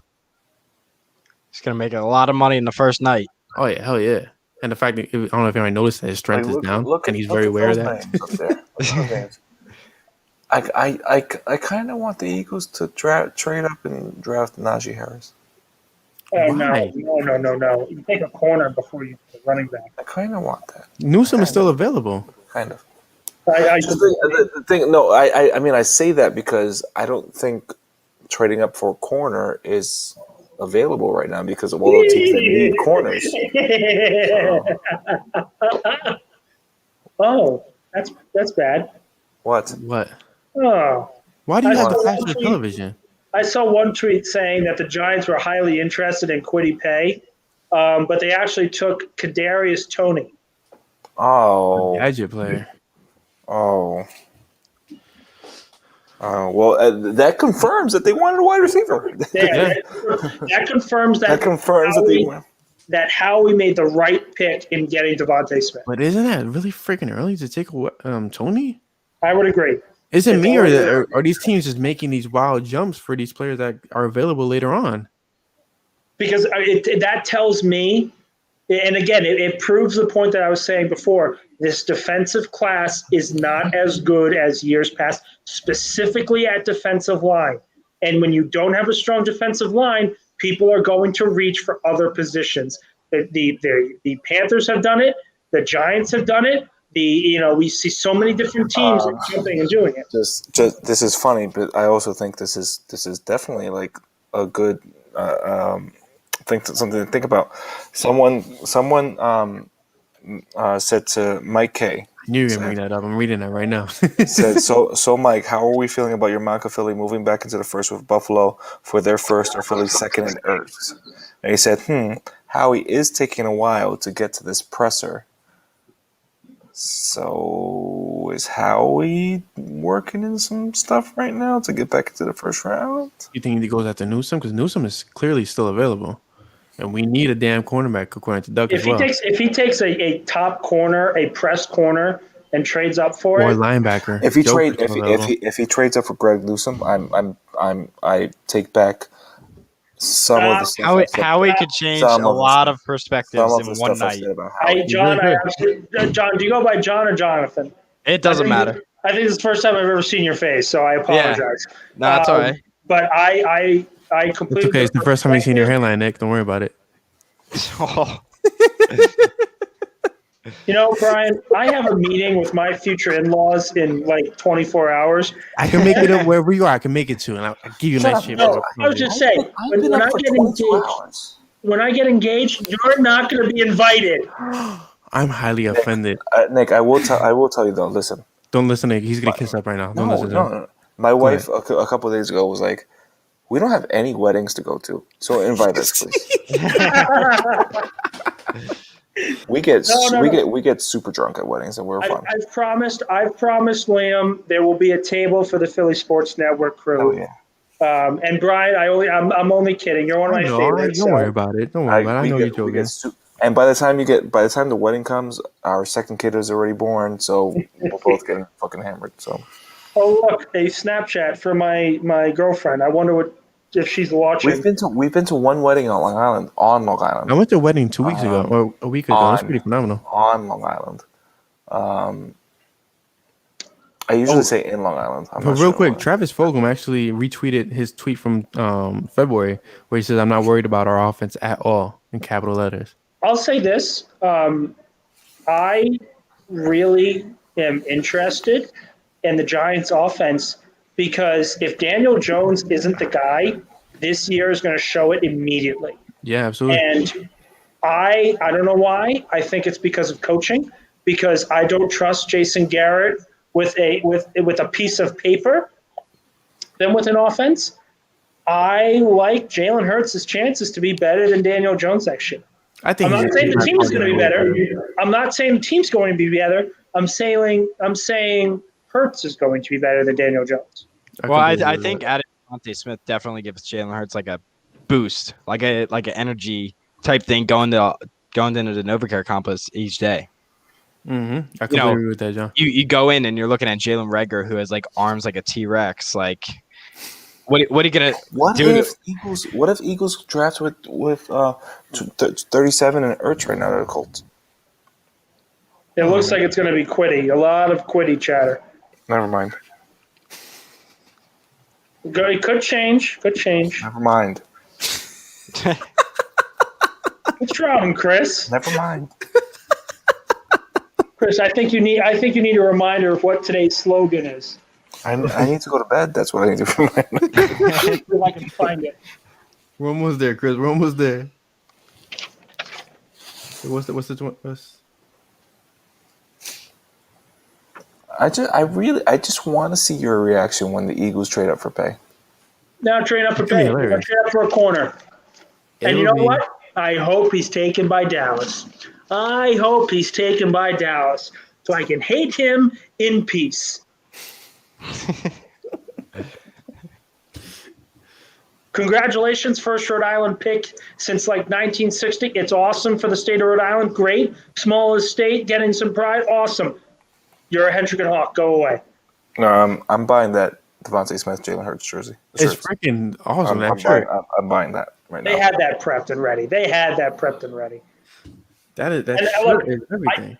And with the Giants' pick of Tooney, whatever you want to call it showed a lot.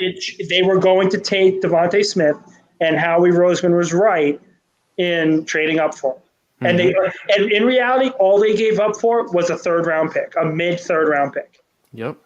They traded back from 6 to 12 to get next year's 1, this year's 4th, and they're trading away Carson Wentz. They get next year's 1st, most likely, this year's 3rd. Then they trade 6 to 12. I mean, they have to go 12, so they get next year's 1st and 123. And they don't have. That's it. They lost 84 out of that. All that. It's not a bad loss because that's something that they technically didn't have to begin with. I mean, that was the Colts pick, was it not? Shipping $6. Holy shit. That's not bad. I'll pay $5, not $6. Yeah, that to answer Isaac's question, that was the 3rd round pick that we got in our trade with Carson Wentz. 70 is ours, which is great. If you're gonna use your pick, you go get it to get your guy. Yeah, the guy that you want. Mm-hmm.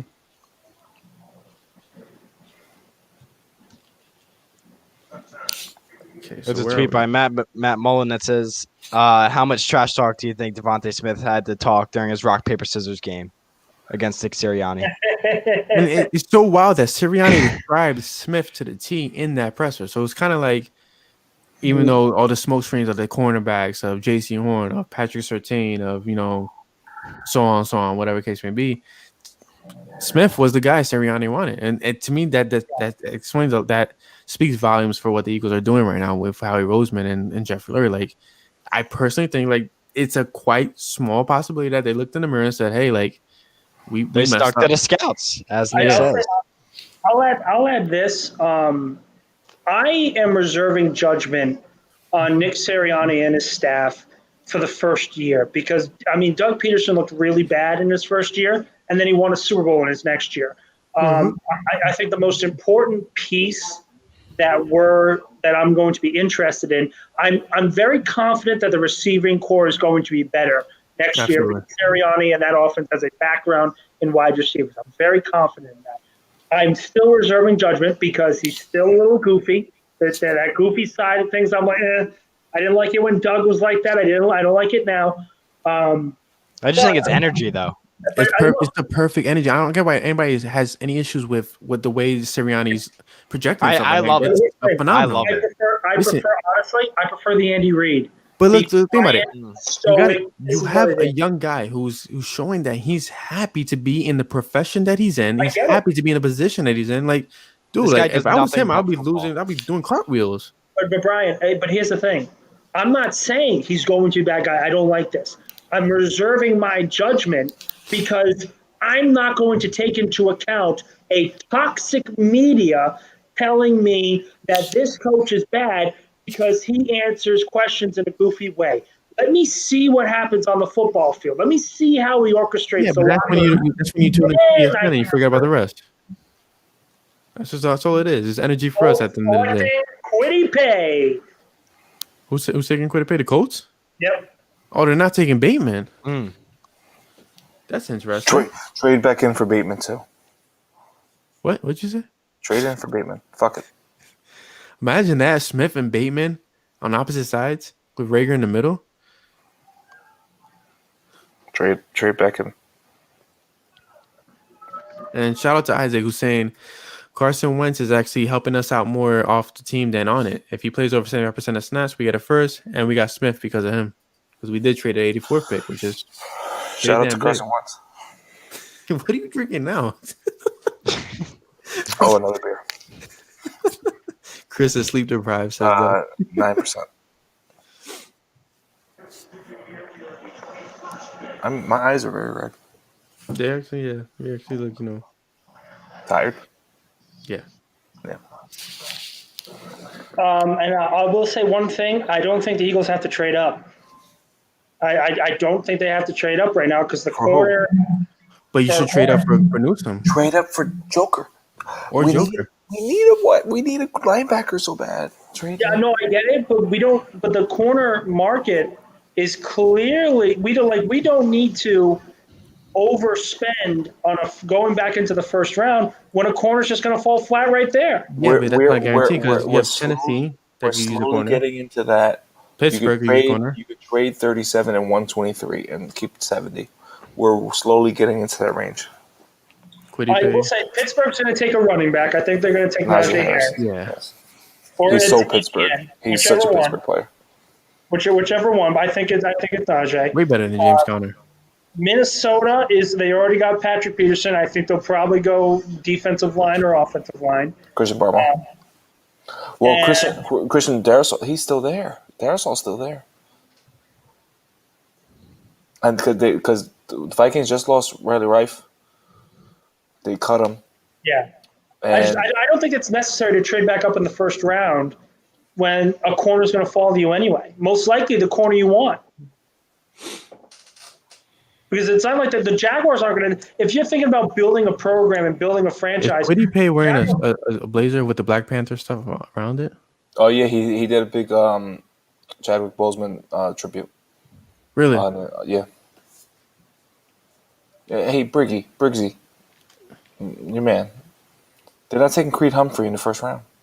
Well, shout out to Troy. That's my guy. Humphrey, it should definitely be second round. Humphrey, he's not a first round player. You should definitely take Najee Harris more than anything right now. Najee Harris, yeah. Who's your running back? So Jeff McClain just said Howie, Nick, and Andy joining a Zoom call now or shortly, and they were monitoring the pay pick, and then once the Colts picked them, that was pretty much it. Oh, they were trying to trade back in for pay. Yeah, see, I told you, Nick. See, there it is. Oh, I almost gagged. Thank God. All right, so we can assume that the Eagles are not trading back into the first round right now. Yeah, they should be doing that press conference soon. They're going to sit there and say we're going to get the corner of our pick in the second round, and our draft is going to be an A right off the bat. That's an A. You needed a corner and a wide receiver. Those were the two main positions in need, and you have solidified both if you get one in the second round. So I'm curious to know if oh yeah, see, maybe it is. Let me see. Lower the volume on this thing.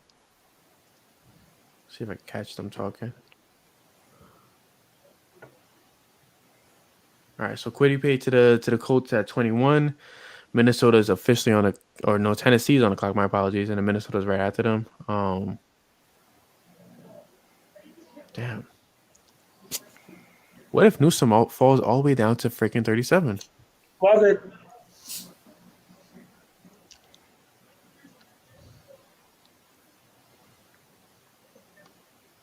And people are saying in the Eagles chat to not praise Howard so early. Howie's so early. Still got a long draft to go. Let's just say it's better than last year already. Yeah, definitely. I mean, they went up and they got their guy, which is phenomenal to know.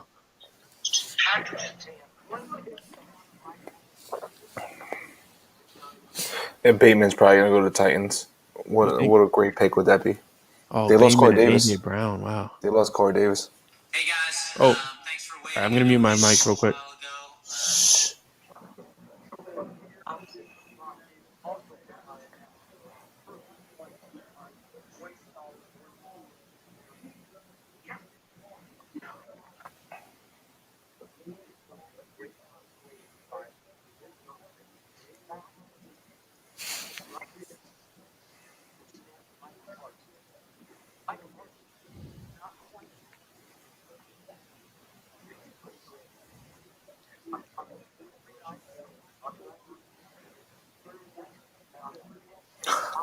Imagine an offense with Bateman at the X.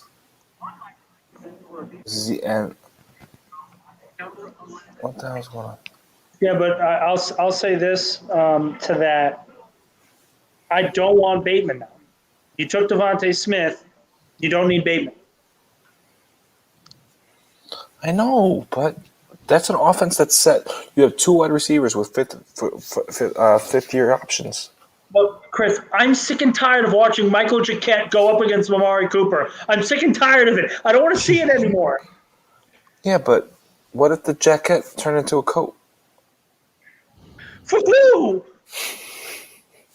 turns into the coat. Is Avonte Maddox going to grow 5 feet? Probably, maybe. He got a new girlfriend. He got a new girlfriend this year. So maybe. Just take the corner and be happy with DeVonta Smith. Yeah, but Rashad Bateman at the X, Rager at the Z, Smith at the Y. That's oh my gosh. Counterpoint. Newsome at corner, Slay at the other corner, and we don't have to worry about Amari Cooper running and catching 200 yards every fucking game. Oh my gosh. Kind of feeling a certain way right now thinking about that. Ooh, I'm hearing Caleb Fairley to the Titans. Are you kidding? Oh, Bateman's falling. Yeah, but you know what that means. Bateman's going to fall to Green Bay immediately. Oh, and he's going to be the best wide receiver in the whole league next year. No, but I'll say this. We want to talk about the Aaron Rodgers projects and all the rumors that are going around there. If they take Bateman with the first-round pick and they go back to Rodgers and say, here's your contract extension, take it or retire. Farley to the Titans. All the leverage. They have all the leverage right now. Is Farley going too early, 22? Yeah, he just went. Isn't that a bit early with everything that's going on with his body? Yeah, but this is the same team that took Isaiah Wilson and then cut him after 3 snaps played. That's true. The Titans are going to be in a world of hurt soon. They're going to be if Derrick Henry goes down one game, they're going to just be decimated.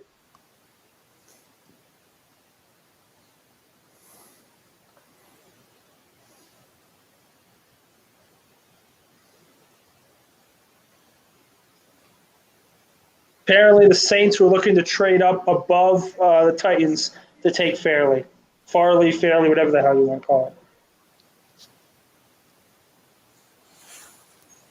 I didn't even think of using DeVonta Smith as a punt returner until Andy Weidel just said that.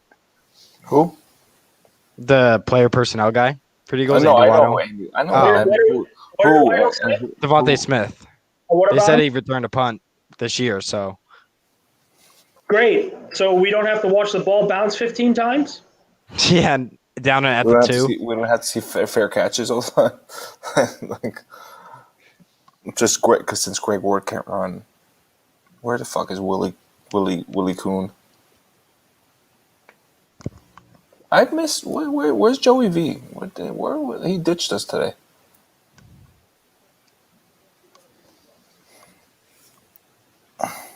Skip Bayless kind of had a conniption. If you watch his Twitter, and I think it's pretty funny whenever Skip Bayless has a conniption. It's my turn. It's my turn. He's pretty upset that they didn't get Surtain. And you know what? If the Eagles didn't get a corner there and got the best receiver available, I'm happy. Because above all else, they could go 2-15 next year. But if those 2 wins are against the Cowboys.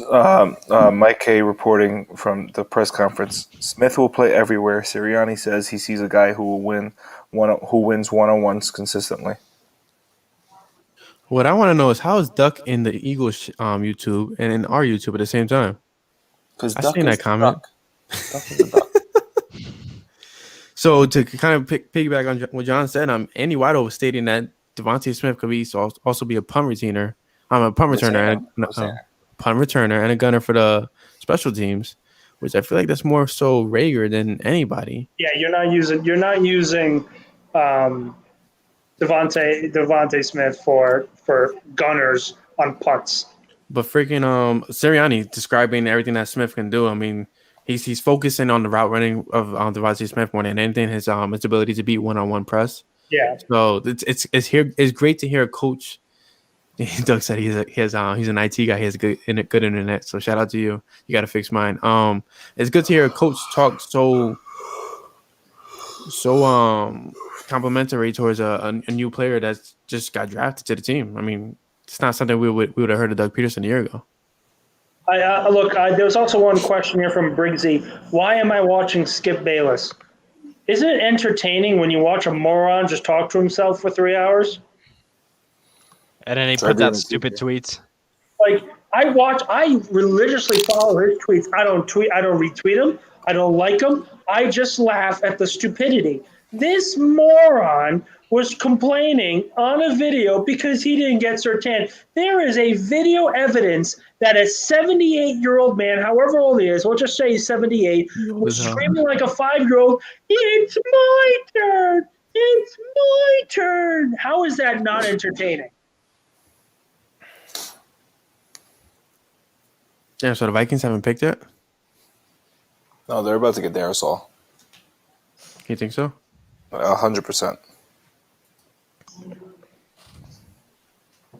But then the Joker keeps falling. The like Howie needs to get off the fucking press conference and go make some moves. Like well, so really, they only hold the pressers when they kind of like call it a night, right? I mean, I don't know. wrong. Like, yeah, but yeah, they once really they do this. like yeah. Such a good linebackers right there, and a corner there like Newsome. Yeah, but Chris, don't you think this is great news for the Eagles in round 2, so you don't have to overspend for a guy like this? All right, listen.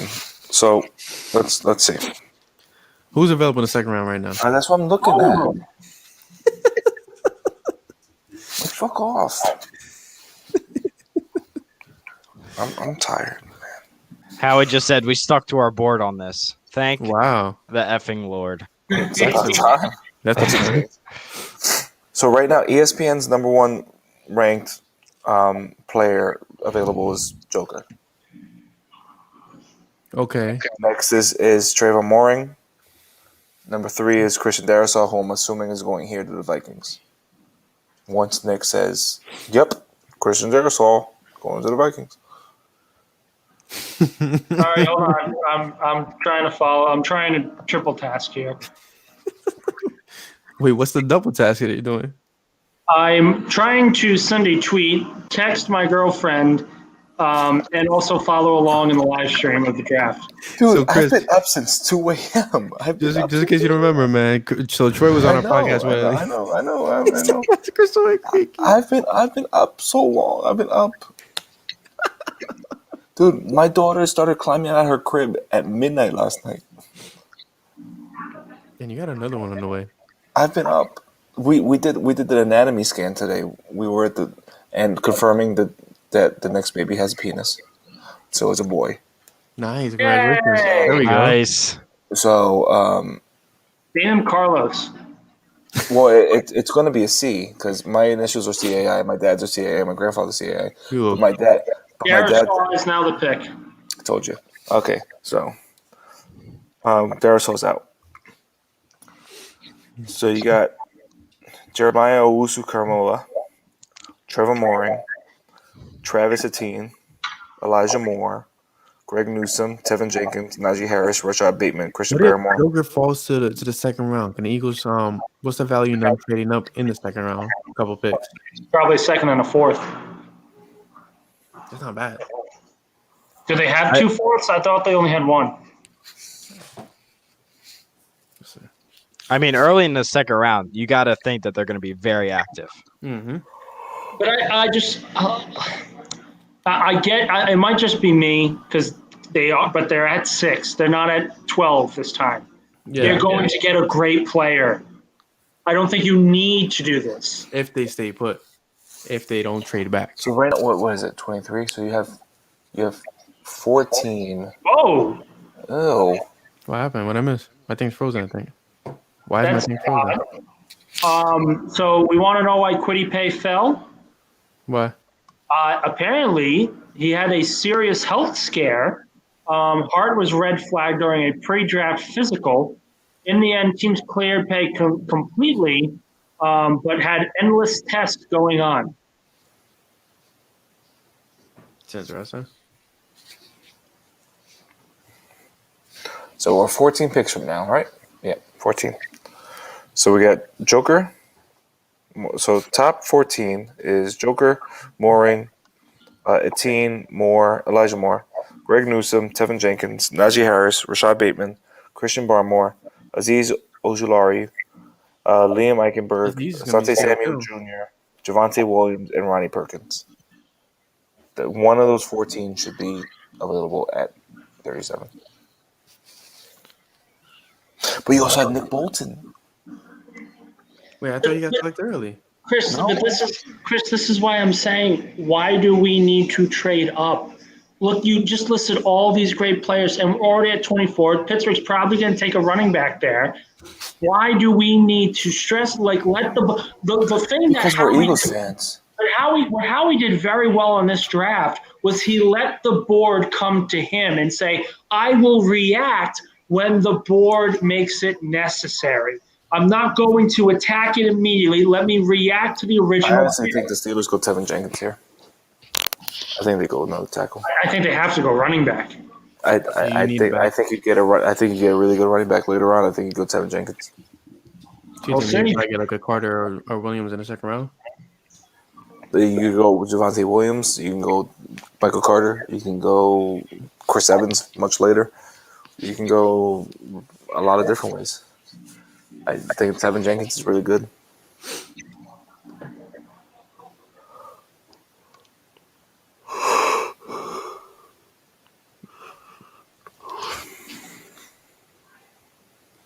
I really hate that the teams have 10 minutes on the clock. Why can't it just be 5 minutes? And then they bring it all the way down to like 5 seconds when they know who, like I'm gonna the have 3 hours. Trevor Lawrence pick earlier went down to like 2 minutes. Like That's we made this pick 3 months ago. We're at the 4. We're actually at the 4 hour mark now. We're still about 40 plus of you guys still in here, so thank you for sticking with us. Najee Harris is the pick. It looks like.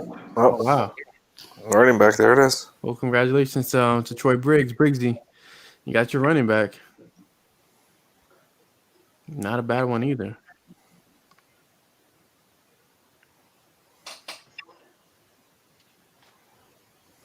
Nick Sirianni just said play strength and toughness is the 2 things that he sees out of DeVonta Smith. Which is actually a huge testament to Smith's game coming out of college. And Morgan says, take a shot every time Chris yawns.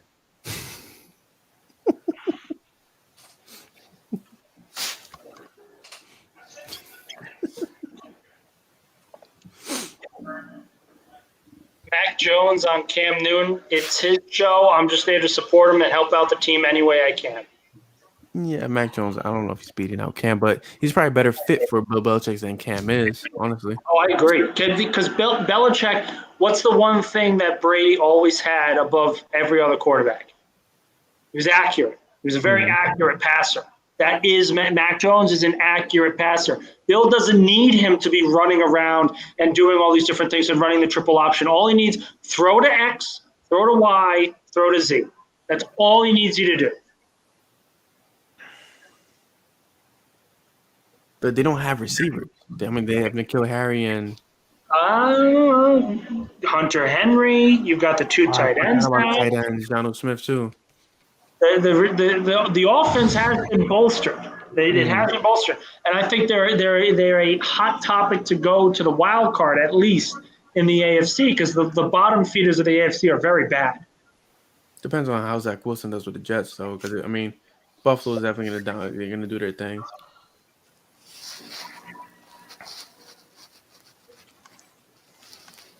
In the world where Twitter is more quicker than the actual draft, like you would think they would bring down the clock a bit.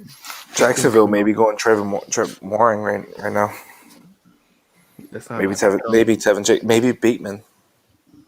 Ooh, Bateman with Trevor Lawrence. Ooh. Oh, that would be excellent. It's a match made in heaven.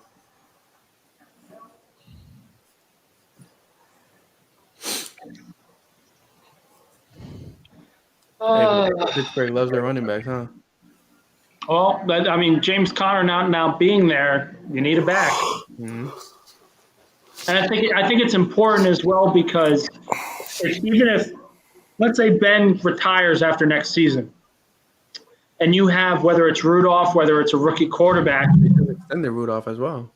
You need a running game for that team. That defense is going to be very good for a couple more years, and it's going to be top 5. It was very good last year before they got hurt. People forget. You want to know the reason why Pittsburgh was undefeated to start the season? It wasn't because they were playing weak opponents. It was because the defense was healthy and making plays. Why did they falter down the stretch? Because their starting linebacker tore his ACL, because their starting corner got hurt, because their starting safety got hurt, your best pass rusher outside of TJ Watt tore his ACL. Everyone is so quick to say, oh, these guys are these guys suck, these guys weren't serious, yada, yada. But people completely forget that injuries matter in the National Football League.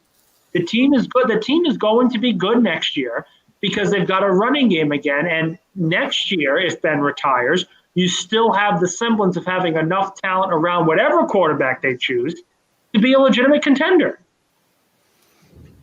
So Briggsy seems to disagree. Running back to that offensive line. Sure, but you tell me what teams have developed offensive linemen, especially later in the draft. Well, the top 2 are the Philadelphia Eagles and the Pittsburgh Steelers. So they can easily go later on in the draft and select great players. I believe one of their rookies was on the all-rookie team. Franco Harris is his comparison? Are you kidding me? I love Najee Harris, but to compare it to Franco Harris, come on. So Alabama has 6 players out of the first round. Oh, you knew that was coming. That is sick.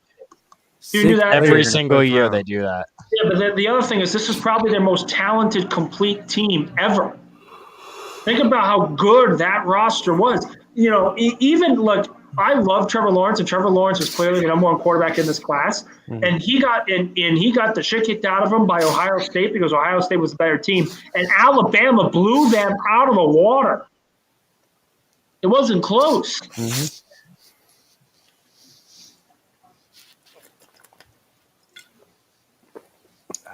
Is the picking from Jacksonville or stop rushing them? Huh? Stop rushing them. The dipshit Joe Giglio says Nick Sirianni sounds really comfortable and smart when he's just talking about football concepts. That's good enough. I mean, that's good enough for me. Isn't that the whole point of being a coach? No, in Philadelphia, you have to roll out the red carpet, not for the people that actually succeed at the job, but for the reporters that are yelling at you to do better, not even if you're 16-0. Trust me, I'm keeping a list. When I eventually make it into Philadelphia media, I'm keeping a list of every reporter that I feel is just there to wreak havoc and be a toxic person in this city. So Nick Sirianni actually did not play rock, paper, scissors, shoot with DeVonta Smith. No? No, apparently not. How we didn't asked him, need he to. said he didn't. That's pretty. I'm curious who he did that with. Jafizzle C. Joe is a bum. Hey. I agree, he's a bum. Hey, Chris, look who's here. Our boy Joey. I've been waiting for you, Joey. Where you been, man? We've been waiting. Man. Joe, you were right. You were right. He did kind of declare that in the last podcast. Hey, Joey, you were right. You shut me up, man.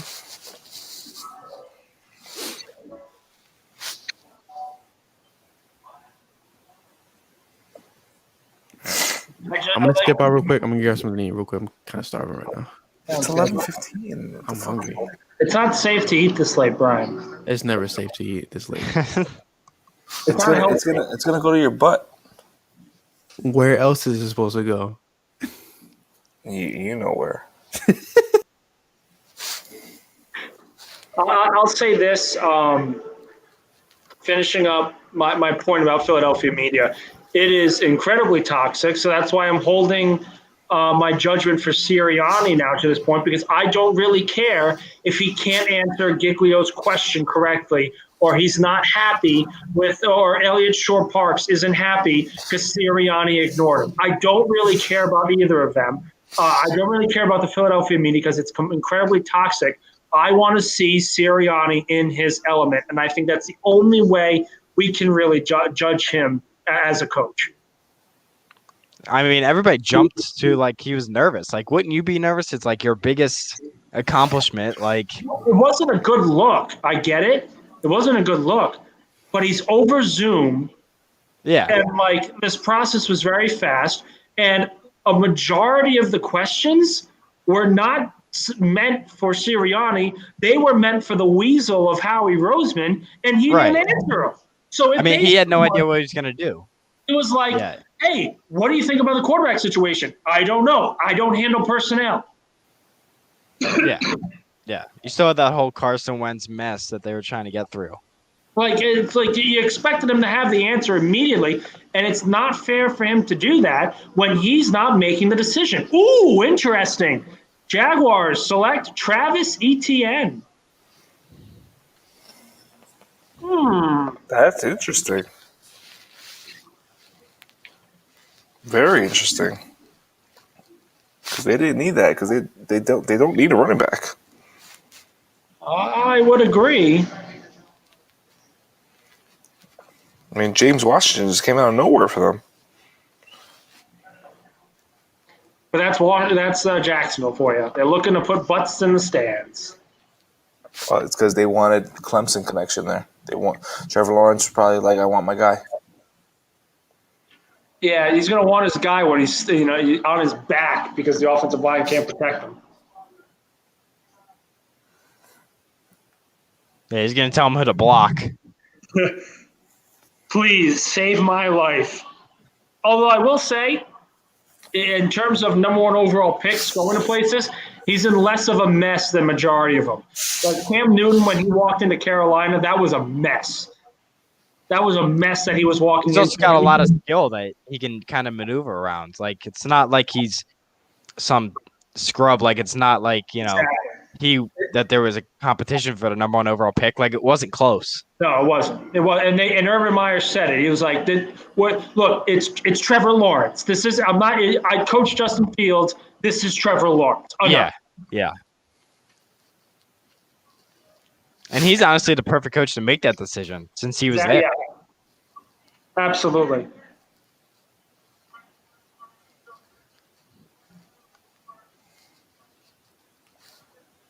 And in reality, once again, I'll bring this up. It's great news for Philly because it pushes everybody back again. It pushes everyone back. You still have Morgan is there. You still have Joker. You still have Greg Newsome. You still have top edge rushers too.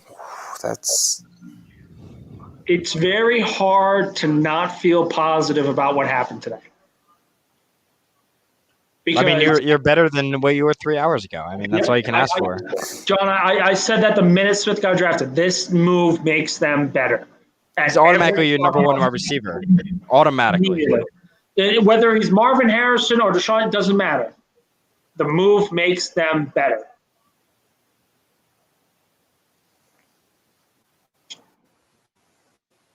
Let's see what else is going on. We've got a lot of people are surprised with the ETN move.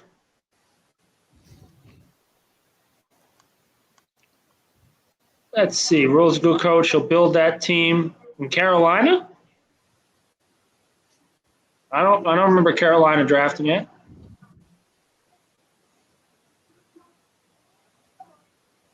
What, Chris? Oh, sorry. My stream is late. So Cleveland picking at 26. Looks like they'll probably go defense on that side. They've got a lot of weapons on the offensive side of the ball. Maybe they'll get more protection. They need edge. They need linebacker. They need corner. They need defensive tackle. I mean, if they get Joe Tryon across from Miles, but they just got Clowney too. I don't think they need a pass rusher as much as we think because of Clowney. They'll probably go Joker there. Yeah, they have to. Linebacker. I was actually thinking New Orleans would take him. I know they need a corner, but still. I think if Greg Newsome drops down to New Orleans, they have to take him. I'm really surprised. I really am surprised, and probably my biggest shocker of the day was the fact that last year Jerry Jones drafted CeeDee Lamb, even though he didn't need to, even though we knew the defense was really, really messed up, and basically giving the middle finger to the Philadelphia Eagles. This year, he allows Philadelphia to switch picks with them for the Eagles to take a number one receiver. I'm stunned by that. They must have not had anybody that they loved. Yeah, it seems that they wanted Parsons and felt that the Giants were going to take him. And the Eagles want the receiver, so we'll just go back, pick up a third. But it's surprising that Dallas was open to that because it made the Eagles better. Right. But they're probably looking at it like they like a lot of guys in the third round. That's what they probably had to say. Steak, Greg Newsom. Yeah, Greg Newsom. Oh, that's not good. Maybe New Orleans is willing to trade back now. They do need some picks. Maybe Baltimore. I think Baltimore's taking a receiver. I think that one is obvious. Maybe Baltimore takes Bateman here to take him away from Green Bay. But that second Buffalo pick. The second Baltimore pick. Oh, yeah, I forgot they got the Chiefs pick.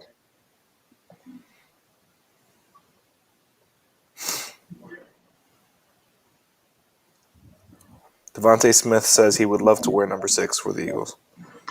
Yeah, he said if it's available that he'll jump on it. But that's the number he's aiming for, and then 3 is the backup. He also mentioned he was shocked that they traded up for him. Mm-hmm. So, pretty happy to be in Philly. He's doing really good against Philly media right now. He's answering everything very to the point and not really biting on anything. They asked him if he was kind of sour that Jalen Waddle went first, and he said that he didn't matter. It didn't matter at all as long as they both got picked at the end of the day, because that's how tight-knit their teammates are very tight. And honestly, it's the one thing I'm interested to see Jalen Hurts controlling a locker room with DeVonta, with Jalen Reagor, and with that offense, because definitely, he succeeded at that already. Because when Sean Bradley came on to talk to Chris and I, he said to the fact that Jalen Hurts everybody was gravitating to him already. Like the young guys were already like in his pocket pretty much. They believed in his leadership. They loved the way he led the team. And every time he touched the field, the defense would not sit down because they wanted to see everything that Hurts was going to do, because that's how much they believed in him. It was kind of like Carson when he first came out. No, I get it, but to me, the worries about Hurts have never been the intangibles. They've never been about leadership. The worries for me were always about the deep ball, staying in the pocket, because I don't want – and people always say – He does get out pretty quickly. So I never understood the whole deep ball thing against him, because, he made the deep pass to Greg Ward, and there was a running throw as well. But he hit Greg Ward right in the chest. He made that pass to Quez Watkins. He made a couple passes to Greg Ward actually. He also missed and Jay Jaw. I get that, but it's his rookie season. Like, I understand that, and he can improve, and he's showing through these clips that we see that he's clearly willing to improve. But the point that I'm making here is very simply, I want for him to be the guy now. I want to see him in a position to succeed. The fact that they took DeVonta Smith, who apparently was recruited by Hurts to Alabama, they'll be the guy. But he's definitely gonna be the guy.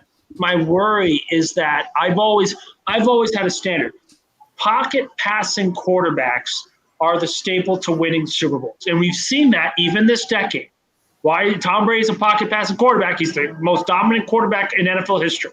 Mm-hmm. You look at Aaron Rodgers; he's a pocket passer with the ability to run outside the pocket, and all these other different examples. Nick Foles isn't a runner. He's a pocket passer. He ends up winning a Super Bowl. But Hurts isn't a run-first quarterback, though. Who? Hurts. He's not a run-first quarterback. He's not Lamar.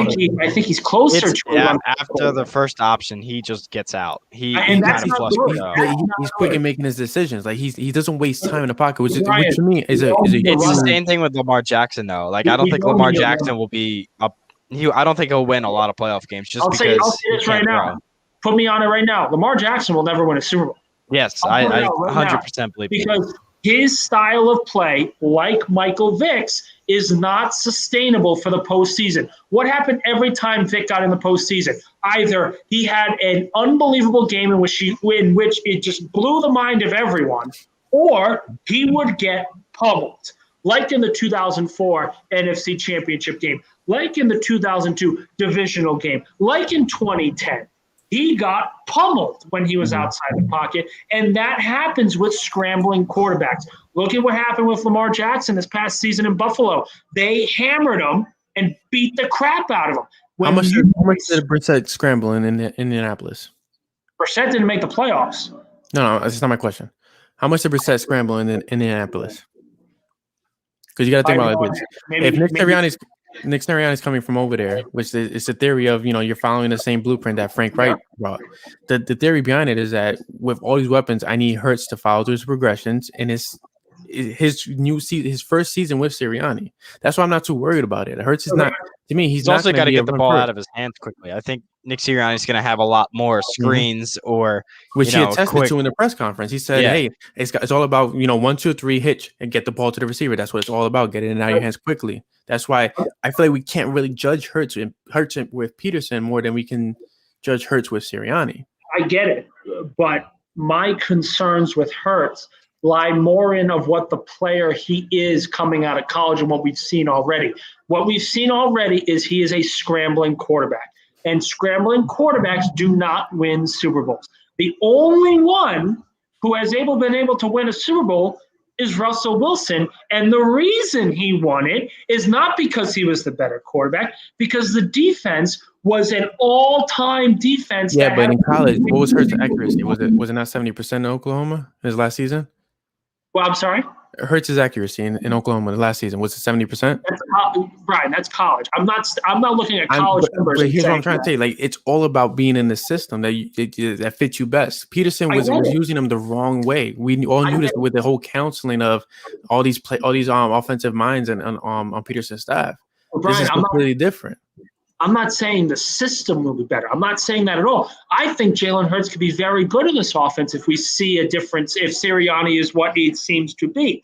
What I'm saying is I still have concerns because he's not a true pocket passer, because he is not truly accurate, as we saw through those first 4 games. He could learn it, very similar to Dak Prescott. Dak learned to be an accurate quarterback, but he can learn that. But if you're a pocket passer, it is so much more difficult to win playoff games. And listen, the team is bad right now. I don't want to be, let's get to the playoffs and see what we can do. We have won a Super Bowl. I don't care about playoff wins anymore. Get me back to the Super Bowl. That should be the goal. It should not be to finish 10-6. It shouldn't be to get to 11 wins and win the division.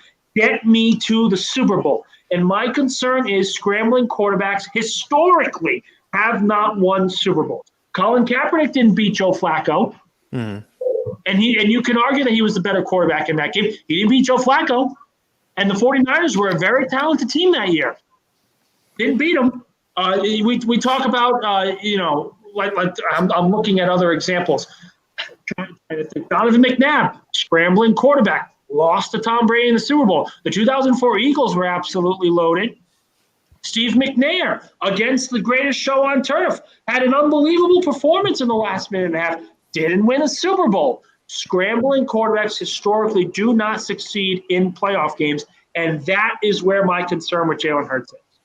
So at this point, I think it's all about Sirianni taking Hurts and saying, "Hey, you are the guy, but I need you to progress through all your reads." Because one thing I completely agree with. Hurts didn't progress through all his reads in his rookie season, which is great. It's understandable because, hey, Doug Peterson is telling these guys to run 4 verticals up the field and just get open. And the offensive line sucks. Yeah, that's going to be the big part because when Jalen Hurts came in, everybody was like, oh, my God, he's so much better. But he's doing the same thing Carson did. Carson just couldn't escape quick enough. Jalen Hurts was doing the same thing, but he could escape, and it made him look better. Was that he was so quick in making his decisions. And I talked to Chris about this on a podcast not too long ago. What turned me on about Hurts is that he's so quick to make a decision. Whether it's running or whether it's making the pass, he's quick with it. Carson took his time. Hurts being quick and making those kind of decisions is going to benefit with the players that are going to be around him. Healthy. Excellent question. Oh wow, Bateman to the Ravens. Bateman to the Ravens. Excellent question by Jeff Sizzle. I don't know how to pronounce it, but he was asking about Steve Young because of a scrambling quarterback. People forget Steve Young was a scrambling quarterback in Tampa Bay. Did he get to the playoff? No. He was traded to San Francisco, and he became a pocket passer, and then he won a Super Bowl. That's not the same thing. If Hurts becomes a pocket passer, I can get more excited and see the Lombardi Trophy being raised by him. Which is still, listen, it's a great possibility. And this is why I feel like Hurts is going to be better than Lamar, because Hurts is more cerebral than Lamar, in my opinion. And it showed that with his decision making. That's key in his rookie season. He was making good decisions in a timely basis, and that was key because the Eagles, they weren't used to that. Carson wasn't making the right decisions in a timely basis. He was holding on the ball too long. But Hurts and Sirianni's offense with a decent running. Oh, I did not say hey Siri. With a decent running game behind him, with a decent scheme in front of him, it's going to be really good. I mean, I can't see Hurts fault. Again with Siri. Wow, I'm not saying Siri. I can't see Hurts failing in this offense at all. I really can't. I'm not saying Super Bowl bust in the next season. I'm just saying like it could possibly translate to something really big with Hurts, Smith, Rager, and Sanders. The positive that I see from Sirianni is the one thing that we all yelled about for Doug Peterson. Doug Peterson was my system, my system, my system. The player will change to my system. Mm-hmm. Sirianni is more, I don't care how you flexibility. He's flexible. We'll find a way to get you going. He's all about maximizing off your abilities, and that's why these guys are going to be pretty good down the stretch. The only time we really saw that from Doug was in 2017 when Nick Foles was struggling in the last 3 weeks of the season, which, point proven, everyone seems to forget about when talking about Nick Foles, that he looked like absolute dog shit. Yeah, but I don't think that was solely Doug. That was more Frank Reich. No, but Doug played a part in that too. Let's not. I understand Frank Reich was big in that, but Doug played a part of that too. So if he changed the system because they needed to in the postseason, what happens? They go on to the Super Bowl, greatest season in Eagles history, yada yada yada.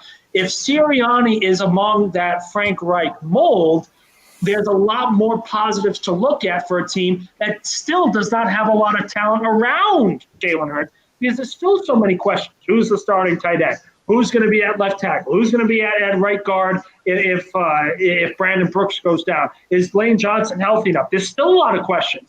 But the flexibility, as John mentioned, is going to make it look a lot better than a Doug Peterson offense. Well, right now, on paper, it's looking like it possibly could be a lot better. DeVonta Smith makes it better, 100%. Right now. Especially the fact that Zach Ertz is still on the roster, which it could be it could change throughout the weekend. To answer Abraham, so LJ was on the chat early on. He actually and I'm actually looking at this right now. He actually just posted a video live on YouTube reacting to DeVonta Smith's pick. So that's where LJ's been for a while. He may show up, he may not, but he will be hosting the next 2 days for the draft. I'll see you, boy. I'll see everyone on Saturday. I have a dinner to go to Friday night, but I'll be following along. Yeah, I think Nick. I think Chris and I will be more behind the scenes throughout the weekend. Oh, guys, come back Saturday. I enjoy discussion. I'm doing what? I said I think we're gonna be more behind the scenes on the weekend, unless you're showing up on the podcast. I mean, on the live stream. My behind the scenes is probably gonna be me sleeping. That's behind the scenes.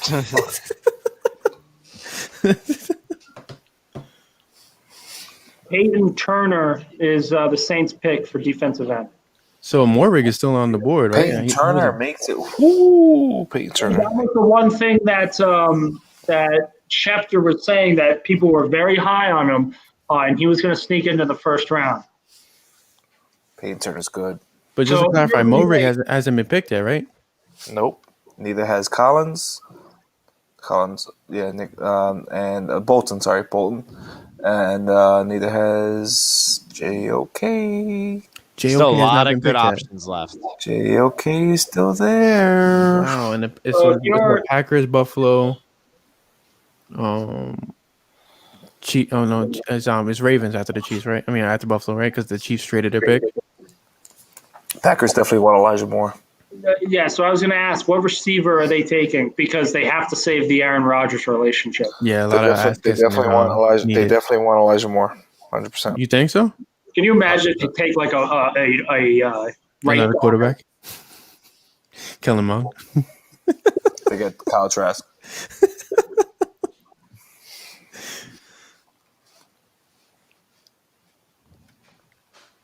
I really hate the in between commercials. Like, just get to the point. I want to know who's being picked. I want to know what the next pick is. Let's keep it moving.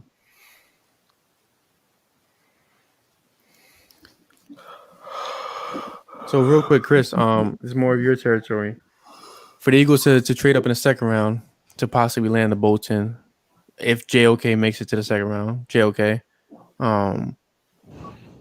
what's the value in that? Are you hiding or are you talking like low into your microphone again? What value? I told you, as soon as they make past 25, they only have to give up 37 and maybe a fourth to move up. I'm like half laying down, half sitting up. I know. It looks like you're making love to the camera. My eyes are drooping. I always make love with the camera with my eyes. I think John's the only one that looks awake right now. Oh, I'm ready. Because he's young. Oh, because he's young. I could go to bed right now. He's young. I think you're going to see a lot more moves, like trading up, trading back in day 3. Yeah, I think so, possibly. Because I think they're up enough to still get a really good player, a player that they want at 37. Would 37 be too early to pick Jason away from Penn State? To go inside the division, obviously. This is really weird, but Urban Meyer said he sees J-Rob, Carlos Hyde as a 1-2 punch, and ETN as a third down back. We want to be top 10 in the league, and with James Robinson, Hyde, and ETN, we think we're there. But why would you draft a running back in the first round? Pick? That makes no sense. Yeah, Urban Meyer might be a little out of his league right now, in my opinion. So they're finally announcing the Saints pick. Am I that behind in the stream, or is it just like? No, they just announced it. Yeah, they just announced it.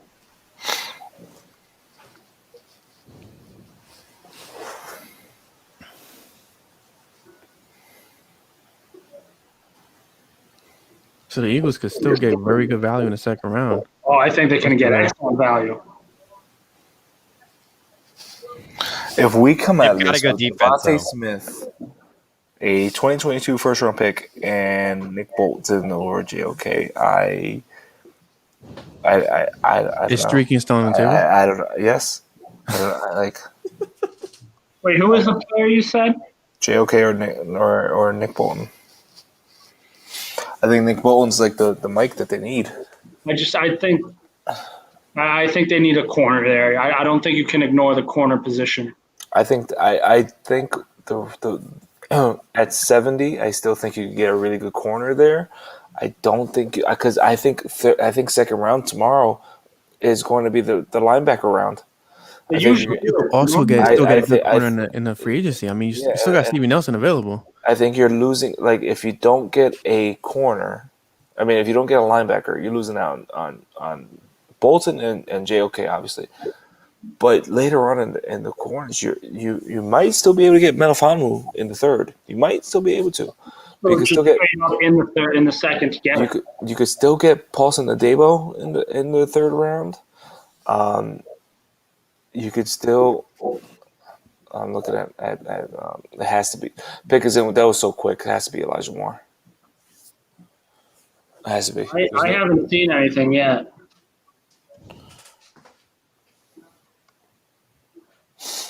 Albert Breer said, "Hope Aaron Rodgers like a good corner." Oh God, who the hell is available for them to draft that corner right now? Asante Samuel Jr. Oh my God! If they took a slot corner to pair with Jair Alexander, and who's the other outside corner? Kevin King. I thought he was a free agent. They re-signed him. Eric Stokes. Stokes. They went with Stokes. Okay. outside corner, so they really don't care about Aaron Rodgers.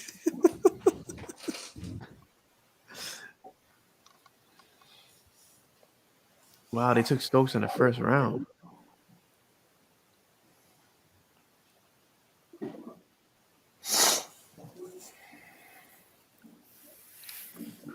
Here's one thing that I don't understand, and it really shows the difference. And I get it. Aaron Rodgers won an MVP. Carson Wentz was also last year, so it's apples to oranges. But people saying that Wentz had no reason to be upset he did. And Jalen Hurts, and Aaron Rodgers was totally right for the Packers draft Jordan Love. It's the exact same thing. It's just one played better because he had an all-pro wide receiver and an all-pro running back with him, and one was carrying trash cans with him for the first 5 weeks of the season. I hear you. But look, I mean, Carson's in the place that apparently fits his family. So it pains me because it's gonna come and bite us in the ass. That's what's gonna happen. Might, though. He was the one quarterback that I felt like I was very into Nick Foles when he was drafted. I was very into him in 2013. When he was traded, it was sort of that, okay, whatever, fine, I get it. I adore Donovan McNabb. I am an Eagles fan because of Donovan McNabb. As a 6-year-old, grew up watching him, loved him to death. I don't understand the hate he has in this city. I think he's a Hall of Fame player. That is how good he is. I think Donovan's hate is just because of his mouth. That is what I saw in Carson Wentz, and that it broke my heart to see what was happening. And the media just to say, nope, it's your fault, Carson, because you're the one who got the contract extension, and the team is not at fault for drafting bad players. Yeah, they didn't even help him. Like, they didn't even give him somewhat of a legit receiver. Here's the plus sign. Like, if you're a Carson Wentz fan, then you got to be happy for the situation he's currently in. And on top of that, if you're an Eagles fan, you got to be happy with the fact that if he balls out, we get a third first-round pick out of the whole situation. I'm an Eagles fan. I don't root for ex-Eagles at different teams. I don't root for Malcolm Jenkins to do well in New Orleans. Why not, though? I mean, Malcolm is a legend here. But he's a legend out here. It's the same thing with Carson. Carson, I'm hoping he has he flourishes in his career, the rest of his career. When Nick Foles retires, I will love Nick Foles again. But he's not an Eagle. I think it's a different time. I can't. I'm so invested in this team. It's like I said, so I'm a Mets fan. I'm an Islanders fan. But I am an Eagles fan at one. There's 70 feet of crap, and then there's a baseball and hockey team. Remember that time the Red Sox beat Jacob deGrom? I'm sorry. Did you guys hear something? I heard whispers in the wind. Oh, I'm sorry. Should I say it louder? That when the Eagles beat Jacob deGrom? The Eagles never faced Jacob deGrom. Thank you for clarifying. I need to go to bed.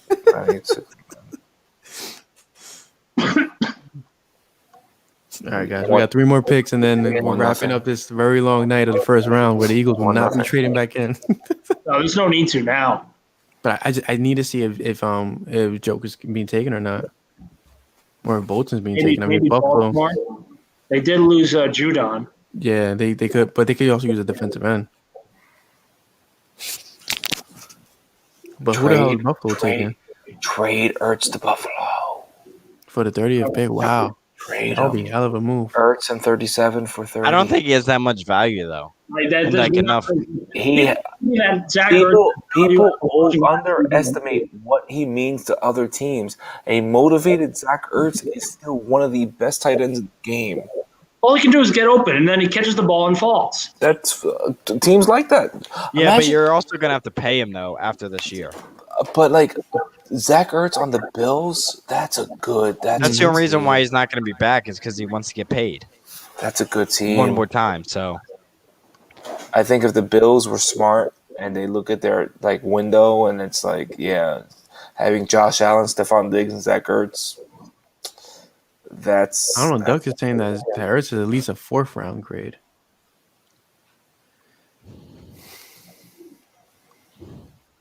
A lot of buzz about Elijah Moore here. It's Buffalo? I mean, they lost Josh Brown. Where is he now? They released him. I don't think anybody grabbed him. So who does Baltimore go with the 30th pick in the draft? Oh, I think they go defense now. So most likely probably Joker. Howie on DeVonta Smith said he's a great player. We didn't want to bypass him to fill a need elsewhere. Said they still have holes to fill. Good. He's aware that he built this roster of shit. This doesn't exonerate him. He's still a weasel, and he's still a piece of shit. Zach brings up a great point. Most NFL players can't catch. Zach Ertz can. Oh, really? I didn't see him catch a lot of balls last year. You can't. You got this credit. He only likes him because his name's Zach. People need more BNE. You know what BNE is? Big Nick energy.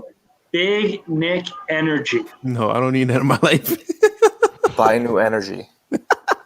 Oh, follow my Twitter. I have BNE. I have the Nick Cage line, BNE, Big Nick Energy on it. I think it's a great thing.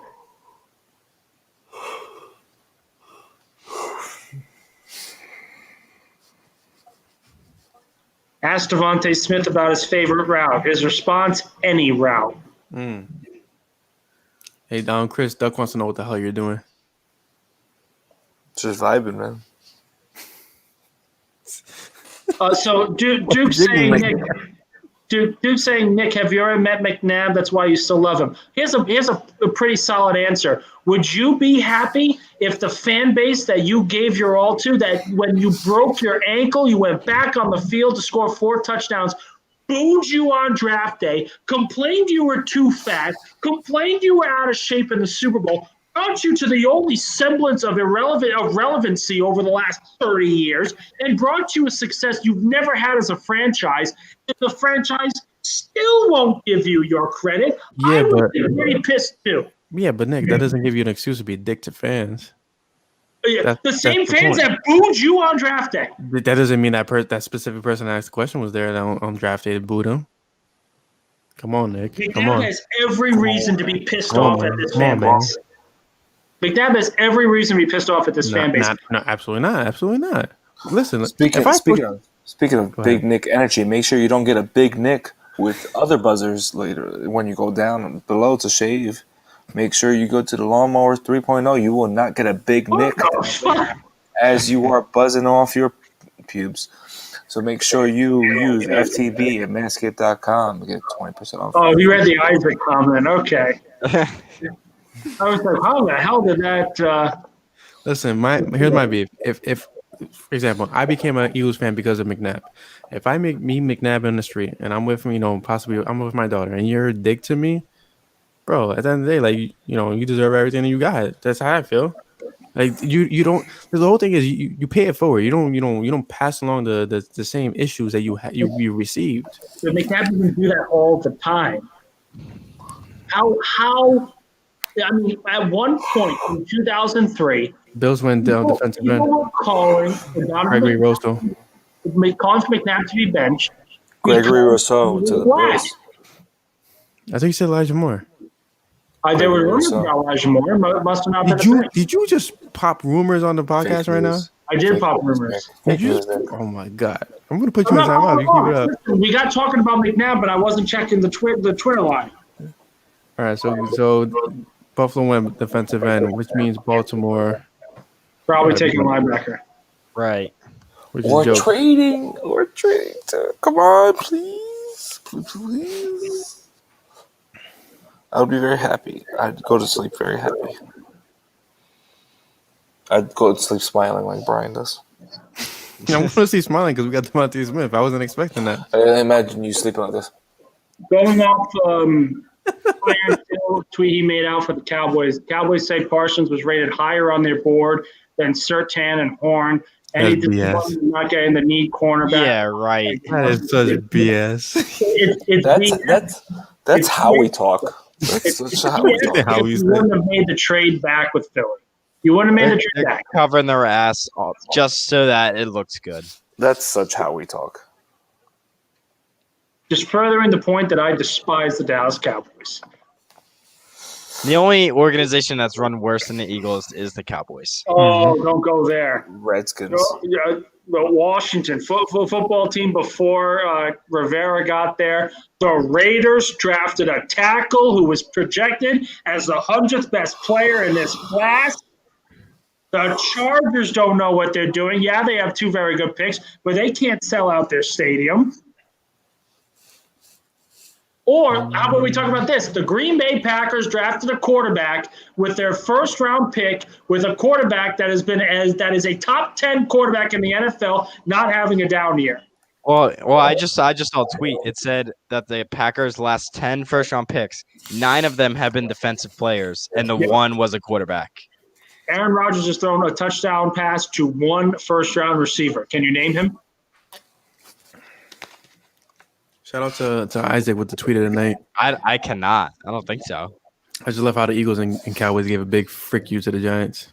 The answer to that trivia question is Mercedes Lewis, the tight end. Wow. Who was drafted in 2005, excuse me. Jeez. Derek Perry, Cunningham. Yeah, you know what? You want to talk about a quarterback that was overrated in Philadelphia history? Randall Cunningham was completely overrated. Whoa. Absolutely. Nick, you're losing your hairline. You need to relax. Can we kick him? No, because here's why. Donovan McNabb gets such a terrible rap for losing big games. Randall Cunningham won 1 playoff game here. He won 1. But I wouldn't say he's overrated, man. I don't think overrated is the right word. Yeah, because then you're saying Carson Wentz is overrated because he never won a playoff game. But here's the thing. No, there's no thing. There's no thing when you're really saying. Had a better regular season record in 2017 and would absolutely have won the Super Bowl had he not torn his ACL. Not with what you just said, Nick. You're acting like George Costanza right now. I need you to come back over here, Jerry. George Costanza. Right, how old are you? What you mean? You never watched Seinfeld? I love Seinfeld. Seinfeld like in the 90s. I love Seinfeld. Seinfeld. Was phenomenal. I watched How I Met Your Mother, New Girl, Brooklyn Nine-Nine. I can't do New Girl. How I Met Your Mother was phenomenal. Nick, we've been through. You cannot put How I Met Your Mother in there with Brooklyn Nine-Nine. You can't. Chris, I just started watching Brooklyn Nine-Nine. You can't do I that. understand. Feeble minds can't comprehend brilliance of shows. How I Met Your Mother was a really good show. How I Met Your Mother sucked. No, it was pretty damn good. It was so stupid. No, it was pretty good. So stupid. But it's nothing in comparison to Seinfeld. You cannot put it in Brooklyn Nine-Nine. Absolutely it's not in comparison to Seinfeld. I've never watched Seinfeld. I never cared for it. Wow. Such a good show. Seinfeld is really good. Duck, you're fucking wrong. Curb Your Enthusiasm is gold, Jacob. I completely agree with that. All right, let's see what picks are going on. I can't believe you never watched Seinfeld. What the hell's wrong with you? I can't believe you're. I was like, that's your kind of show. Here's the quote from Bama. If it's rare you analyze the player and find no weaknesses, when you do, there's a chance that dude won a Heisman, Walter Camp, and Biletnikoff Award to go with a couple of national championships. I think no weaknesses is a stretch. Well, he doesn't lack confidence because as soon as they drafted him, I saw a story that said as soon as DeVonta Smith got to Alabama, there was like a big storm coming in, and he goes, I am the effing storm," which is pretty bold as like a freshman. That's the kind of attitude you need in Philadelphia right now, which is in comparison to the attitude that Jalen Hurts has, which is phenomenal to see that. And it's contagious. It'll spread. It'll spread, especially with Nick Sirianni being so energetic. And why do you look so confused, Chris? Look at Duck's Seinfeld's to NYC for Chris. Duck, I grew up in the Bronx. So how do you not watch Seinfeld? I don't watch Seinfeld, but like I'm from the city. That's so weird. Like, how do you not watch probably one of the greatest sitcoms of all time? How do you not use Rogaine? I'm sorry. Why would I? Let's go bold. If I use Rogaine, I'll be looking like Nick. Hey, easy. Isaac, yes, we have our own Slim Reaper now in Philadelphia. Dude, you need to go to sleep. There's 2 picks left. I just need to go to bed. I'm 2 hours away from 24 hours up. I am not Liam on his fucking racing streams. It looks like Ravens are going defense here.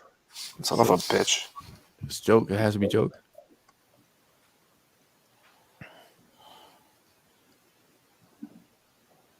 Oh, hey, here's an ex-Eagle for you. Rousseau comp, Javon Curse.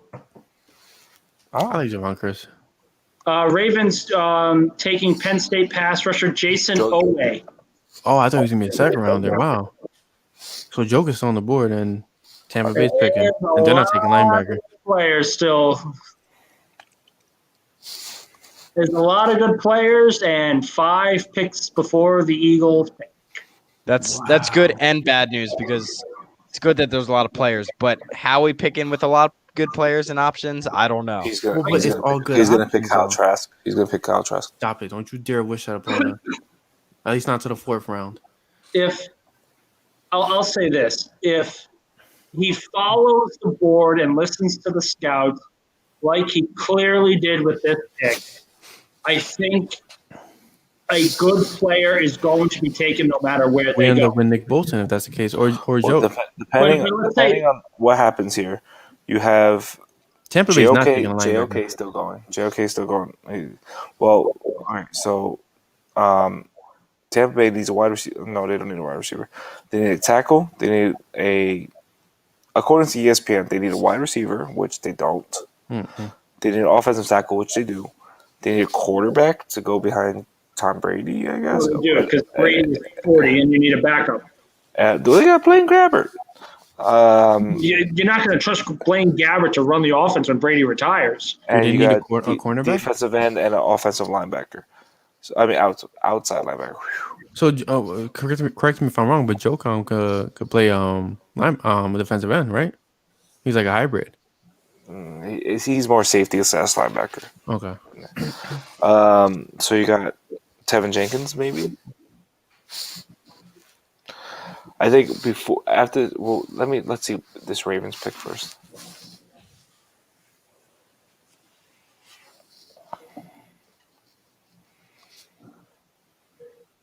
Oh, we said the Ravens pick already. Yeah, it's in a row. All right, so you're looking at the Bucks. Do they take JOK? Do they take? They're not going to take Trevor Mooring. Tevin Jenkins. So we're looking at tomorrow with. My phone starts working. I feel like Nick is my ESPN, so I'm not even looking at my tablet anymore. So tomorrow we are up in 1, 2, 3, 4, 5 picks, and depending on Tampa Bay's, we might have the 5 picks: JOK, Trevor Mooring, Elijah Moore, Telvin Jenkins, Christian Barmore. With on the outside, Asante Samuel, Liam Eichenberg, Javonte Williams, Ronnie Perkins, Joe Tryon, Dylan Radin. You skipped Nick Bolton. Nick Bolton is next. Oh, okay.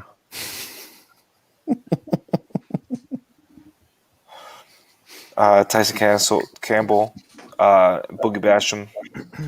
They're all there. Jabril Cox is still there.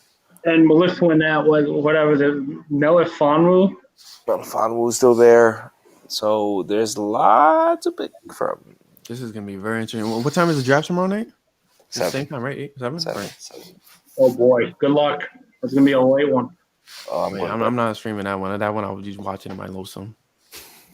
I might try to jump on later on after the dinner. So did the Ravens announce their pick yet? They did.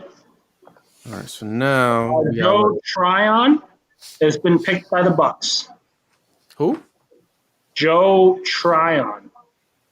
Oh, Washington. So there are a lot of good players left. It is interesting. A lot of players. I need a linebacker. I need it. Chris, I got to be honest.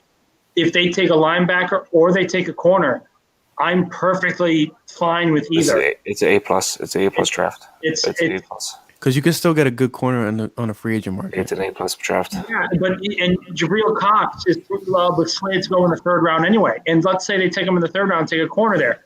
You're looking at a very solid and improved team through 3 rounds.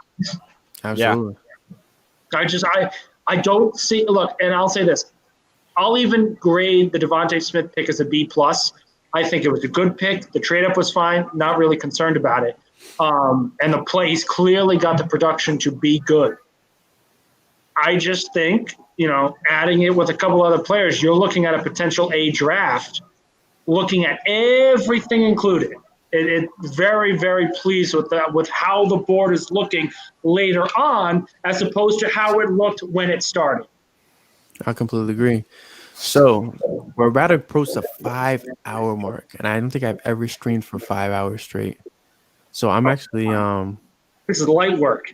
This is a little bit light work, but we've actually consistently kept about 50 people in here. So shout out to everybody that's just joined us and stuck with us from the beginning all the way to the end. We truly appreciate all you guys chiming in and just sticking through and through. Yeah, Eagles freaking drafted DeVonta Smith in the first round. I'm going to bed. Hi, Chris. Love you. All right, guys. So I'm Bryan Cameron. That was Chris Infante. Also joined by Nick Faria. That's Faria. It's okay. Faria. And Jonathan Papp. Two parts of Flippin' the Birds. The other part's PSN. So thank you guys for joining in. We appreciate you guys, like I said, sticking with us all the way to the end. But I think all of us need some rest now. So anyways, guys, we'll see you guys tomorrow night where Liam will actually be hosting it. And you'll probably see Nick and John in there, quite possibly. And a couple more of our PSN guys. So other than that, have a good night, guys. Thank you for coming on. Thank you for joining us and everything, bro. Nick, John, thank you guys so much for sticking with us throughout the whole process, man. And Nick, thank you for being our Adam Schefter. Hey, no worries. Loving it. All right, guys. Until next time, I'm Bryan Cameron. It's Flippin' the Birds.